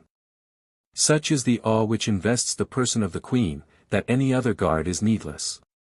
And when the heir of the kingdom is born, all the subjects of the king feast, and the day of his birth is forever afterwards kept as a holiday and time of sacrifice by all Asia, whereas, when you and I were born, Alcibiades, as the comic poet says, the neighbors hardly knew of the important event. After the birth of the royal child, he is tended, not by a good-for-nothing woman-nurse, but by the best of the royal eunuchs, who are charged with the care of him, and especially with the fashioning and right formation of his limbs, in order that he may be as shapely as possible, which being their calling, they are held in great honor. And when the young prince is 7 years old he is put upon a horse and taken to the riding masters, and begins to go out hunting. And at 14 years of age he is handed over to the royal schoolmasters, as they are termed. These are 4 chosen men, reputed to be the best among the Persians of a certain age, and one of them is the wisest, another the justest, a third the most temperate, and a fourth the most valiant. The first instructs him in the Magianism of Zoroaster, the son of Oromasis, which is the worship of the gods, and teaches him also the duties of his royal office. The second, who is the justest, teaches him always to speak the truth. The third, or most temperate, forbids him to allow any pleasure to be lord over him, that he may be accustomed to be a freeman and king indeed, lord of himself first, and not a slave. The most valiant trains him to be bold and fearless, telling him that if he fears, he is to deem himself a slave, whereas Pericles gave you, Alcibiades, for a tutor Zopyrus the Thracian, a slave of his who was past all other work. I might enlarge on the nurture and education of your rivals, but that would be tedious, and what I have said is a sufficient sample of what remains to be said. I have only to remark, by way of contrast, that no one cares about your birth or nurture or education, or, I may say, about that of any other Athenian, unless he has a lover who looks after him. And if you cast an eye on the wealth, the luxury, the garments with their flowing trains, the anointings with myrrh, the multitudes of attendants, and all the other bravery of the Persians, you will be ashamed when you discern your own inferiority, or if you look at the temperance and orderliness and ease and grace and magnanimity and courage and endurance and love of toil and desire of glory and ambition of the Lacedaemonians. In all these respects you will see that you are but a child in comparison of them. Even in the matter of wealth, if you value yourself upon that, I must reveal to you how you stand, for if you form an estimate of the wealth of the Lacedaemonians, you will see that our possessions fall far short of theirs. For no one here can compete with them either in the extent and fertility of their own and the Messenian territory, or in the number of their slaves, and especially of the Helots, or of their horses, or of the animals which feed on the Messenian pastures. But I have said enough of this, and as to gold and silver, there is more of them in Lacedaemon than in all the rest of Hellas, for during many generations gold has been always flowing into them from the whole Hellenic world, and often from the barbarian also, and never going out, as in the fable of Aesop the fox said to the lion, the prints of the feet of those going in are distinct enough, but who ever saw the trace of money going out of Lacedaemon? And therefore you may safely infer that the inhabitants are the richest of the Hellenes in gold and silver, and that their kings are the richest of them, for they have a larger share of these things, and they have also a tribute paid to them which is very considerable. Yet the Spartan wealth, though great in comparison of the wealth of the other Hellenes, is as nothing in comparison of that of the Persians and their kings. Why, I have been informed by a credible person who went up to the king, at Susa, that he passed through a large tract of excellent land, extending for nearly a day's journey, which the people of the country called the Queen's Girdle, and another, which they called her Vale, and several other fair and fertile districts, which were reserved for the adornment of the queen, and are named after her several habiliments. Now, I cannot help thinking to myself, what if someone were to go to Amestris, the wife of Xerxes and mother of Artaxerxes, and say to her, there is a certain Dinomache, whose whole wardrobe is not worth 50 minae, and that will be more than the value, and she has a son who is possessed of a 300-acre patch at Urki, and he has a mind to go to war with your son. Would she not wonder to what this Alcibiades trusts for success in the conflict? He must rely, she would say to herself, upon his training and wisdom. These are the things which Hellenes value. And if she heard that this Alcibiades who is making the attempt is not as yet 20 years old, and is wholly uneducated, and when his lover tells him that he ought to get education and training first, and then go and fight the king, he refuses, and says that he is well enough as he is, would she not be amazed, and ask, on what, then, does the youth rely? And if we replied, he relies on his beauty, and stature, and birth, and mental endowments, she would think that we were mad, Alcibiades, when she compared the advantages which you possess with those of her own people. And I believe that even Lampedo, the daughter of Leotychides, the wife of Architimus and mother of Agis, all of whom were kings, would have the same feeling, if, in your present uneducated state, you were to turn your thoughts against her son, she too would be equally astonished. Alcibiades, you are jesting, Socrates.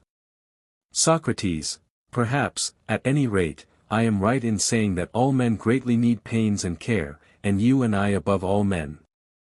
Alcibiades, you are not far wrong about me. Socrates, and certainly not about myself. Alcibiades, but what can we do? Socrates, there must be no hesitation or cowardice, my friend. Alcibiades, that would not become us, Socrates.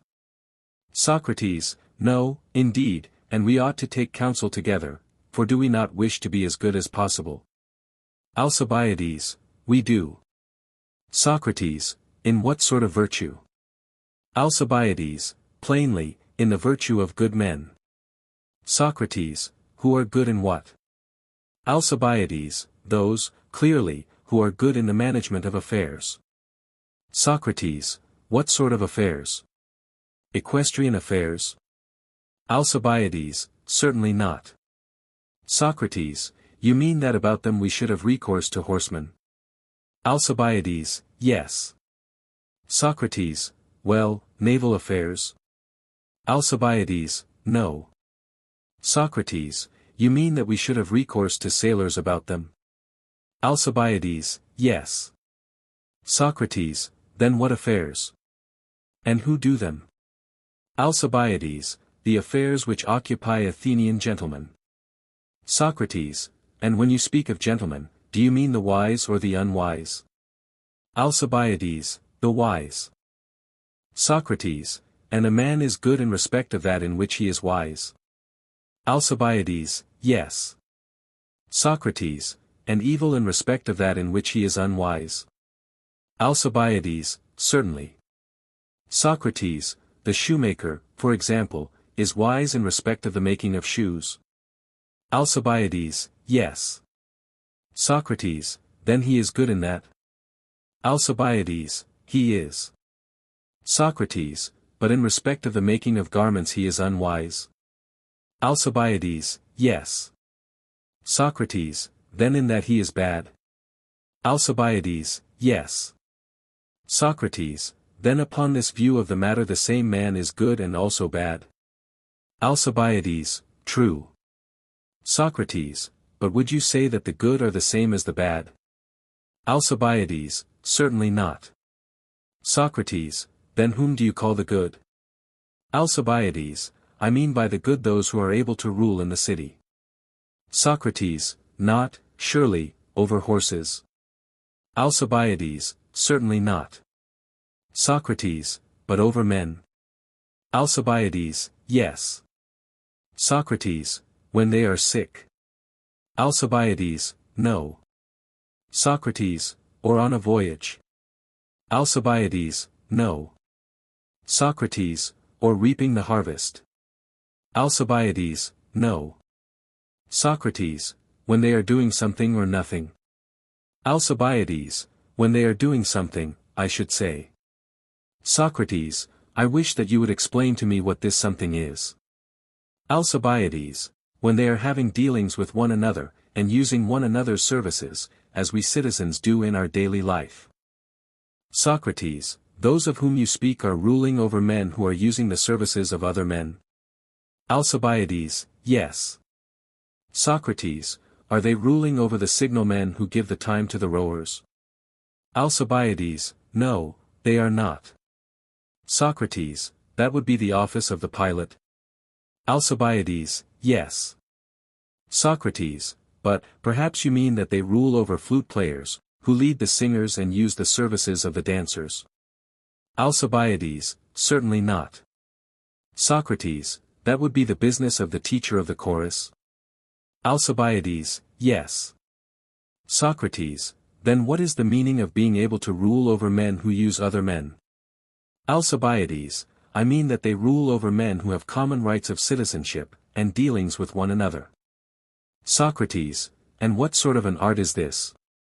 Suppose that I ask you again, as I did just now, what art makes men know how to rule over their fellow sailors, how would you answer? Alcibiades, the art of the pilot. Socrates, and, if I may recur to another old instance, what art enables them to rule over their fellow singers?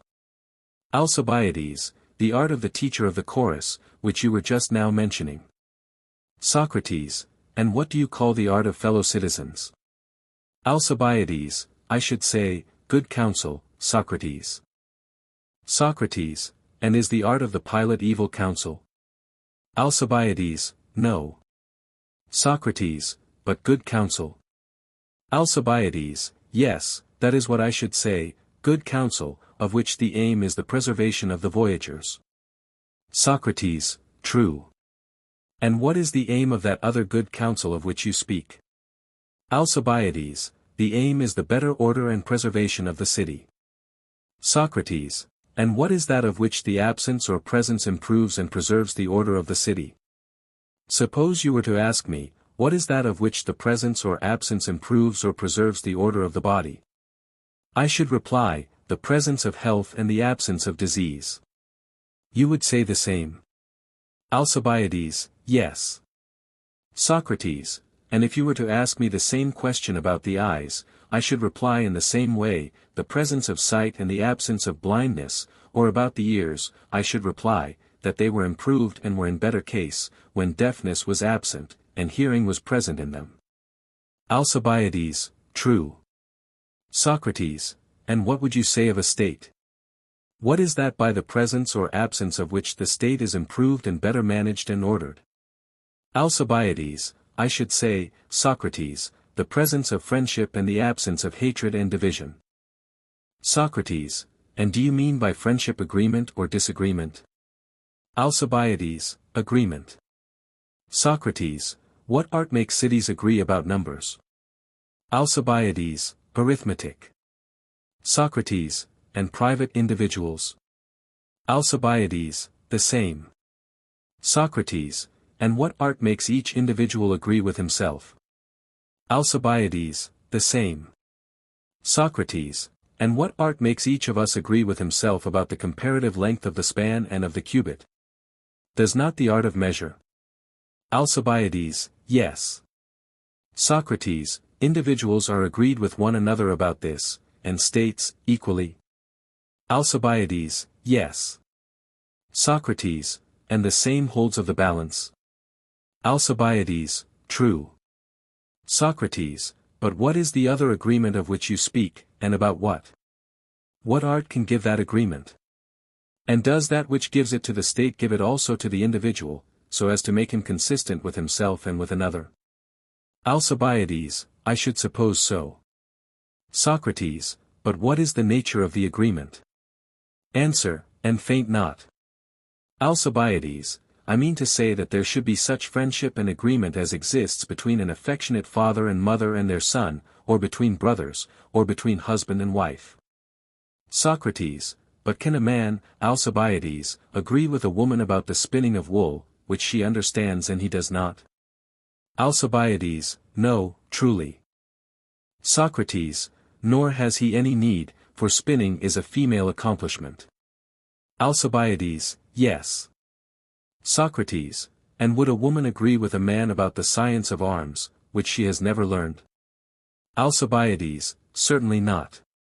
Socrates, I suppose that the use of arms would be regarded by you as a male accomplishment? Alcibiades, it would. Socrates, then, upon your view, women and men have two sorts of knowledge. Alcibiades, certainly. Socrates, then in their knowledge there is no agreement of women and men? Alcibiades, there is not. Socrates, nor can there be friendship, if friendship is agreement? Alcibiades, plainly not. Socrates, then women are not loved by men when they do their own work? Alcibiades, I suppose not.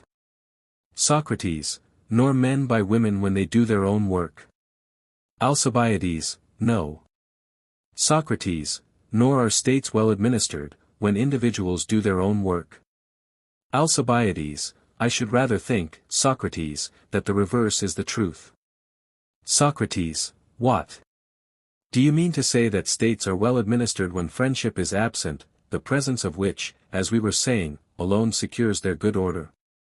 Alcibiades, but I should say that there is friendship among them, for this very reason, that the two parties respectively do their own work. Socrates, that was not what you were saying before, and what do you mean now by affirming that friendship exists when there is no agreement? How can there be agreement about matters which the one party knows, and of which the other is in ignorance? Alcibiades, impossible. Socrates, and when individuals are doing their own work, are they doing what is just or unjust? Alcibiades, what is just, certainly. Socrates, and when individuals do what is just in the state, is there no friendship among them? Alcibiades, I suppose that there must be, Socrates. Socrates, then what do you mean by this friendship or agreement about which we must be wise and discreet in order that we may be good men? I cannot make out where it exists or among whom, according to you, the same persons may sometimes have it, and sometimes not. Alcibiades, but, indeed, Socrates, I do not know what I am saying, and I have long been, unconsciously to myself, in a most disgraceful state. Socrates, nevertheless, cheer up, at 50, if you had discovered your deficiency, you would have been too old, and the time for taking care of yourself would have passed away, but yours is just the age at which the discovery should be made. Socrates, and taking proper care means improving? Alcibiades, yes. Socrates, and what is the art which improves our shoes? Alcibiades, shoemaking. Socrates, then by shoemaking we take care of our shoes? Alcibiades, yes. Socrates, and do we by shoemaking take care of our feet, or by some other art which improves the feet?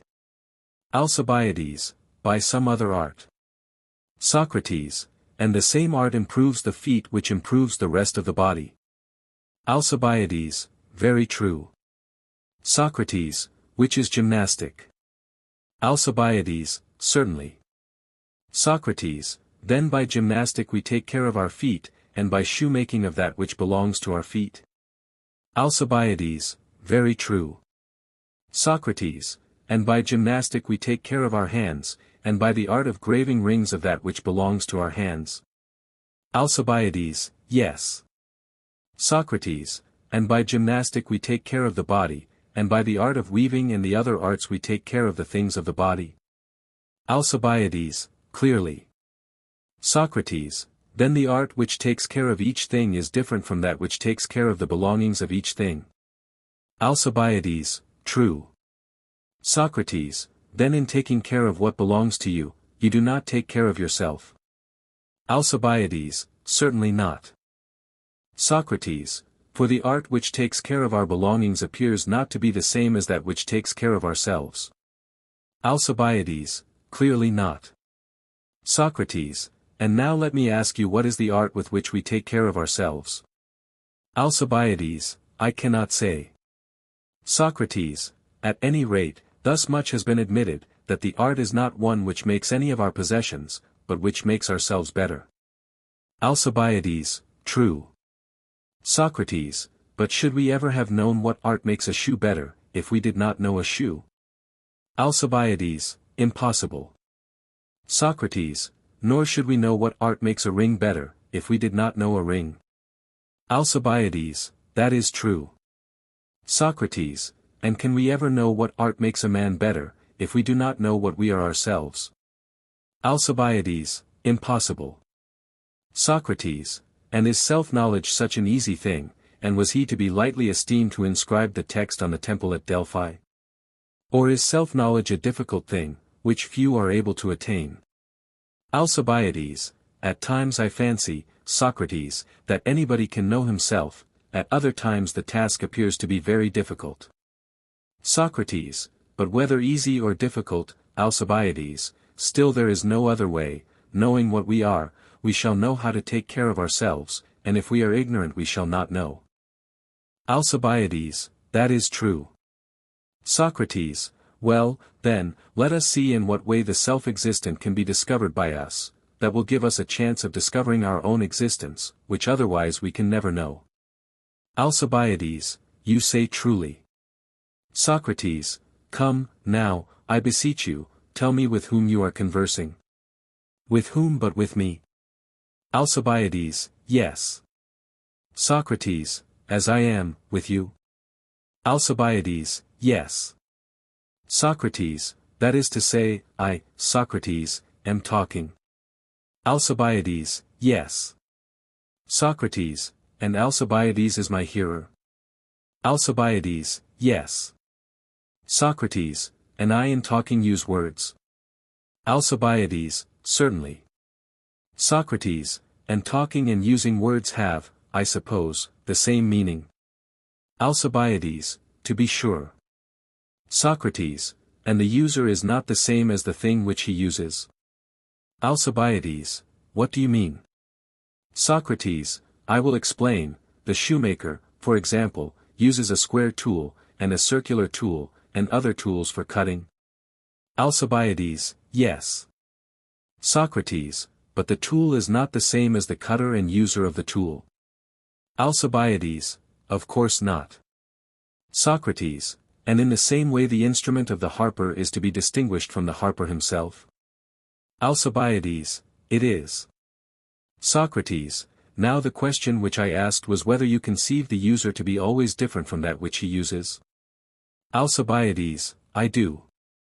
Socrates, then what shall we say of the shoemaker?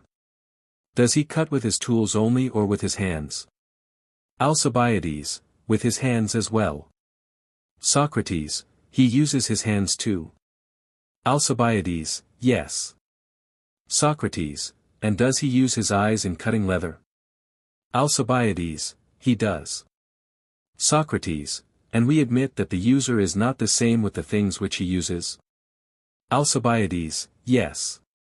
Socrates, then the shoemaker and the harper are to be distinguished from the hands and feet which they use? Alcibiades, clearly. Socrates, and does not a man use the whole body?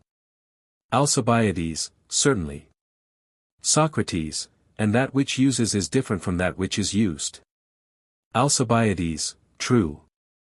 Socrates, then a man is not the same as his own body? Alcibiades, that is the inference. Socrates, what is he, then? Alcibiades, I cannot say. Socrates, nay, you can say that he is the user of the body. Alcibiades, yes. Socrates, and the user of the body is the soul? Alcibiades, yes, the soul. Socrates, and the soul rules? Alcibiades, yes. Socrates, let me make an assertion which will, I think, be universally admitted. Alcibiades, what is it? Socrates, that man is one of three things. Alcibiades, what are they? Socrates, soul, body, or both together forming the whole. Alcibiades, certainly. Socrates, but did we not say that the actual ruling principle of the body is man? Alcibiades, yes, we did. Socrates, and does the body rule over itself? Alcibiades, certainly not. Socrates, it is subject, as we were saying. Alcibiades, yes. Socrates, then that is not the principle which we are seeking. Alcibiades, it would seem not. Socrates, but may we say that the union of the two rules over the body, and consequently that this is man? Alcibiades, very likely. Socrates, the most unlikely of all things, for if one of the members is subject, the two united cannot possibly rule. Alcibiades, true. Socrates, but since neither the body, nor the union of the two, is man, either man has no real existence, or the soul is man. Alcibiades, just so. Socrates, is anything more required to prove that the soul is man? Alcibiades, certainly not, the proof is, I think, quite sufficient. Socrates, and if the proof, although not perfect, be sufficient, we shall be satisfied. More precise proof will be supplied when we have discovered that which we were led to omit, from a fear that the inquiry would be too much protracted. Alcibiades, what was that? Socrates, what I meant, when I said that absolute existence must be first considered, but now, instead of absolute existence, we have been considering the nature of individual existence, and this may, perhaps, be sufficient, for surely there is nothing which may be called more properly ourselves than the soul. Alcibiades, there is nothing.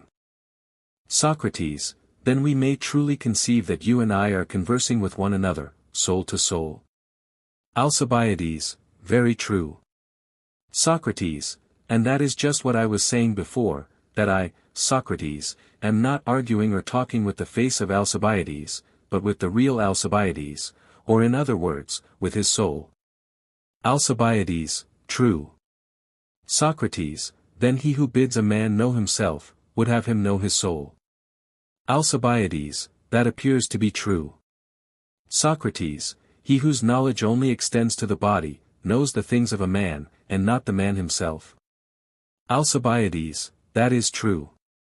Socrates, then neither the physician regarded as a physician, nor the trainer regarded as a trainer, knows himself. Alcibiades, he does not. Socrates, the husbandman and the other craftsmen are very far from knowing themselves, for they would seem not even to know their own belongings. When regarded in relation to the arts which they practice, they are even further removed from self-knowledge, for they only know the belongings of the body, which minister to the body. Alcibiades, that is true. Socrates, then if temperance is the knowledge of self, in respect of his art none of them is temperate. Alcibiades, I agree. Socrates, and this is the reason why their arts are accounted vulgar, and are not such as a good man would practice.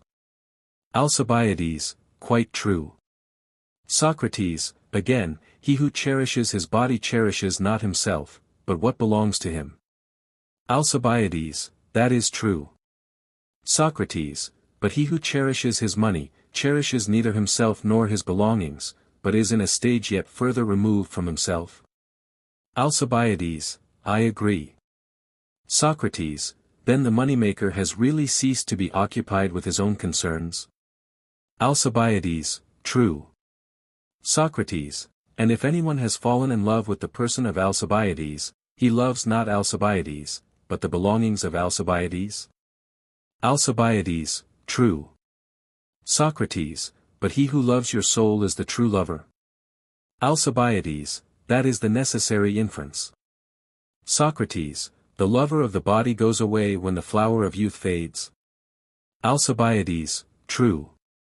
Socrates, but he who loves the soul goes not away, as long as the soul follows after virtue. Alcibiades, yes.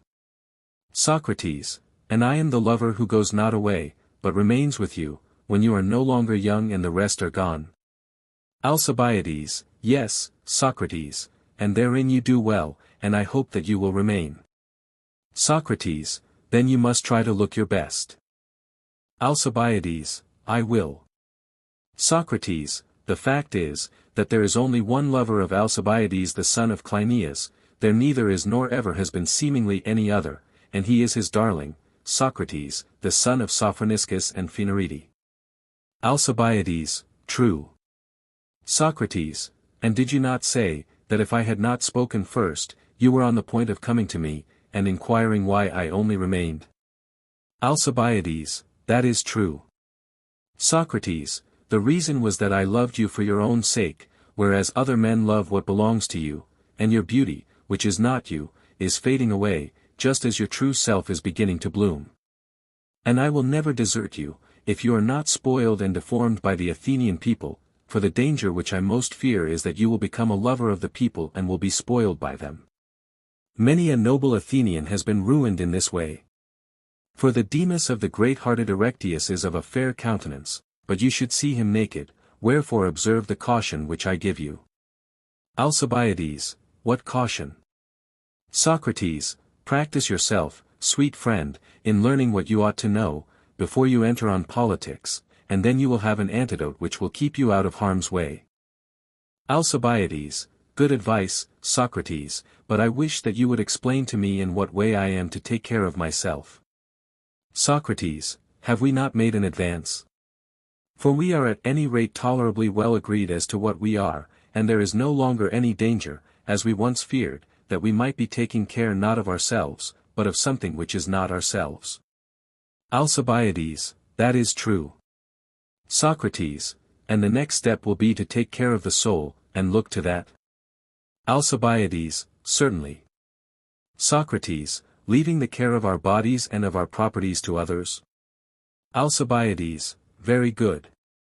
Socrates, but how can we have a perfect knowledge of the things of the soul? For if we know them, then I suppose we shall know ourselves. Can we really be ignorant of the excellent meaning of the Delphian inscription, of which we were just now speaking? Alcibiades, what have you in your thoughts, Socrates? Socrates, I will tell you what I suspect to be the meaning and lesson of that inscription. Let me take an illustration from sight, which I imagine to be the only one suitable to my purpose. Alcibiades, what do you mean? Socrates, consider, if someone were to say to the eye, see thyself, as you might say to a man, know thyself, what is the nature and meaning of this precept? Would not his meaning be, that the eye should look at that in which it would see itself? Alcibiades, clearly. Socrates, and what are the objects in looking at which we see ourselves? Alcibiades, clearly, Socrates, in looking at mirrors and the like. Socrates, very true, and is there not something of the nature of a mirror in our own eyes? Alcibiades, certainly. Socrates, did you ever observe that the face of the person looking into the eye of another is reflected as in a mirror, and in the visual organ which is over against him, and which is called the pupil, there is a sort of image of the person looking? Alcibiades, that is quite true. Socrates, then the eye, looking at another eye, and at that in the eye which is most perfect, and which is the instrument of vision, will there see itself? Alcibiades, that is evident. Socrates, but looking at anything else either in man or in the world, and not to what resembles this, it will not see itself. Alcibiades, very true. Socrates, then if the eye is to see itself, it must look at the eye, and at that part of the eye where sight which is the virtue of the eye resides. Alcibiades, true. Socrates, and if the soul, my dear Alcibiades, is ever to know herself, must she not look at the soul, and especially at that part of the soul in which her virtue resides, and to any other which is like this? Alcibiades, I agree, Socrates. Socrates, and do we know of any part of our souls more divine than that which has to do with wisdom and knowledge? Alcibiades, there is none. Socrates, then this is that part of the soul which resembles the divine, and he who looks at this and at the whole class of things divine, will be most likely to know himself? Alcibiades, clearly. Socrates, and self-knowledge we agree to be wisdom? Alcibiades, true. Socrates, but if we have no self-knowledge and no wisdom, can we ever know our own good and evil? Alcibiades, how can we, Socrates? Socrates, you mean, that if you did not know Alcibiades, there would be no possibility of your knowing that what belonged to Alcibiades was really his?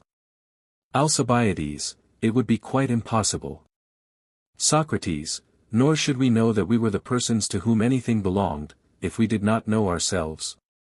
Alcibiades, how could we? Socrates, and if we did not know our own belongings, neither should we know the belongings of our belongings? Alcibiades, clearly not. Socrates, then we were not altogether right in acknowledging just now that a man may know what belongs to him and yet not know himself, nay, rather he cannot even know the belongings of his belongings, for the discernment of the things of self, and of the things which belong to the things of self, appear all to be the business of the same man, and of the same art. Alcibiades, so much may be supposed. Socrates, and he who knows not the things which belong to himself, will in like manner be ignorant of the things which belong to others. Alcibiades, very true. Socrates, and if he knows not the affairs of others, he will not know the affairs of states. Alcibiades, certainly not. Socrates, then such a man can never be a statesman. Alcibiades, he cannot. Socrates, nor an economist. Alcibiades, he cannot. Socrates, he will not know what he is doing. Alcibiades, he will not. Socrates, and will not he who is ignorant fall into error? Alcibiades, assuredly. Socrates, and if he falls into error will he not fail both in his public and private capacity? Alcibiades, yes, indeed. Socrates, and failing, will he not be miserable? Alcibiades, very. Socrates, and what will become of those for whom he is acting? Alcibiades, they will be miserable also. Socrates, then he who is not wise and good cannot be happy. Alcibiades, he cannot. Socrates, the bad, then, are miserable. Alcibiades, yes, very. Socrates, and if so, not he who has riches, but he who has wisdom, is delivered from his misery. Alcibiades, clearly. Socrates, cities, then, if they are to be happy, do not want walls, or triremes, or docks, or numbers, or size, Alcibiades, without virtue. Alcibiades, indeed they do not. Socrates, and you must give the citizens virtue, if you mean to administer their affairs rightly or nobly. Alcibiades, certainly. Socrates, but can a man give that which he has not? Alcibiades, impossible. Socrates, then you or anyone who means to govern and superintend, not only himself and the things of himself, but the state and the things of the state, must in the first place acquire virtue. Alcibiades, that is true. Socrates, you have not therefore to obtain power or authority, in order to enable you to do what you wish for yourself and the state, but justice and wisdom. Alcibiades, clearly. Socrates, you and the state, if you act wisely and justly, will act according to the will of God. Alcibiades, certainly. Socrates, as I was saying before, you will look only at what is bright and divine, and act with a view to them. Alcibiades, yes. Socrates, in that mirror you will see and know yourselves and your own good? Alcibiades, yes. Socrates, and so you will act rightly and well? Alcibiades, yes. Socrates, in which case, I will be security for your happiness. Alcibiades, I accept the security. Socrates, but if you act unrighteously, your eye will turn to the dark and godless, and being in darkness and ignorance of yourselves, you will probably do deeds of darkness. Alcibiades, very possibly. Socrates, for if a man, my dear Alcibiades, has the power to do what he likes, but has no understanding, what is likely to be the result, either to him as an individual or to the state, for example, if he be sick and is able to do what he likes, not having the mind of a physician, having moreover tyrannical power, and no one daring to reprove him, what will happen to him? Will he not be likely to have his constitution ruined? Alcibiades, that is true. Socrates, or again, in a ship, if a man having the power to do what he likes, has no intelligence or skill in navigation, do you see what will happen to him and to his fellow sailors? Alcibiades, yes, I see that they will all perish. Socrates, and in like manner, in a state, and where there is any power and authority which is wanting in virtue, will not misfortune, in like manner, ensue? Alcibiades, certainly. Socrates, not tyrannical power, then, my good Alcibiades, should be the aim either of individuals or states, if they would be happy, but virtue. Alcibiades, that is true. Socrates, and before they have virtue, to be commanded by a superior is better for men as well as for children? Alcibiades, that is evident. Socrates, and that which is better is also nobler. Alcibiades, true. Socrates, and what is nobler is more becoming. Alcibiades, certainly.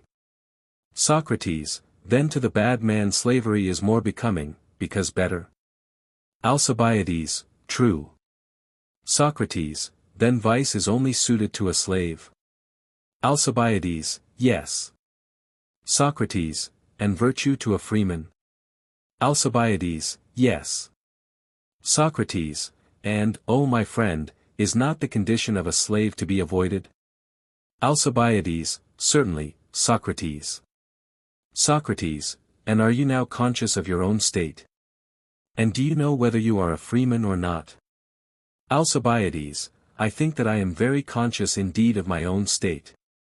Socrates, and do you know how to escape out of a state which I do not even like to name to my beauty? Alcibiades, yes, I do. Socrates, how? Alcibiades, by your help, Socrates. Socrates, that is not well said, Alcibiades. Alcibiades, what ought I to have said? Socrates, by the help of God. Alcibiades, I agree, and I further say, that our relations are likely to be reversed. From this day forward, I must and will follow you as you have followed me, I will be the disciple, and you shall be my master. Socrates, oh that is rare. My love breeds another love, and so like the stork I shall be cherished by the bird whom I have hatched. Alcibiades, strange, but true, and henceforward I shall begin to think about justice.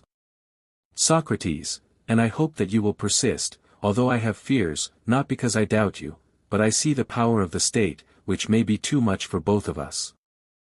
Menexenus. Introduction of Menexenus has more the character of a rhetorical exercise than any other of the Platonic works.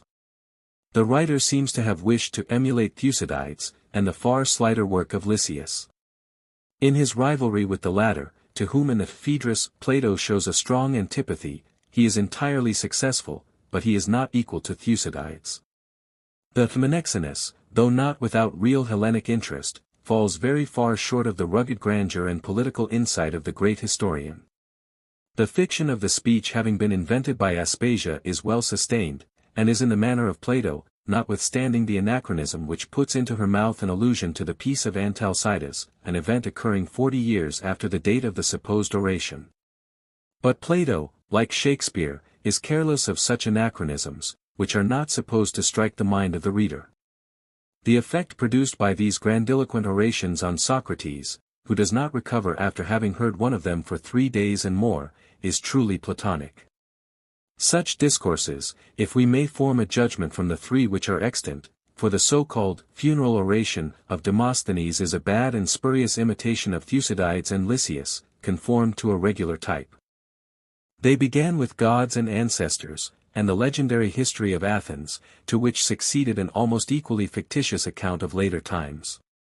The Persian War usually formed the center of the narrative. In the age of Isocrates and Demosthenes the Athenians were still living on the glories of Marathon and Salamis.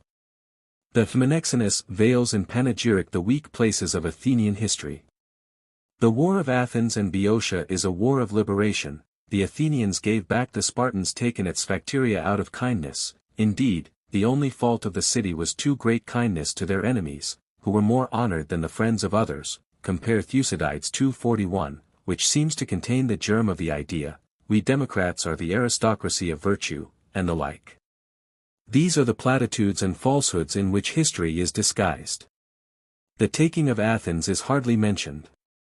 The author of the Menexenus, whether Plato or not, is evidently intending to ridicule the practice, and at the same time to show that he can beat the rhetoricians in their own line, as in the Phaedrus, he may be supposed to offer an example of what Lysias might have said, and of how much better he might have written in his own style.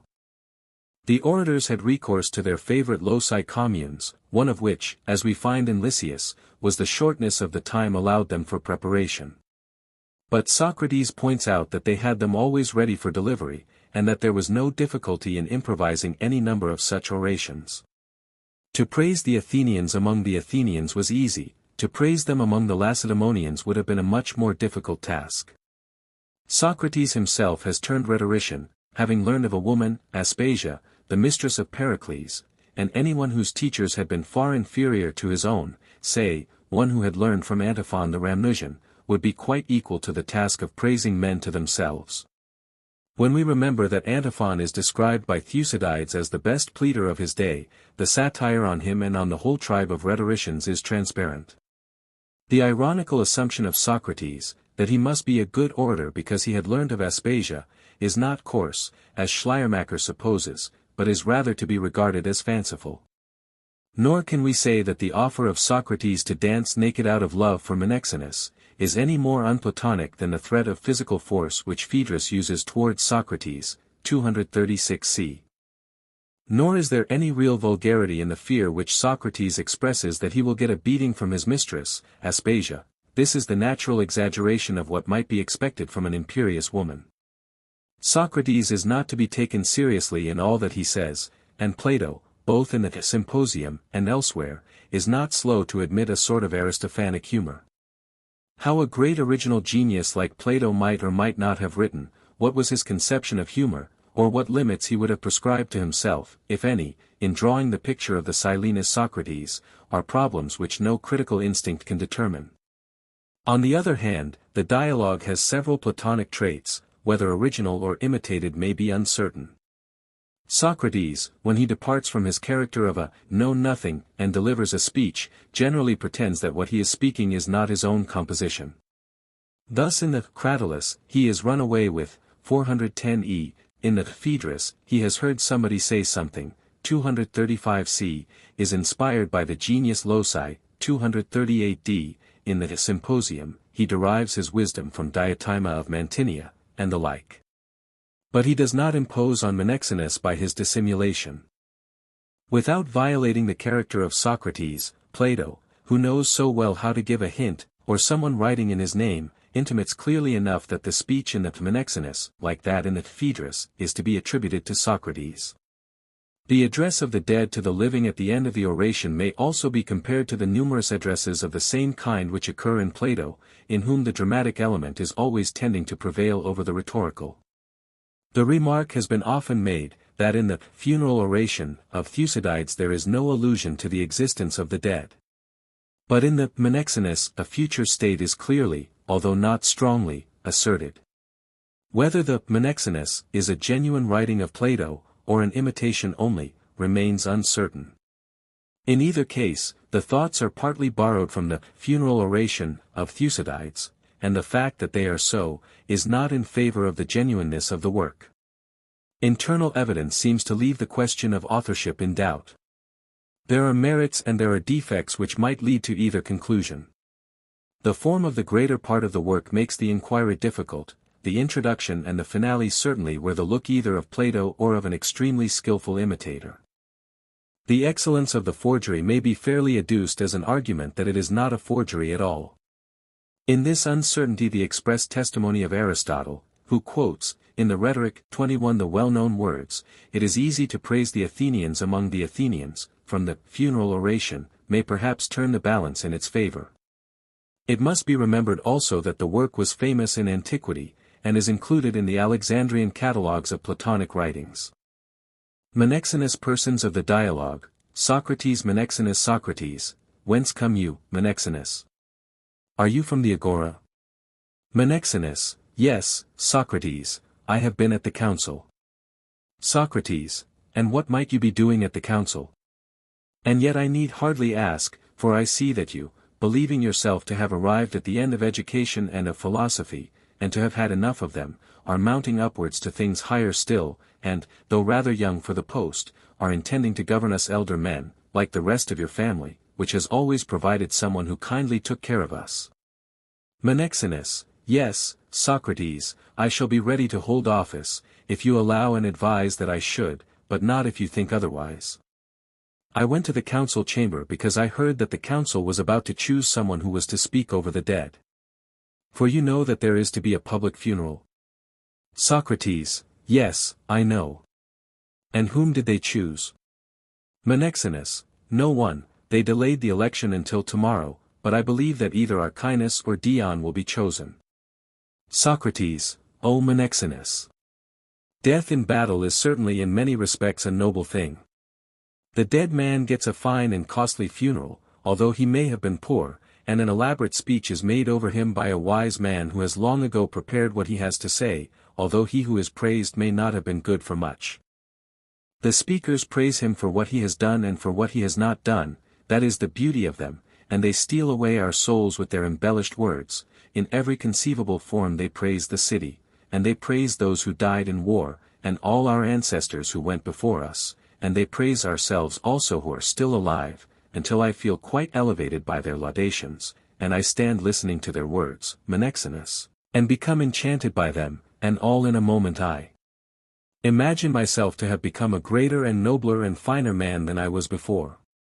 And if, as often happens, there are any foreigners who accompany me to the speech, I become suddenly conscious of having a sort of triumph over them, and they seem to experience a corresponding feeling of admiration at me, and at the greatness of the city, which appears to them, when they are under the influence of the speaker, more wonderful than ever. This consciousness of dignity lasts me more than 3 days, and not until the 4th or 5th day do I come to my senses and know where I am. In the meantime I have been living in the islands of the blessed. Such is the art of our rhetoricians, and in such manner does the sound of their words keep ringing in my ears. Menexenus: You are always making fun of the rhetoricians, Socrates. This time, however, I am inclined to think that the speaker who is chosen will not have much to say, for he has been called upon to speak at a moment's notice, and he will be compelled almost to improvise. Socrates: But why, my friend, should he not have plenty to say? Every rhetorician has speeches ready-made, nor is there any difficulty in improvising that sort of stuff. Had the orator to praise Athenians among Peloponnesians, or Peloponnesians among Athenians, he must be a good rhetorician who could succeed and gain credit. But there is no difficulty in a man's winning applause when he is contending for fame among the persons whom he is praising. Menexenus: Do you think not, Socrates? Socrates: Certainly not. Menexenus: Do you think that you could speak yourself if there should be a necessity, and if the council were to choose you? Socrates: That I should be able to speak is no great wonder, Menexenus, considering that I have an excellent mistress in the art of rhetoric, she who has made so many good speakers, and one who was the best among all the Hellenes, Pericles, the son of Xanthippus. Menexenus: And who is she? I suppose that you mean Aspasia. Socrates: Yes, I do, and besides her I had Conus, the son of Metrobius, as a master, and he was my master in music, as she was in rhetoric. No wonder that a man who has received such an education should be a finished speaker. Even the pupil of very inferior masters, say, for example, one who had learned music of Lampros, and rhetoric of Antiphon the Rhamnusian, might make a figure if he were to praise the Athenians among the Athenians. Menexenus: And what would you be able to say if you had to speak? Socrates: Of my own wit, most likely nothing, but yesterday I heard Aspasia composing a funeral oration about these very dead. For she had been told, as you were saying, that the Athenians were going to choose a speaker, and she repeated to me the sort of speech which he should deliver, partly improvising and partly from previous thought, putting together fragments of the funeral oration which Pericles spoke, but which, as I believe, she composed. Menexenus: And can you remember what Aspasia said? Socrates: I ought to be able, for she taught me, and she was ready to strike me because I was always forgetting. Menexenus: Then why will you not rehearse what she said? Socrates: Because I am afraid that my mistress may be angry with me if I publish her speech. And I think that we should praise them in the order in which nature made them good, for they were good because they were sprung from good fathers. Wherefore let us first of all praise the goodness of their birth, secondly, their nurture and education, and then let us set forth how noble their actions were, and how worthy of the education which they had received. And first as to their birth. Their ancestors were not strangers, nor are these their descendants sojourners only, whose fathers have come from another country, but they are the children of the soil, dwelling and living in their own land. And the country which brought them up is not like other countries, a stepmother to her children, but their own true mother. She bore them and nourished them and received them, and in her bosom they now repose. It is meet and right, therefore, that we should begin by praising the land which is their mother, and that will be a way of praising their noble birth.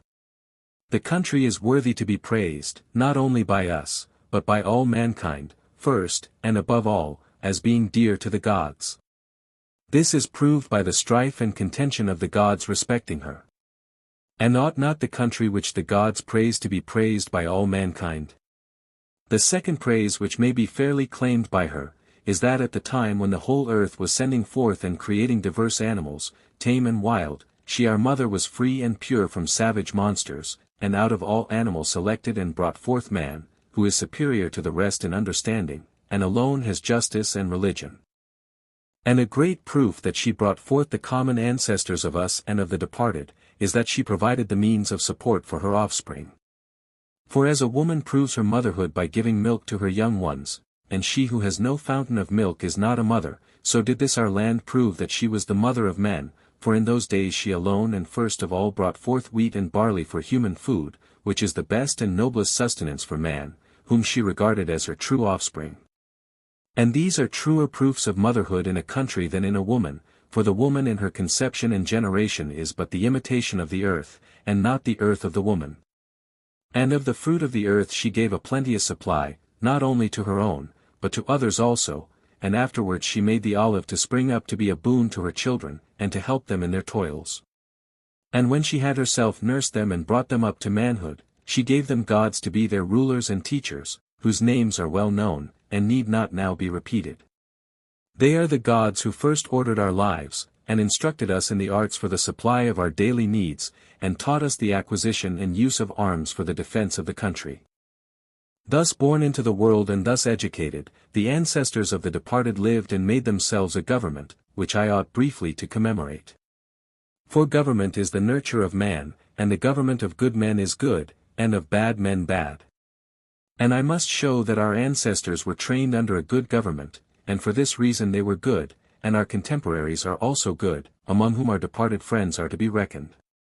Then as now, and indeed always, from that time to this, speaking generally, our government was an aristocracy, a form of government which receives various names, according to the fancies of men, and is sometimes called democracy, but is really an aristocracy or government of the best which has the approval of the many.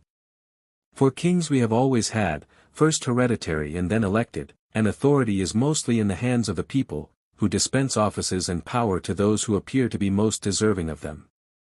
Neither is a man rejected from weakness or poverty or obscurity of origin, nor honored by reason of the opposite, as in other states, but there is one principle: he who appears to be wise and good is a governor and ruler.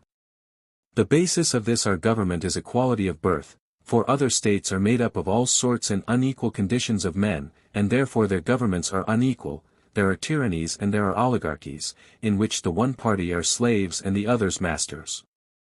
But we and our citizens are brethren, the children all of one mother, and we do not think it right to be one another's masters or servants, but the natural equality of birth compels us to seek for legal equality, and to recognize no superiority except in the reputation of virtue and wisdom.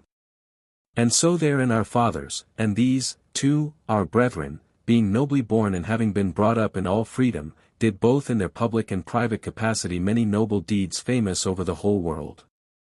They were the deeds of men who thought that they ought to fight both against Hellenes for the sake of Hellenes on behalf of freedom, and against barbarians in the common interest of Hellas. Time would fail me to tell of their defense of their country against the invasion of Eumolpus and the Amazons, or of their defense of the Argives against the Cadmeans, or of the Heraclides against the Argives. Besides, the poets have already declared in song to all mankind their glory, and therefore any commemoration of their deeds in prose which we might attempt would hold a second place. They already have their reward, and I say no more of them, but there are other worthy deeds of which no poet has worthily sung, and which are still wooing the poet's muse. Of these I am bound to make honorable mention, and shall invoke others to sing of them also in lyric and other strains, in a manner becoming the actors. And first I will tell how the Persians, lords of Asia, were enslaving Europe, and how the children of this land, who were our fathers, held them back. Of these I will speak first, and praise their valor, as is meet and fitting. He who would rightly estimate them should place himself in thought at that time, when the whole of Asia was subject to the third king of Persia.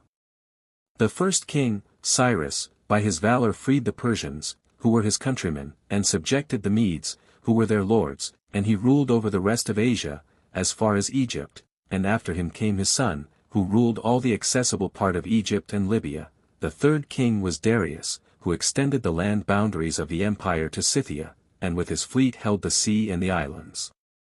None presumed to be his equal, the minds of all men were enthralled by him, so many and mighty and warlike nations had the power of Persia subdued. Now Darius had a quarrel against us and the Eretrians, because, as he said, we had conspired against Sardis, and he sent 500,000 men in transports and vessels of war, and 300 ships, and Datis as commander, telling him to bring the Eretrians and Athenians to the king, if he wished to keep his head on his shoulders. He sailed against the Eretrians, who were reputed to be amongst the noblest and most warlike of the Hellenes of that day, and they were numerous, but he conquered them all in 3 days, and when he had conquered them, in order that no one might escape, he searched the whole country after this manner. His soldiers, coming to the borders of Eretria and spreading from sea to sea, joined hands and passed through the whole country, in order that they might be able to tell the king that no one had escaped them.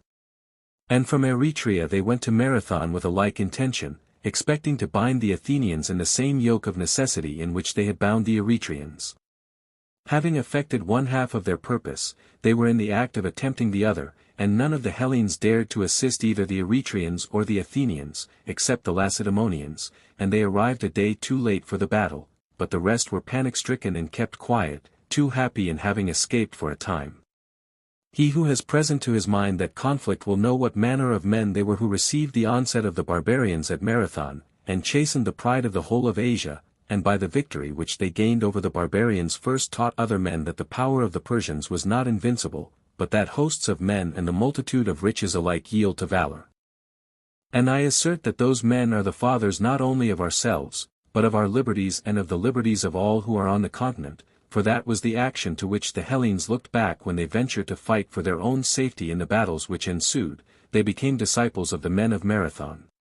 To them, therefore, I assign in my speech the first place, and the second to those who fought and conquered in the sea fights at Salamis and Artemisium, for of them, too, one might have many things to say, of the assaults which they endured by sea and land, and how they repelled them. I will mention only that act of theirs which appears to me to be the noblest, and which followed that of Marathon and came nearest to it, for the men of Marathon only showed the Hellenes that it was possible to ward off the barbarians by land, the many by the few, but there was no proof that they could be defeated by ships, and at sea the Persians retained the reputation of being invincible in numbers and wealth and skill and strength. This is the glory of the men who fought at sea, that they dispelled the second terror which had hitherto possessed the Hellenes, and so made the fear of numbers, whether of ships or men, to cease among them. And so the soldiers of Marathon and the sailors of Salamis became the schoolmasters of Hellas, the one teaching and habituating the Hellenes not to fear the barbarians at sea, and the others not to fear them by land.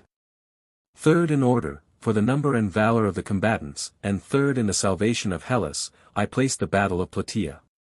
And now the Lacedaemonians as well as the Athenians took part in the struggle, they were all united in this greatest and most terrible conflict of all, wherefore their virtues will be celebrated in times to come, as they are now celebrated by us.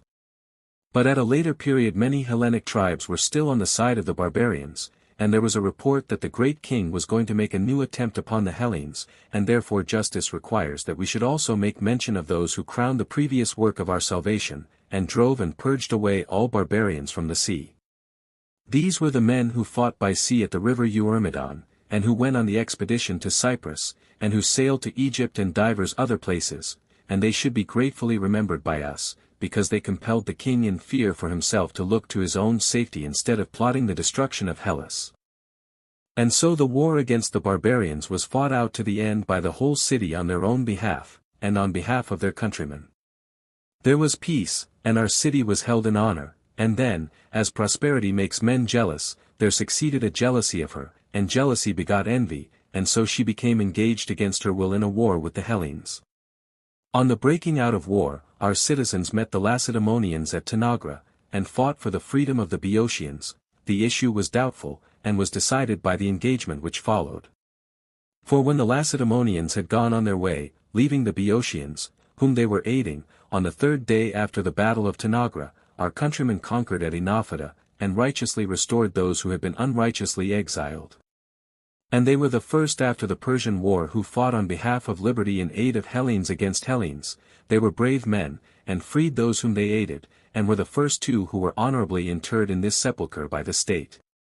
Afterwards there was a mighty war, in which all the Hellenes joined, and devastated our country, which was very ungrateful of them, and our countrymen, after defeating them in a naval engagement and taking their leaders, the Spartans, at Sphagia, when they might have destroyed them, spared their lives, and gave them back, and made peace, considering that they should war with the fellow countrymen only until they gained a victory over them, and not because of the private anger of the state. Destroy the common interest of Hellas, but that with barbarians they should war to the death. Worthy of praise are they also who waged this war, and are here interred, for they proved, if anyone doubted the superior prowess of the Athenians in the former war with the barbarians, that their doubts had no foundation, showing by their victory in the civil war with Hellas, in which they subdued the other chief state of the Hellenes, that they could conquer single-handed those with whom they had been allied in the war against the barbarians. After the peace there followed a third war, which was of a terrible and desperate nature, and in this many brave men who are here interred lost their lives. Many of them had won victories in Sicily, whither they had gone over the seas to fight for the liberties of the Leontines, to whom they were bound by oaths, but, owing to the distance, the city was unable to help them, and they lost heart and came to misfortune, their very enemies and opponents winning more renown for valor and temperance than the friends of others. Many also fell in naval engagements at the Hellespont, after having in one day taken all the ships of the enemy, and defeated them in other naval engagements. And what I call the terrible and desperate nature of the war, is that the other Hellenes, in their extreme animosity towards the city, should have entered into negotiations with their bitterest enemy, the king of Persia, whom they, together with us, had expelled. Him, without us, they again brought back, barbarian against Hellenes, and all the hosts, both of Hellenes and barbarians, were united against Athens. And then shone forth the power and valor of our city. Her enemies had supposed that she was exhausted by the war, and our ships were blockaded at Mytilene. But the citizens themselves embarked, and came to the rescue with 60 other ships, and their valor was confessed of all men, for they conquered their enemies and delivered their friends. And yet by some evil fortune they were left to perish at sea, and therefore are 23 not interred here. Ever to be remembered and honored are they, for by their valor not only that sea fight was won for us, but the entire war was decided by them, and through them the city gained the reputation of being invincible, even though attacked by all mankind. And that reputation was a true one, for the defeat which came upon us was our own doing. We were never conquered by others, and to this day we are still unconquered by them, but we were our own conquerors, and received defeat at our own hands. Afterwards there was quiet and peace abroad, but there sprang up war at home, and, if men are destined to have civil war, no one could have desired that his city should take the disorder in a milder form. How joyful and natural was the reconciliation of those who came from the Piraeus and those who came from the city, with what moderation did they order the war against the tyrants in Eleusis, and in a manner how unlike what the other Hellenes expected.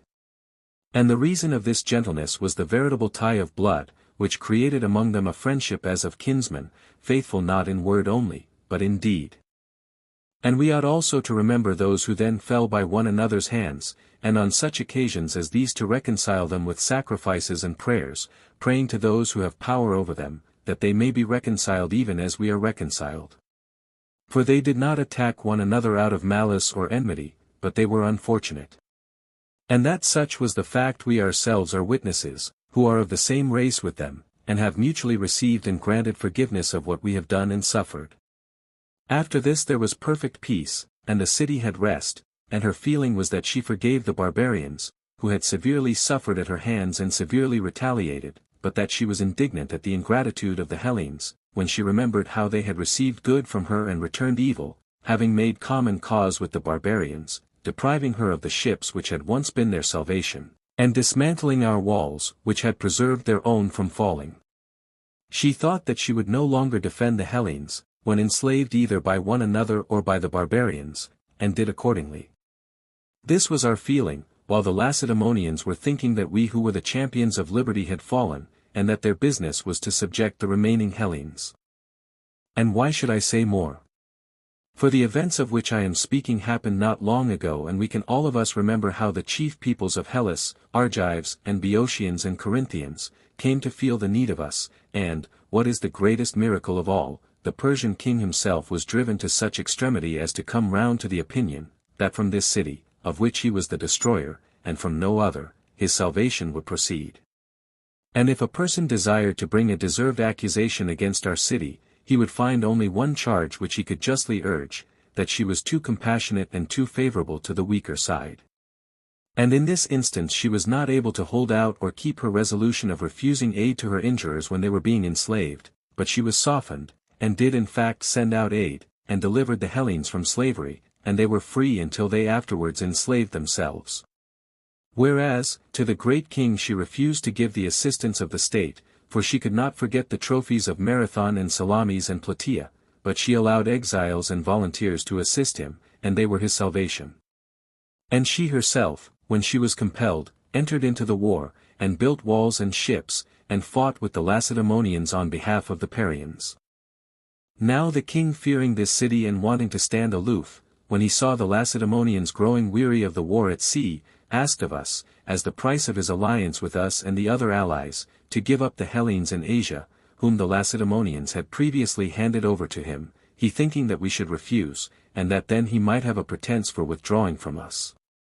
About the other allies he was mistaken, for the Corinthians and Argives and Boeotians, and the other states, were quite willing to let them go, and swore and covenanted, that, if he would pay them money, they would make over to him the Hellenes of the continent, and we alone refused to give them up and swear.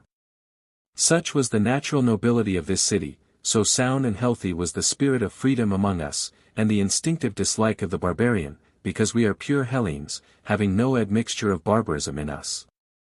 For we are not like many others, descendants of Pelops or Cadmus or Aegyptus or Danaus, who are by nature barbarians, and yet pass for Hellenes, and dwell in the midst of us, but we are pure Hellenes, uncontaminated by any foreign element, and therefore the hatred of the foreigner has passed unadulterated into the lifeblood of the city.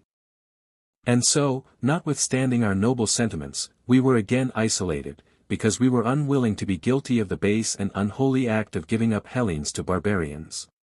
And we were in the same case as when we were subdued before, but, by the favor of heaven, we managed better, for we ended the war without the loss of our ships or walls or colonies. The enemy was only too glad to be quit of us. Yet in this war we lost many brave men, such as were those who fell owing to the ruggedness of the ground at the battle of Corinth, or by treason at Lycium. Brave men, too, were those who delivered the Persian king, and drove the Lacedaemonians from the sea. I remind you of them, and you must celebrate them together with me, and do honor to their memories. Such were the actions of the men who are here interred, and of others who have died on behalf of their country. Many and glorious things I have spoken of them, and there are yet many more and more glorious things remaining to be told. Many days and nights would not suffice to tell of them. Let them not be forgotten, and let every man remind their descendants that they also are soldiers who must not desert the ranks of their ancestors, or from cowardice fall behind.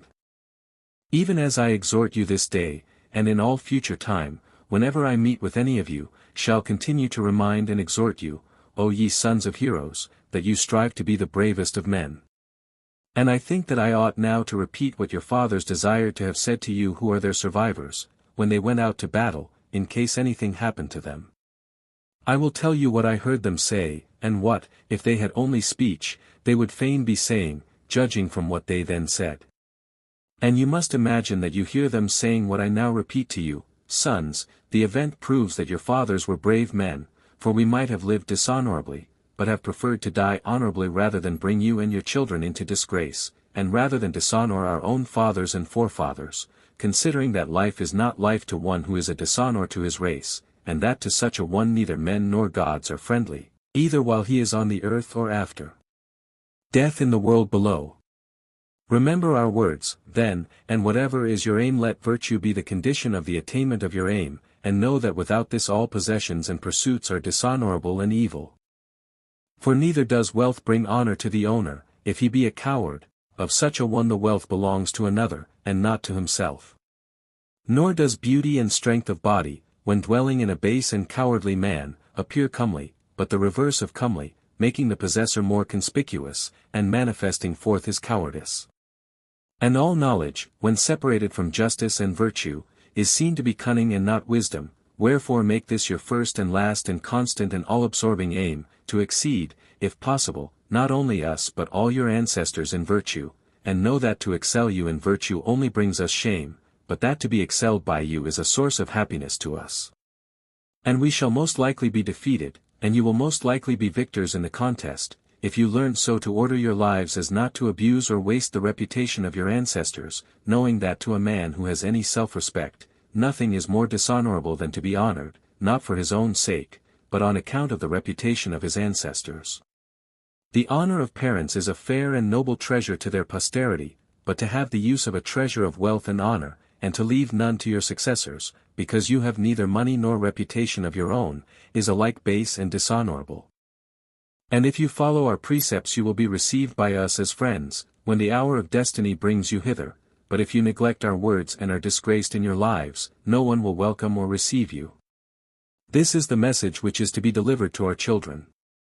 Some of us have fathers and mothers still living, and we would urge them, if, as is likely, we shall die, to bear the calamity as lightly as possible, and not to condole with one another, for they have sorrows enough, and will not need anyone to stir them up. While we gently heal their wounds, let us remind them that the gods have heard the chief part of their prayers, for they prayed, not that their children might live forever, but that they might be brave and renowned. And this, which is the greatest good, they have attained. A mortal man cannot expect to have everything in his own life turning out according to his will, and they, if they bear their misfortunes bravely, will be truly deemed brave fathers of the brave. But if they give way to their sorrows, either they will be suspected of not being our parents, or we of not being such as our panegyrists declare. Let not either of the two alternatives happen, but rather let them be our chief and true panegyrists, who show in their lives that they are true men, and had men for their sons. Of old the saying, nothing too much, appeared to be, and really was, well said.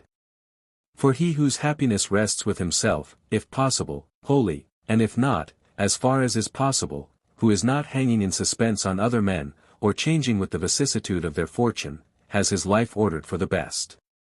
He is the temperate and valiant and wise, and when his riches come and go, when his children are given and taken away, he will remember the proverb, neither rejoicing overmuch nor grieving overmuch, for he relies upon himself.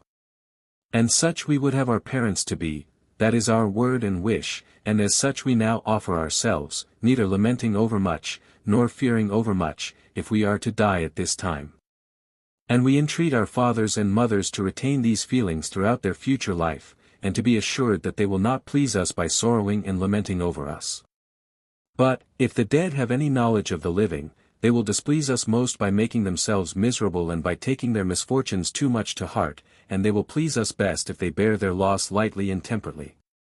For our life will have the noblest end which is vouchsafed to man, and should be glorified rather than lamented.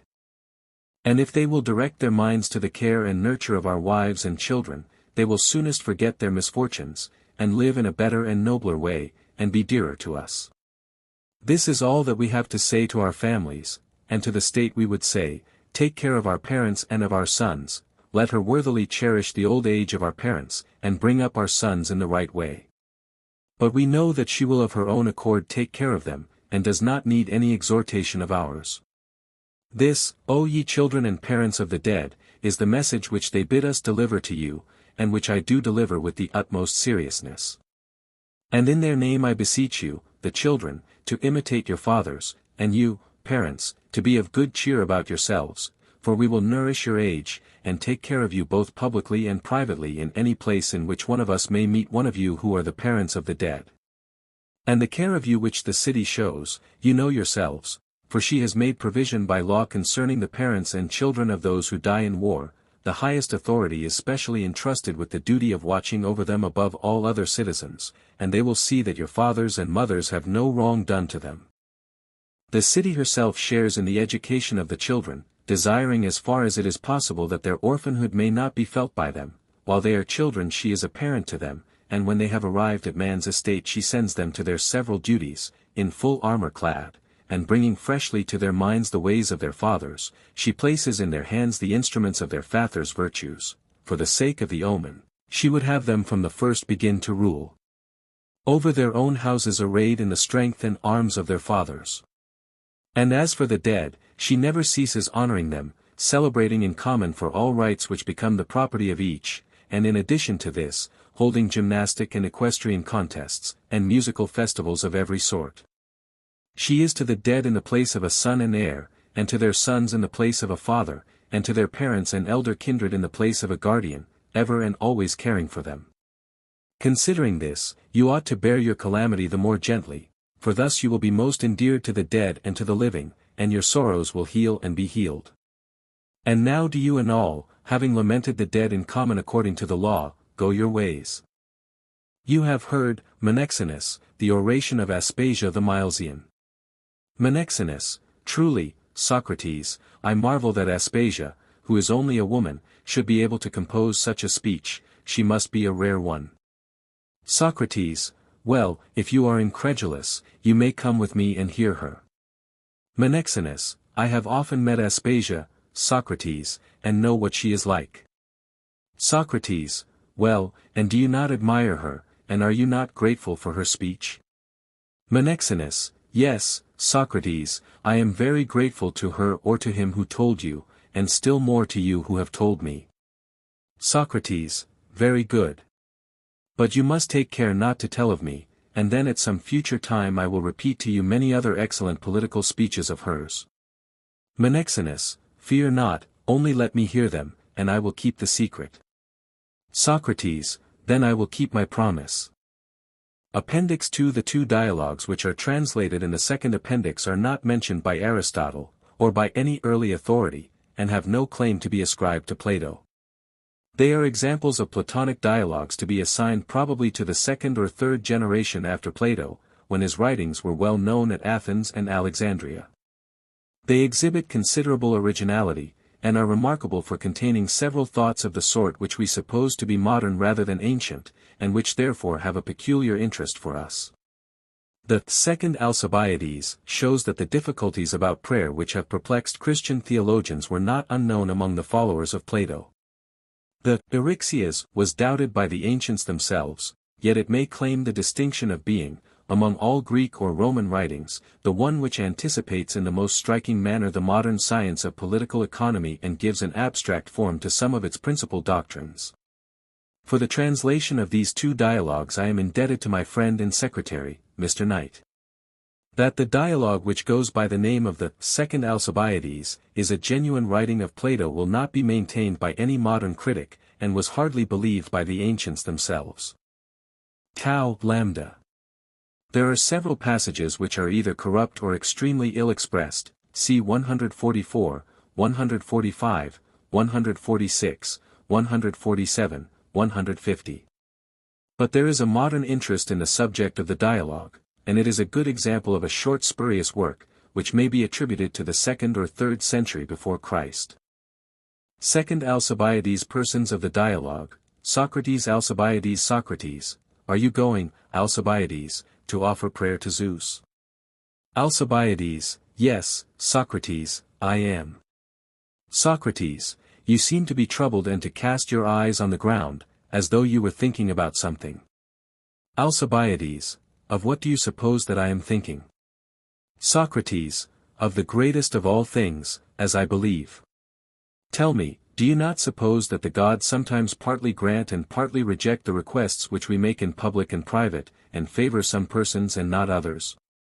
Alcibiades: certainly. Socrates: do you not imagine, then, that a man ought to be very careful, lest perchance without knowing it he implore great evils for himself, deeming that he is asking for good, especially if the gods are in the mood to grant whatever he may request. There is the story of Oedipus, for instance, who prayed that his children might divide their inheritance between them by the sword. He did not, as he might have done, beg that his present evils might be averted, but called down new ones. And was not his prayer accomplished, and did not many and terrible evils thence arise, upon which I need not dilate? Alcibiades: Yes, Socrates, but you are speaking of a madman. Surely you do not think that anyone in his senses would venture to make such a prayer? Socrates: Madness, then, you consider to be the opposite of discretion? Alcibiades: Of course. Socrates: And some men seem to you to be discreet, and others the contrary? Alcibiades: They do. Socrates: Well, then, let us discuss who these are. We acknowledge that some are discreet, some foolish, and that some are mad. Alcibiades: Yes. Socrates: And again, there are some who are in health. Alcibiades: There are. Socrates: While others are ailing. Alcibiades: Yes. Socrates: And they are not the same. Alcibiades: Certainly not. Socrates: Nor are there any who are in neither state. Alcibiades: No. Socrates: A man must either be sick or be well. Alcibiades: That is my opinion. Socrates: Very good, and do you think the same about discretion and want of discretion? Alcibiades: How do you mean? Socrates: Do you believe that a man must be either in or out of his senses, or is there some third or intermediate condition, in which he is neither one nor the other? Alcibiades: Decidedly not. Socrates: He must be either sane or insane. Alcibiades: So I suppose. Socrates: Did you not acknowledge that madness was the opposite of discretion? Alcibiades: Yes. Socrates: And that there is no third or middle term between discretion and indiscretion? Alcibiades: True. Socrates: And there cannot be two opposites to one thing? Alcibiades: There cannot. Socrates: Then madness and want of sense are the same? Alcibiades: That appears to be the case. Socrates: We shall be in the right, therefore, Alcibiades, if we say that all who are senseless are mad. For example, if among persons of your own age or older than yourself there are some who are senseless, as there certainly are, they are mad. For tell me, by heaven, do you not think that in the city the wise are few, while the foolish, whom you call mad, are many? Alcibiades: I do. Socrates: But how could we live in safety with so many crazy people? Should we not long since have paid the penalty at their hands, and have been struck and beaten and endured every other form of ill usage which madmen are wont to inflict? Consider, my dear friend, may it not be quite otherwise? Alcibiades: Why, Socrates, how is that possible? I must have been mistaken. Socrates: So it seems to me.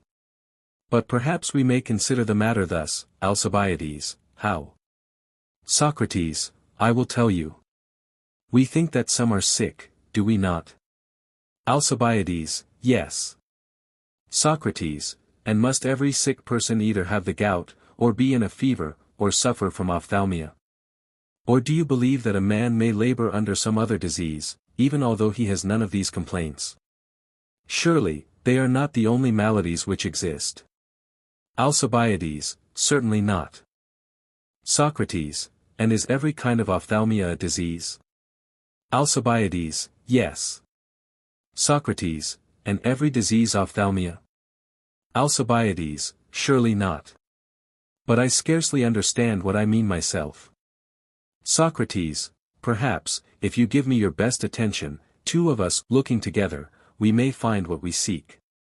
Alcibiades: I am attending, Socrates, to the best of my power. Socrates: We are agreed, then, that every form of ophthalmia is a disease, but not every disease ophthalmia?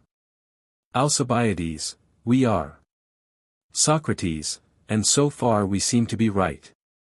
For everyone who suffers from a fever is sick, but the sick, I conceive, do not all have fever or gout or ophthalmia, although each of these is a disease, which, according to those whom we call physicians, may require a different treatment. They are not all alike, nor do they produce the same result, but each has its own effect, and yet they are all diseases. May we not take an illustration from the artisans? Alcibiades, certainly.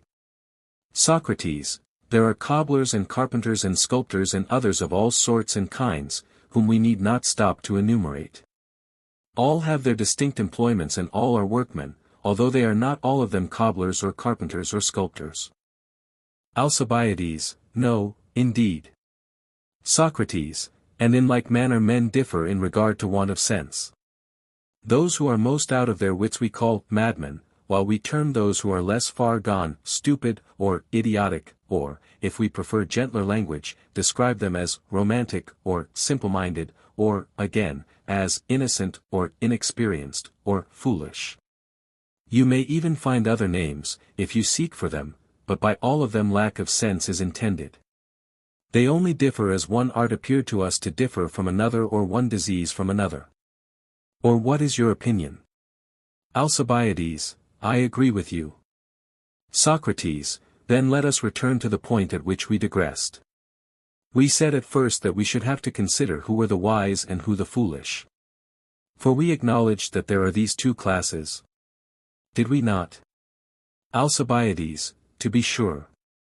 Socrates, and you regard those as sensible who know what ought to be done or said? Alcibiades, yes. Socrates, the senseless are those who do not know this? Alcibiades, true. Socrates, the latter will say or do what they ought not without their own knowledge. Alcibiades, exactly. Socrates, Oedipus, as I was saying, Alcibiades, was a person of this sort. And even nowadays you will find many who have offered inauspicious prayers, although, unlike him, they were not in anger nor thought that they were asking evil. He neither sought, nor supposed that he sought for good, but others have had quite the contrary notion.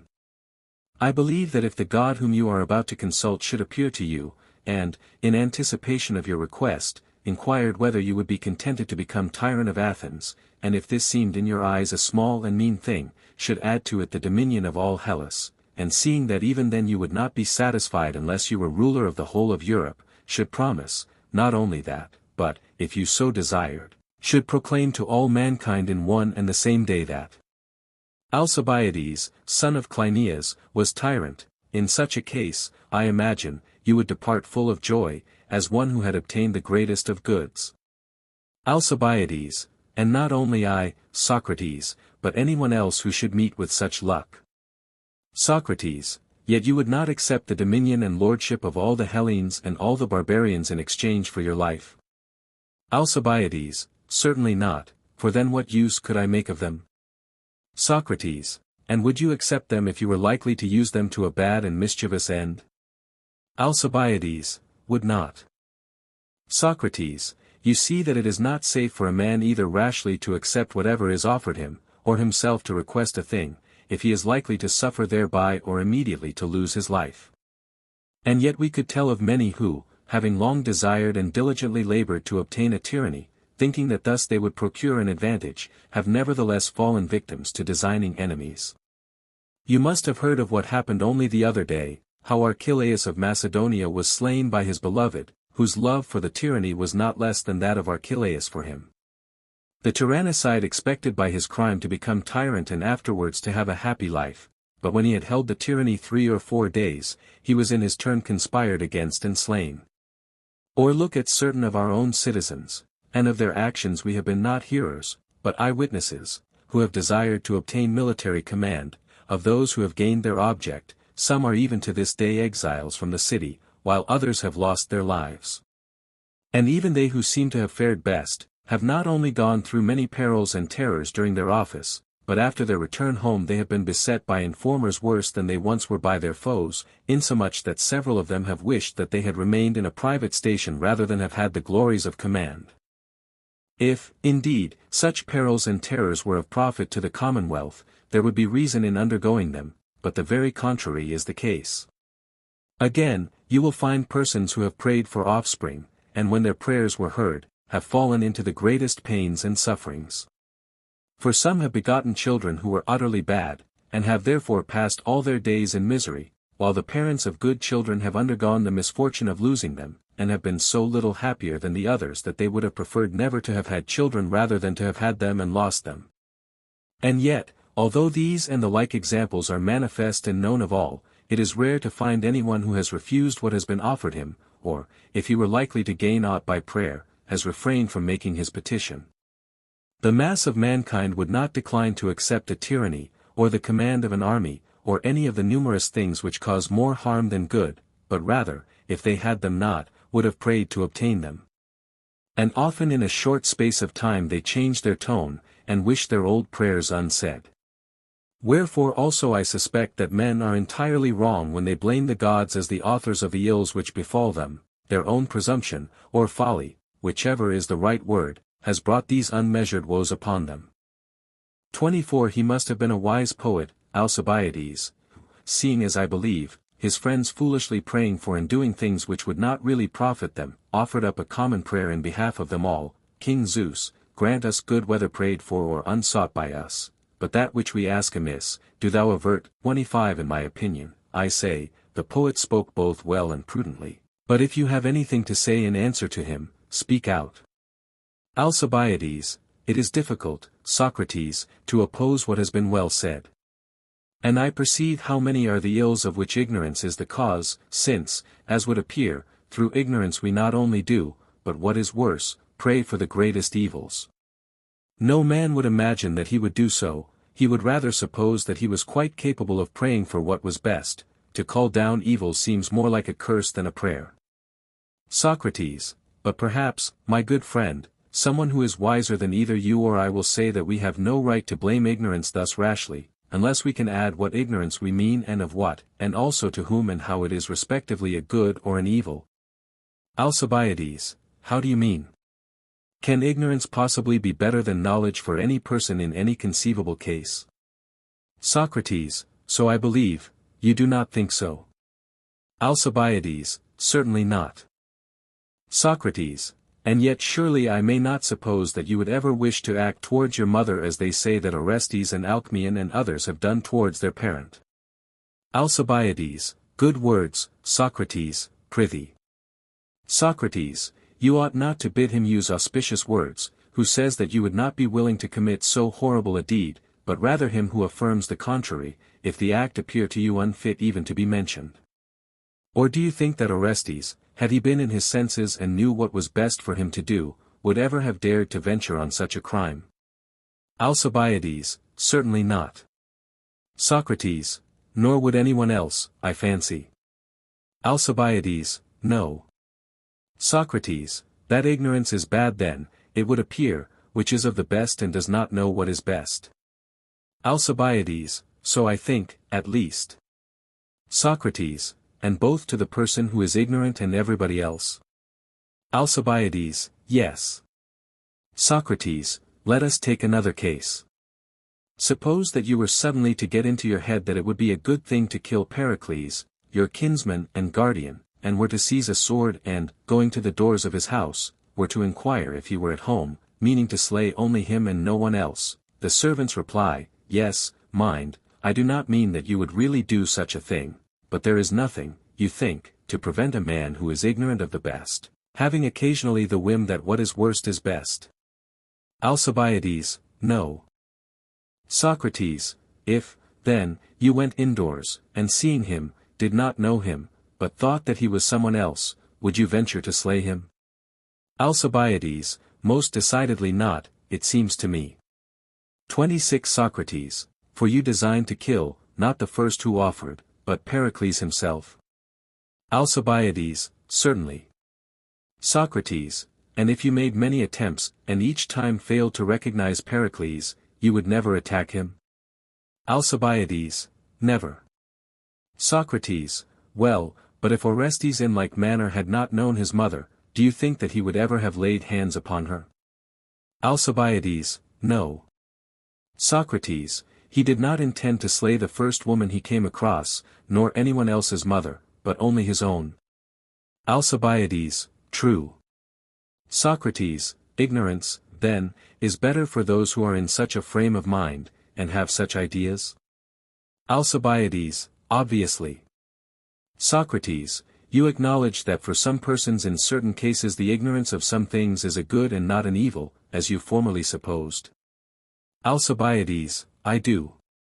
Socrates, and there is still another case which will also perhaps appear strange to you, if you will consider it. 27 Alcibiades, what is that, Socrates?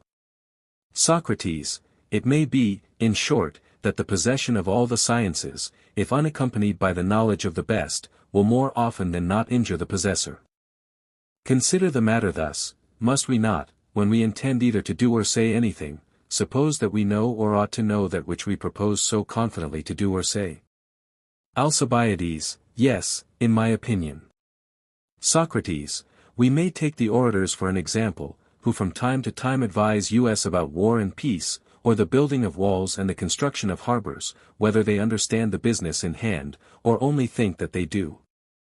Whatever the city, in a word, does to another city, or in the management of her own affairs, all happens by the counsel of the orators. Alcibiades, true.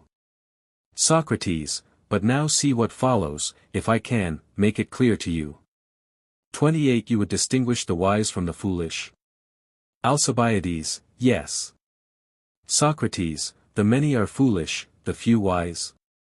Alcibiades, certainly.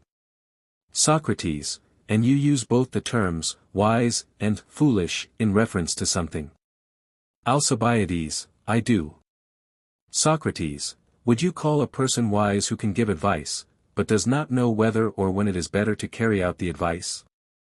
Alcibiades, decidedly not. Socrates, nor again, I suppose, a person who knows the art of war, but does not know whether it is better to go to war or for how long? Alcibiades, no. Socrates, nor, once more, a person who knows how to kill another or to take away his property or to drive him from his native land, but not when it is better to do so or for whom it is better? Alcibiades, certainly not. Socrates, but he who understands anything of the kind and has at the same time the knowledge of the best course of action, and the best and the useful are surely the same? Alcibiades, yes. Socrates, such an one, I say, we should call wise and a useful adviser both of himself and of the city. What do you think? Alcibiades, I agree. Socrates, and if anyone knows how to ride or to shoot with the bow or to box or to wrestle, or to engage in any other sort of contest or to do anything whatever which is in the nature of an art, what do you call him who knows what is best according to that art? Do you not speak of one who knows what is best in riding as a good rider?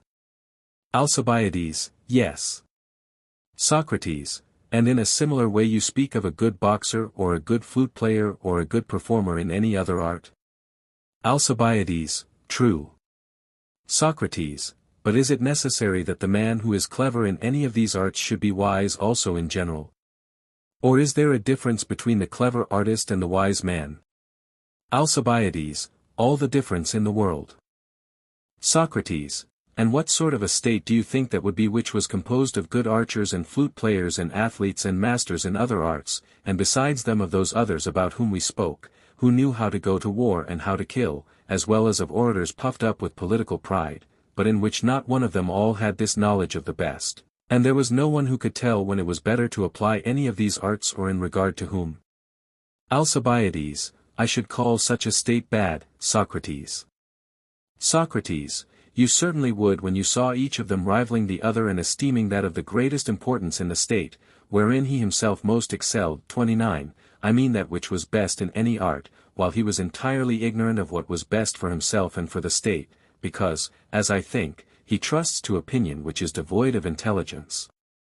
In such a case should we not be right if we said that the state would be full of anarchy and lawlessness? Alcibiades, decidedly. Socrates, but ought we not then, think you, either to fancy that we know or really to know, what we confidently propose to do or say? Alcibiades, yes. Socrates, And if a person does that which he knows or supposes that he knows, and the result is beneficial, he will act advantageously both for himself and for the state. Alcibiades, true. Socrates, and if he do the contrary, both he and the state will suffer. Alcibiades, yes. Socrates, well, and are you of the same mind, as before? Alcibiades, I am. Socrates, but were you not saying that you would call the many unwise and the few wise? Alcibiades, I was. Socrates, and have we not come back to our old assertion that the many fail to obtain the best because they trust to opinion which is devoid of intelligence? Alcibiades, that is the case. Socrates, it is good, then, for the many, if they particularly desire to do that which they know or suppose that they know, neither to know nor to suppose that they know, in cases where if they carry out their ideas in action they will be losers rather than gainers. Alcibiades, what you say is very true. Socrates, do you not see that I was really speaking the truth when I affirmed that the possession of any other kind of knowledge was more likely to injure than to benefit the possessor, unless he had also the knowledge of the best? Alcibiades, I do now, if I did not before. Socrates. Socrates, the state or the soul, therefore, which wishes to have a right existence must hold firmly to this knowledge, just as the sick man clings to the physician, or the passenger depends for safety on the pilot. And if the soul does not set sail until she have obtained this, she will be all the safer in the voyage through life. But when she rushes in pursuit of wealth or bodily strength or anything else, not having the knowledge of the best, so much the more is she likely to meet with misfortune. And he who has the love of learning, 30 and is skillful in many arts, and does not possess the knowledge of the best, but is under some other guidance, will make, as he deserves, a sorry voyage. He will, I believe, hurry through the brief space of human life, pilotless in mid-ocean, and the words will apply to him in which the poet blamed his enemy. Full many a thing he knew, but knew them all badly. 31 Alcibiades, how in the world, Socrates, do the words of the poet apply to him? They seem to me to have no bearing on the point whatever. Socrates, quite the contrary, my sweet friend, only the poet is talking in riddles after the fashion of his tribe. For all poetry has by nature an enigmatical character, and it is by no means everybody who can interpret it. And if, moreover, the spirit of poetry happen to seize on a man who is of a begrudging temper and does not care to manifest his wisdom but keeps it to himself as far as he can, it does indeed require an almost superhuman wisdom to discover what the poet would be at. You surely do not suppose that Homer, the wisest and most divine of poets, was unaware of the impossibility of knowing a thing badly, for it was no less a person than he who said of Margits that he knew many things, but knew them all badly. The solution of the riddle is this, I imagine. By badly, Homer meant bad, and knew stands for to know. Put the words together, the meter will suffer, but the poet's meaning is clear. Margits knew all these things, but it was bad for him to know them. And, obviously, if it was bad for him to know so many things, he must have been a good-for-nothing, unless the argument has played us false. Alcibiades, but I do not think that it has. Socrates, at least, if the argument is fallacious, it would be difficult for me to find another which I could trust. Socrates, and you are right in thinking so. Alcibiades, well, that is my opinion. Socrates, but tell me, by heaven, you must see now the nature and greatness of the difficulty in which you, like others, have your part.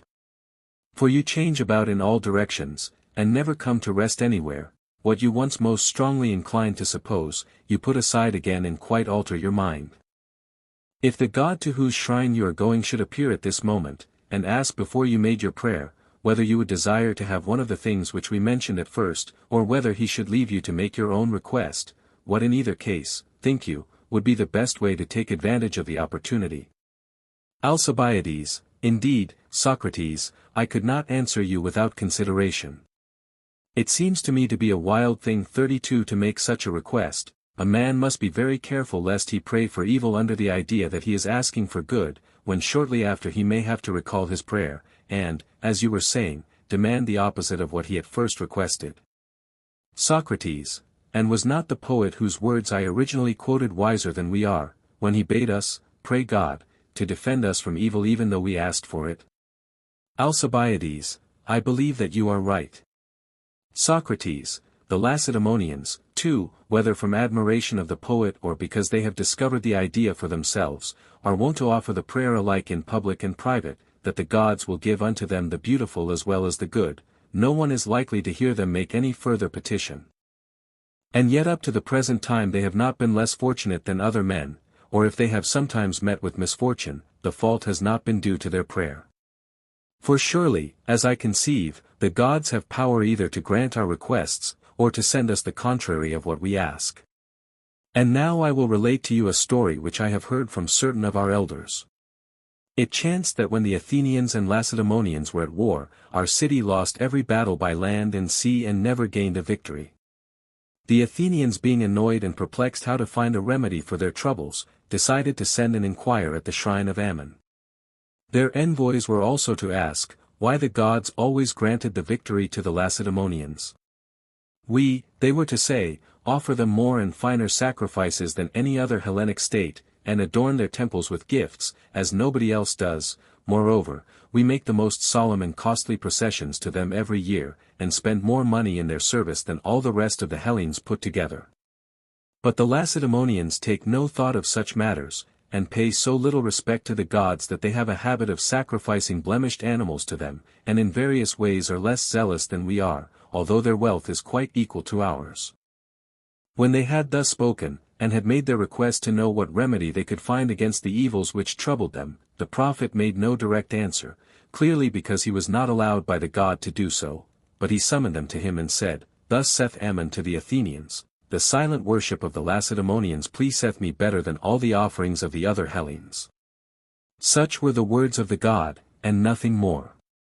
He seems to have meant by silent worship the prayer of the Lacedaemonians, which is indeed widely different from the usual requests of the Hellenes.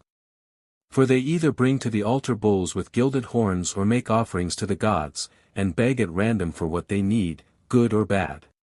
When, therefore, the gods hear them using words of ill omen, they reject these costly processions and sacrifices of theirs. And we ought, I think, to be very careful and consider well what we should say and what leave unsaid. Homer, too, will furnish us with similar stories. For he tells us how the Trojans in making their encampment, offered up whole hecatombs to the immortals, and how the sweet savour was borne to the heavens by the winds, but the blessed gods were averse and received it not. For exceedingly did they hate the holy Ilium, both Priam and the people of the spear-skilled king. So that it was in vain for them to sacrifice and offer gifts, seeing that they were hateful to the gods, who are not, like vile usurers, to be gained over by bribes. And it is foolish for us to boast that we are superior to the Lacedaemonians by reason of our much worship. The idea is inconceivable that the gods have regard, not to the justice and purity of our souls, but to costly processions and sacrifices, which men may celebrate year after year, although they have committed innumerable crimes against the gods or against their fellow men or the state. For the gods, as Ammon and his prophet declare, are no receivers of gifts, and they scorn such unworthy service. Wherefore also it would seem that wisdom and justice are especially honored both by the gods and by men of sense, and they are the wisest and most just who know how to speak and act towards gods and men. But I should like to hear what your opinion is about these matters. Alcibiades, I agree, Socrates, with you and with the god, whom, indeed, it would be unbecoming for me to oppose. Socrates, do you not remember saying that you were in great perplexity, lest perchance you should ask for evil, supposing that you were asking for good? Alcibiades, I do. Socrates, you see, then, that there is a risk in your approaching the god in prayer, lest haply he should refuse your sacrifice when he hears the blasphemy which you utter, and make you partake of other evils as well. The wisest plan, therefore, seems to me that you should keep silence, for your high-mindedness, to use the mildest term which men apply to folly, will most likely prevent you from using the prayer of the Lacedaemonians. You had better wait until we find out how we should behave towards the gods and towards men. Alcibiades, and how long must I wait, Socrates, and who will be my teacher? I should be very glad to see the man. Socrates, it is he who takes an especial interest in you. But first of all, I think, the darkness must be taken away in which your soul is now enveloped, just as Athene in Homer removes the mist from the eyes of Diomed that he may distinguish between God and mortal man. Afterwards the means may be given to you whereby you may distinguish between good and evil. At present, I fear, this is beyond your power. Alcibiades, only let my instructor take away the impediment, whether it pleases him to call it mist or anything else. I care not who he is, but I am resolved to disobey none of his commands, if I am likely to be the better for them. Socrates, and surely he has a wondrous care for you. Alcibiades, it seems to be altogether advisable to put off the sacrifice until he is found. Socrates, you are right, that will be safer than running such a tremendous risk. Alcibiades, but how shall we manage, Socrates? At any rate I will set this crown of mine upon your head, as you have given me such excellent advice, and to the gods we will offer crowns and perform the other customary rites when I see that day approaching, nor will it be long hence, if they so will. Socrates, I accept your gift, and shall be ready and willing to receive whatever else you may proffer. Euripides makes Creon say in the play, when he beholds Tiresias with his crown and hears that he has gained it by his skill as the first fruits of the spoil, an auspicious omen I deem thy victor's wreath, for well thou knowest that wave and storm oppress us.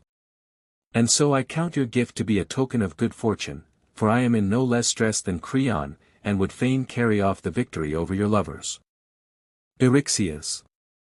5. The distinction of post hoc and propter hoc, often lost sight of in modern as well as in ancient times. These metaphysical conceptions and distinctions show considerable power of thought in the writer, whatever we may think of his merits as an imitator of Plato. Eryxias persons of the dialogue, Socrates Eryxias Erasistratus Critias scene, the portico of a temple of Zeus.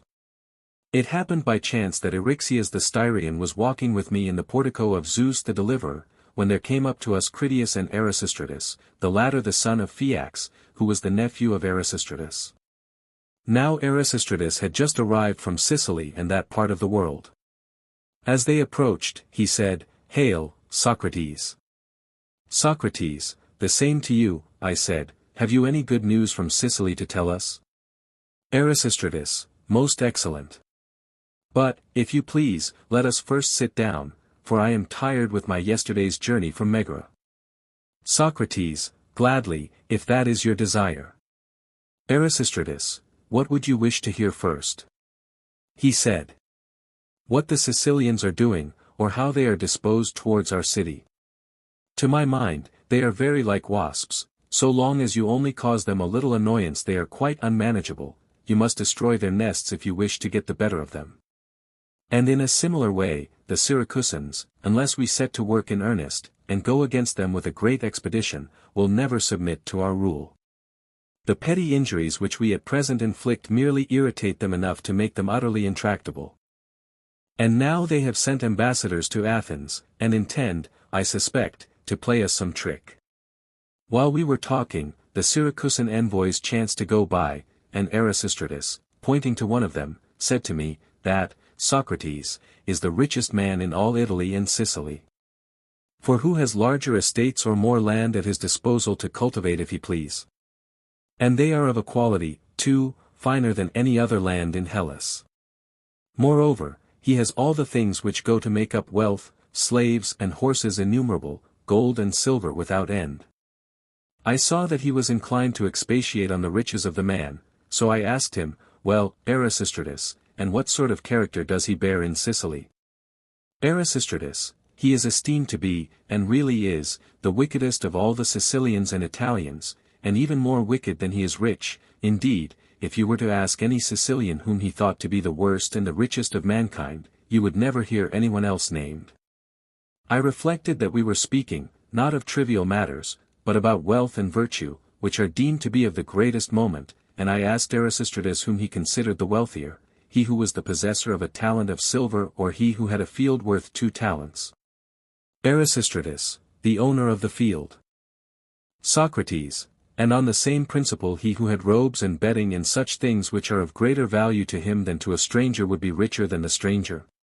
Erasistratus, "True." Socrates, "And if anyone gave you a choice, which of these would you prefer? Erasistratus, that which was most valuable. Socrates, in which way do you think you would be the richer?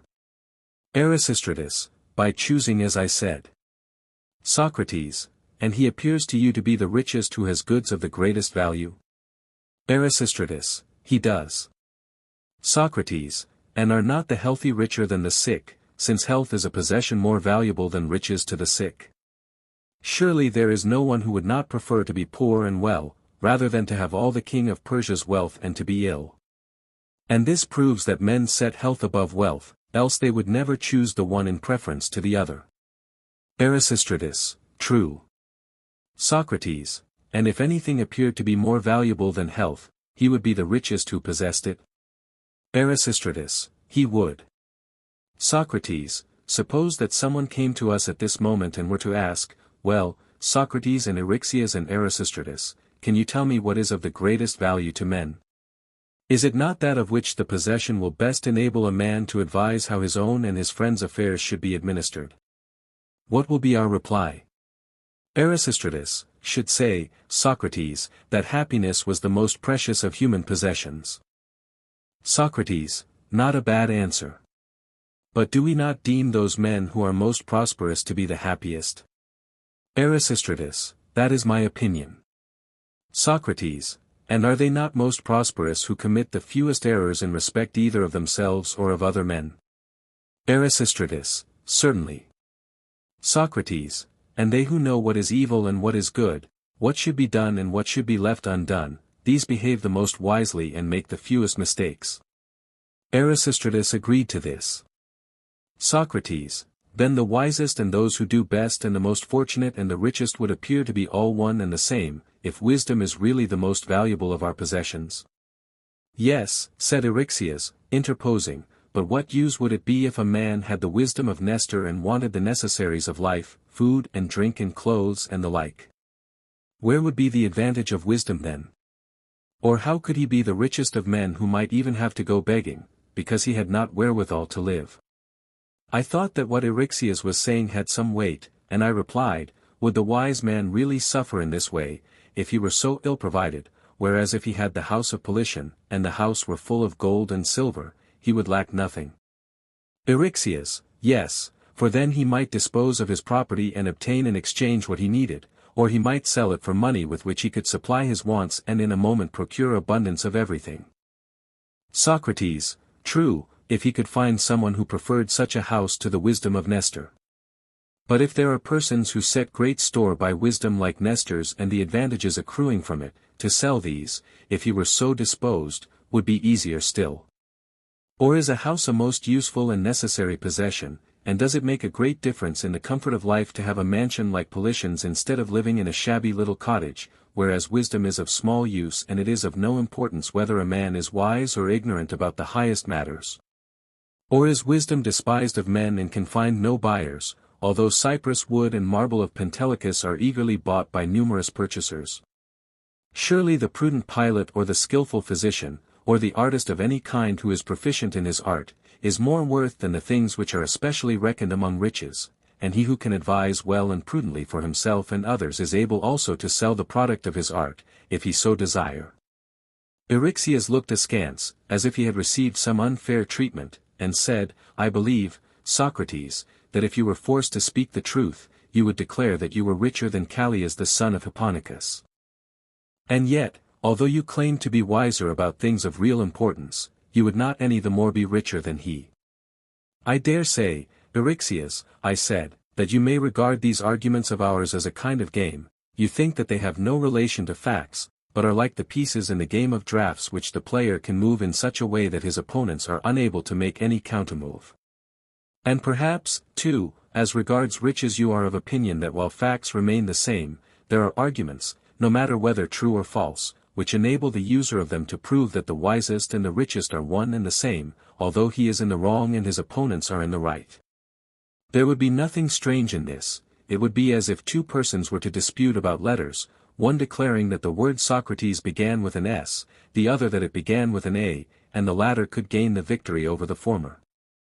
Eryxias glanced at the audience, laughing and blushing at once, as if he had had nothing to do with what had just been said, and replied, "No, indeed, Socrates, I never supposed that our arguments should be of a kind which would never convince any one of those here present or be of advantage to them. For what man of sense could ever be persuaded that the wisest and the richest are the same? The truth is that we are discussing the subject of riches, and my notion is that we should argue respecting the honest and dishonest means of acquiring them, and, generally, whether they are a good thing or a bad." "Very good," I said, "and I am obliged to you for the hint. In future we will be more careful. But why do not you yourself, as you introduce the argument, and do not think that the former discussion touched the point at issue, tell us whether you consider riches to be a good or an evil?" "I am of opinion," he said, "that they are a good." He was about to add something more, when Critias interrupted him.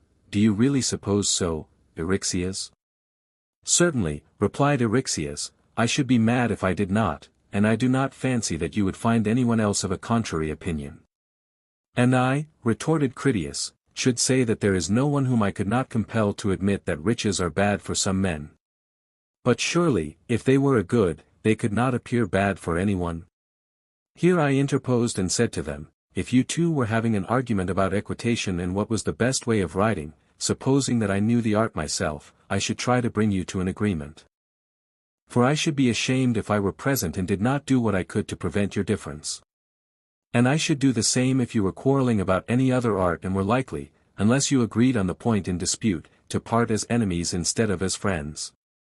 But now, when we are contending about a thing of which the usefulness continues during the whole of life, and it makes an enormous difference whether we are to regard it as beneficial or not, a thing, too, which is esteemed of the highest importance by the Hellenes, for parents, as soon as their children are, as they think, come to years of discretion, urge them to consider how wealth may be acquired, since by riches the value of a man is judged, when, I say, we are thus in earnest, and you, who agree in other respects, fall to disputing about a matter of such moment, that is, about wealth, and not merely whether it is black or white, light or heavy, but whether it is a good or an evil, whereby, although you are now the dearest of friends and kinsmen, the most bitter hatred may arise betwixt you. I must hinder your dissension to the best of my power. If I could, I would tell you the truth, and so put an end to the dispute, but as I cannot do this, and each of you supposes that you can bring the other to an agreement, I am prepared, as far as my capacity admits, to help you in solving the question. Please, therefore, Critias, try to make us accept the doctrines which you yourself entertain." Critias, I should like to follow up the argument, and will ask Eryxias whether he thinks that there are just and unjust men. Eryxias, most decidedly. Critias, and does injustice seem to you an evil or a good? Eryxias, an evil. Critias, do you consider that he who bribes his neighbor's wife and commits adultery with her, acts justly or unjustly, and this although both the state and the laws forbid? Eryxias, unjustly. Critias, and if the wicked man has wealth and is willing to spend it, he will carry out his evil purposes. Whereas he who is short of means cannot do what he fain would, and therefore does not sin. In such a case, surely, it is better that a person should not be wealthy, if his poverty prevents the accomplishment of his desires, and his desires are evil. Or, again, should you call sickness a good or an evil? Eryxias, an evil. Critias, well, and do you think that some men are intemperate? Eryxias, yes. Critias, then, if it is better for his health that the intemperate man should refrain from meat and drink and other pleasant things, but he cannot owing to his intemperance, will it not also be better that he should be too poor to gratify his lust rather than that he should have a superabundance of means? For thus he will not be able to sin, although he desire never so much. Critias appeared to be arguing so admirably that Eryxias, if he had not been ashamed of the bystanders, would probably have got up and struck him. For he thought that he had been robbed of a great possession when it became obvious to him that he had been wrong in his former opinion about wealth. I observed his vexation, and feared that they would proceed to abuse and quarreling, so I said, I heard that very argument used in the Lyceum yesterday by a wise man, Prodicus of Ceos, but the audience thought that he was talking mere nonsense, and no one could be persuaded that he was speaking the truth. And when at last a certain talkative young gentleman came in, and, taking his seat, began to laugh and jeer at Prodicus, tormenting him and demanding an explanation of his argument, he gained the ear of the audience far more than Prodicus. "Can you repeat the discourse to us?" said Erasistratus. "Socrates, if I can only remember it, I will." The youth began by asking Prodicus, in what way did he think that riches were a good and in what an evil? Prodicus answered, as you did just now, that they were a good to good men and to those who knew in what way they should be employed, while to the bad and the ignorant they were an evil. "And is virtue in your opinion, Prodicus, innate or acquired by instruction?" "The latter," said Prodicus. "Then you would consider him a simpleton who supposed that he could obtain by praying to the gods the knowledge of grammar or music or any other art, which he must either learn from another or find out for himself." Prodicus agreed to this also. "And when you pray to the gods that you may do well and receive good, you mean by your prayer nothing else than that you desire to become good and wise, if, at least, things are good to the good and wise and evil to the evil. But in that case, if virtue is acquired by instruction, it would appear that you only pray to be taught what you do not know." Hereupon I said to Prodicus that it was no misfortune to him if he had been proved to be in error in supposing that the gods immediately granted to us whatever we asked, if, I added, whenever you go up to the Acropolis you earnestly entreat the gods to grant you good things, although you know not whether they can yield your request, it is as though you went to the doors of the grammarian and begged him, although you had never made a study of the art, to give you a knowledge of grammar which would enable you forthwith to do the business of a grammarian. While I was speaking, Prodicus was preparing to retaliate upon his youthful assailant, intending to employ the argument of which you have just made use, for he was annoyed to have it supposed that he offered a vain prayer to the gods. But the master of the gymnasium came to him and begged him to leave because he was teaching the youths doctrines which were unsuited to them, and therefore bad for them. I have told you this because I want you to understand how men are circumstanced in regard to philosophy. Had Prodicus been present and said what you have said, the audience would have thought him raving, and he would have been ejected from the gymnasium. But you have argued so excellently well that you have not only persuaded your hearers, but have brought your opponent to an agreement.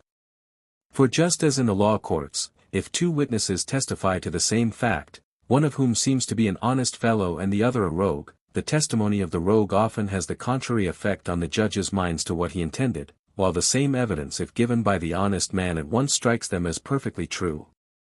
And probably the audience have something of the same feeling about yourself and Prodicus, they think him a sophist and a braggart, and regard you as a gentleman of courtesy and worth. For they do not pay attention to the argument so much as to the character of the speaker. But truly, Socrates, said Erasistratus, though you may be joking, Critias does seem to me to be saying something which is of weight. Socrates, I am in profound earnest, I assure you. But why, as you have begun your argument so prettily, do you not go on with the rest? There is still something lacking, now you have agreed that, wealth, is a good to some and an evil to others. It remains to inquire what constitutes wealth, for unless you know this, you cannot possibly come to an understanding as to whether it is a good or an evil. I am ready to assist you in the inquiry to the utmost of my power, but first let him who affirms that riches are a good, tell us what, in his opinion, is wealth.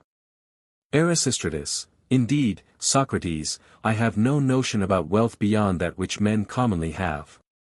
I suppose that wealth is a quantity of money, and this, I imagine, would also be Critias' definition.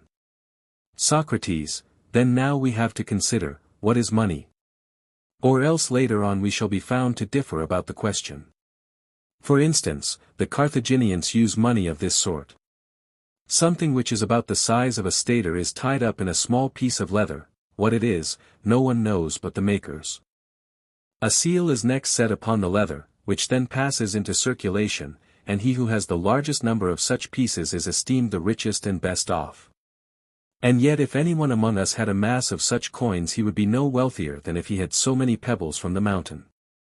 At Lacedaemon, again, they use iron by weight which has been rendered useless, and he who has the greatest mass of such iron is thought to be the richest, although elsewhere it has no value.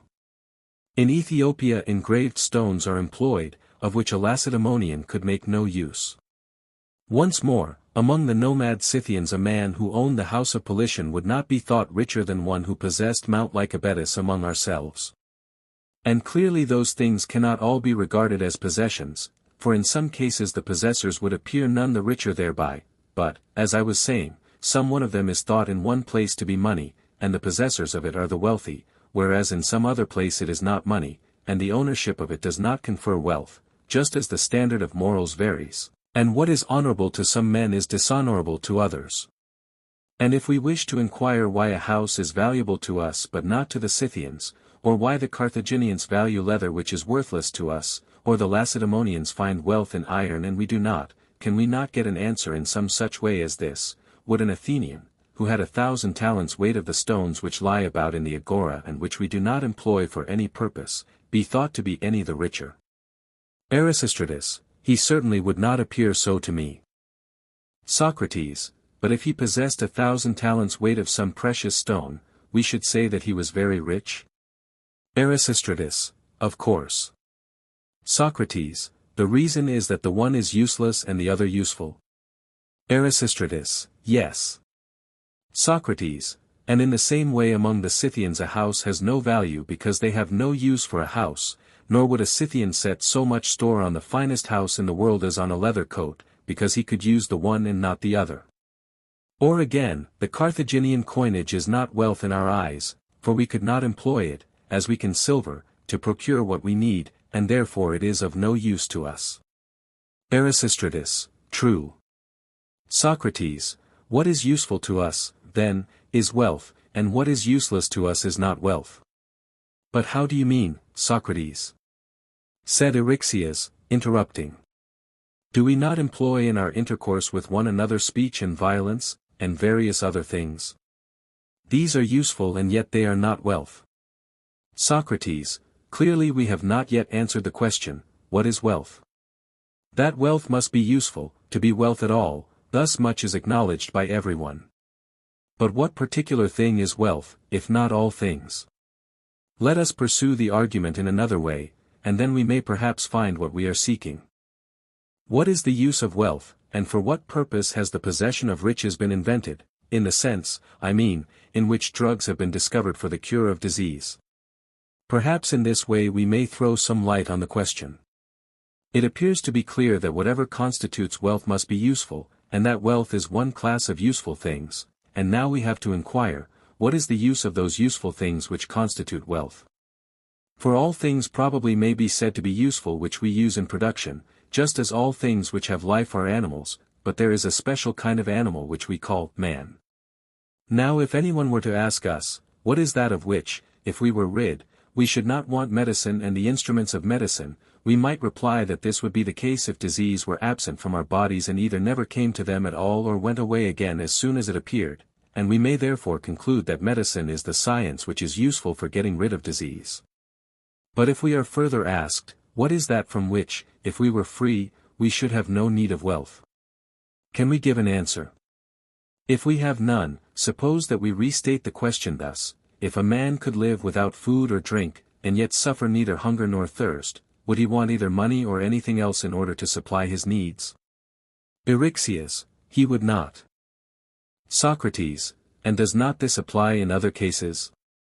If we did not want for the service of the body the things of which we now stand in need, and heat and cold and the other bodily sensations were unperceived by us, there would be no use in this so-called wealth, if no one, that is, had any necessity for those things which now make us wish for wealth in order that we may satisfy the desires and needs of the body in respect of our various wants. And therefore if the possession of wealth is useful in ministering to our bodily wants, and bodily wants were unknown to us, we should not need wealth, and possibly there would be no such thing as wealth. Eryxias, clearly not. Socrates, then our conclusion is, as would appear, that wealth is what is useful to this end. Eryxias once more gave his assent, but the small argument considerably troubled him. Socrates, and what is your opinion about another question? Would you say that the same thing can be at one time useful and at another useless for the production of the same result? Eryxias, I cannot say more than that if we require the same thing to produce the same result, then it seems to me to be useful, if not, not. Socrates, then if without the aid of fire we could make a brazen statue, we should not want fire for that purpose, and if we did not want it, it would be useless to us? And the argument applies equally in other cases. Eryxias, clearly. Socrates, and therefore conditions which are not required for the existence of a thing are not useful for the production of it. Eryxias, of course not. Socrates, and if without gold or silver or anything else which we do not use directly for the body in the way that we do food and drink and bedding and houses, if without these we could satisfy the wants of the body, they would be of no use to us for that purpose. Eryxias, they would not. Socrates, they would no longer be regarded as wealth, because they are useless, whereas that would be wealth which enabled us to obtain what was useful to us. Eryxias, O Socrates, you will never be able to persuade me that gold and silver and similar things are not wealth. But I am very strongly of opinion that things which are useless to us are not wealth, and that the money which is useful for this purpose is of the greatest use, not that these things are not useful towards life, if by them we can procure wealth. Socrates, and how would you answer another question? There are persons, are there not, who teach music and grammar and other arts for pay, and thus procure those things of which they stand in need? Eryxias, there are. Socrates, and these men by the arts which they profess, and in exchange for them, obtain the necessities of life just as we do by means of gold and silver? Eryxias, true.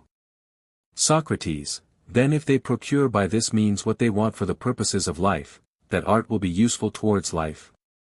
For do we not say that silver is useful because it enables us to supply our bodily needs?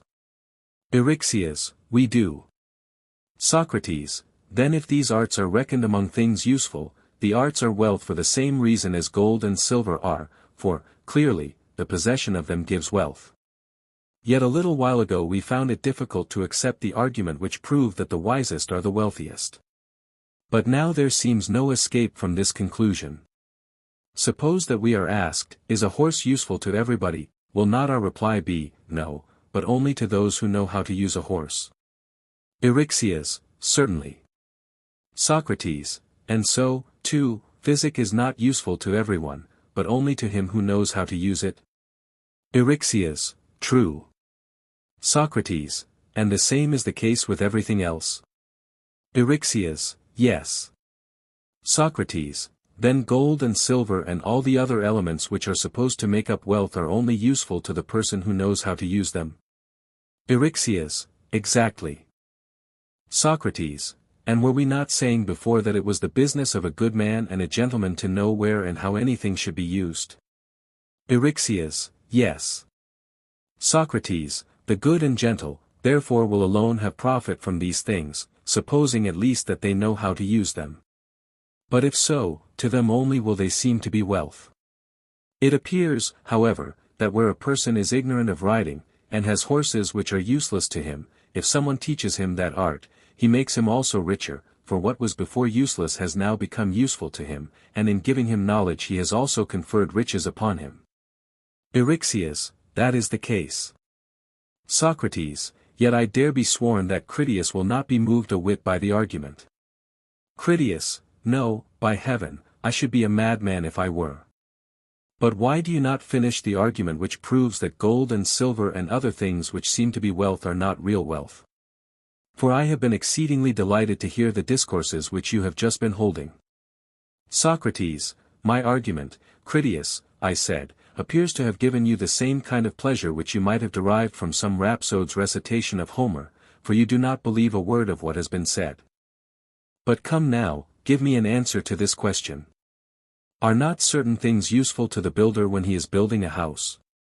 Critias, they are. Socrates, and would you say that those things are useful which are employed in house building, stones and bricks and beams and the like, and also the instruments with which the builder built the house, the beams and stones which they provided, and again the instruments by which these were obtained? Critias, it seems to me that they are all useful for building. Socrates, and is it not true of every art, that not only the materials but the instruments by which we procure them and without which the work could not go on, are useful for that art? Critias, certainly. Socrates, and further, the instruments by which the instruments are procured, and so on, going back from stage to stage ad infinitum, are not all these, in your opinion, necessary in order to carry out the work. Critias, we may fairly suppose such to be the case. Socrates, and if a man has food and drink and clothes and the other things which are useful to the body, would he need gold or silver or any other means by which he could procure that which he now has? Critias, I do not think so. Socrates, then you consider that a man never wants any of these things for the use of the body? Critias, certainly not. Socrates, and if they appear useless to this end, ought they not always to appear useless? For we have already laid down the principle that things cannot be at one time useful and at another time not, in the same process. Critias, but in that respect your argument and mine are the same. For you maintain if they are useful to a certain end, they can never become useless, whereas I say that in order to accomplish some results bad things are needed, and good for others. Socrates, but can a bad thing be used to carry out a good purpose? Critias, I should say not. Socrates, and we call those actions good which a man does for the sake of virtue? Critias, yes. Socrates, but can a man learn any kind of knowledge which is imparted by word of mouth if he is wholly deprived of the sense of hearing? Critias, certainly not, I think. Socrates, and will not hearing be useful for virtue, if virtue is taught by hearing and we use the sense of hearing in giving instruction? Critias, yes.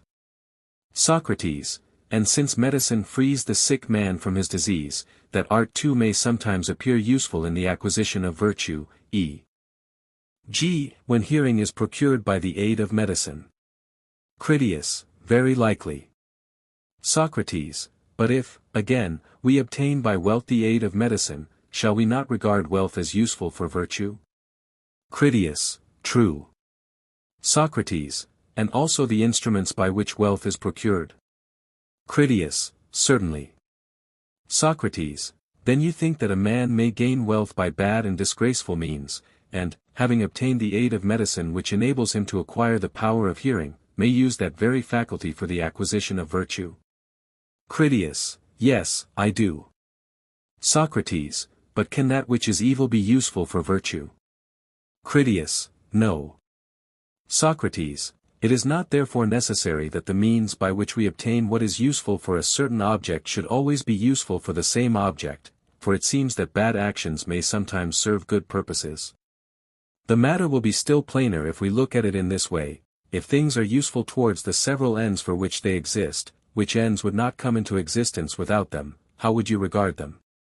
Can ignorance, for instance, be useful for knowledge, or disease for health, or vice for virtue? Critias, never. Socrates, and yet we have already agreed, have we not? That there can be no knowledge where there has not previously been ignorance, nor health where there has not been disease, nor virtue where there has not been vice. Critias, I think that we have. Socrates, but then it would seem that the antecedents without which a thing cannot exist are not necessarily useful to it. Otherwise ignorance would appear useful for knowledge, disease for health, and vice for virtue. Critias still showed great reluctance to accept any argument which went to prove that all these things were useless. I saw that it was as difficult to persuade him as, according to the proverb, it is to boil a stone, so I said, let us bid goodbye to the discussion, since we cannot agree whether these things are useful and a part of wealth or not. But what shall we say to another question, which is the happier and better man, he who requires the greatest quantity of necessaries for body and diet, or he who requires only the fewest and least? The answer will perhaps become more obvious if we suppose someone, comparing the man himself at different times, to consider whether his condition is better when he is sick or when he is well. Critias, that is not a question which needs much consideration. Socrates, probably, I said, everyone can understand that health is a better condition than disease. But when have we the greatest and the most various needs, when we are sick or when we are well? Critias, when we are sick. Socrates, and when we are in the worst state we have the greatest and most especial need and desire of bodily pleasures? Critias, true. Socrates, and seeing that a man is best off when he is least in need of such things, does not the same reasoning apply to the case of any two persons, of whom one has many and great wants and desires, and the other few and moderate? For instance, some men are gamblers, some drunkards, and some gluttons, and gambling and the love of drink and greediness are all desires. Critias, certainly. Socrates, but desires are only the lack of something, and those who have the greatest desires are in a worse condition than those who have none or very slight ones. Critias, certainly I consider that those who have such wants are bad, and that the greater their wants the worse they are. Socrates, and do we think it possible that a thing should be useful for a purpose unless we have need of it for that purpose? Critias, no. Socrates, then if these things are useful for supplying the needs of the body, we must want them for that purpose. Critias, that is my opinion.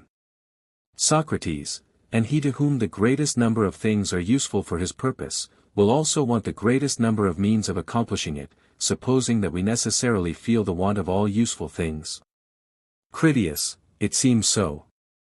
Socrates, the argument proves then that he who has great riches has likewise need of many things for the supply of the wants of the body, for wealth appears useful towards that end.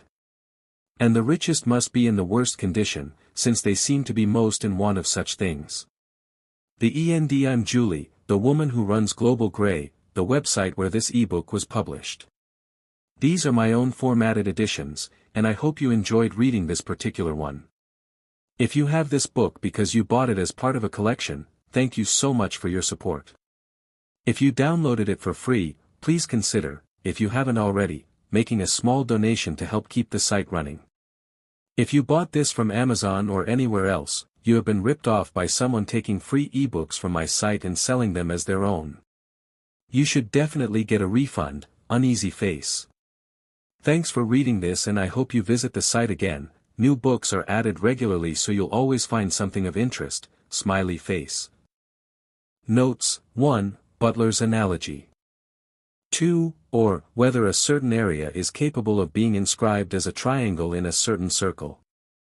3. Or, when you apply it to the given line, i.e., the diameter of the circle, alpha tau omicron nu. 4. Or, similar to the area so applied. 5. Theognis 33 and following. 6. Theognis 4:35 and following. 7. Or, I am certain that I am right in taking this course. 8. Aristophanes, Clouds, 225 and following. 9. Probably in allusion to Aristophanes who caricatured, and to Euripides who borrowed the notions of Anaxagoras, as well as to other dramatic poets. 10. Homer, Iliad 9:363. 11. Compare Milton, Comus, 463 following. But when lust, by unchaste looks, loose gestures, and foul talk, but most by lewd and lavish act of sin, lets in defilement to the inward parts, the soul grows clotted by contagion, imbities, and embruts, till she quite lose the divine property of her first being. Such are those thick and gloomy shadows damp oft seen in charnel vaults and sepulchres, lingering, and sitting by a new-made grave, as loath to leave the body that it loved and linked itself by carnal sensuality to a degenerate and degraded state. 1-2. Compare the following. Now, and for us, it is a time to Hellenize and to praise knowing, for we have Hebraized too much and have overvalued doing. But the habits and discipline received from Hebraism remain for our race an eternal possession. And as humanity is constituted, one must never assign the second rank today without being ready to restore them to the first tomorrow. Sir William W. Hunter, Preface to Orissa.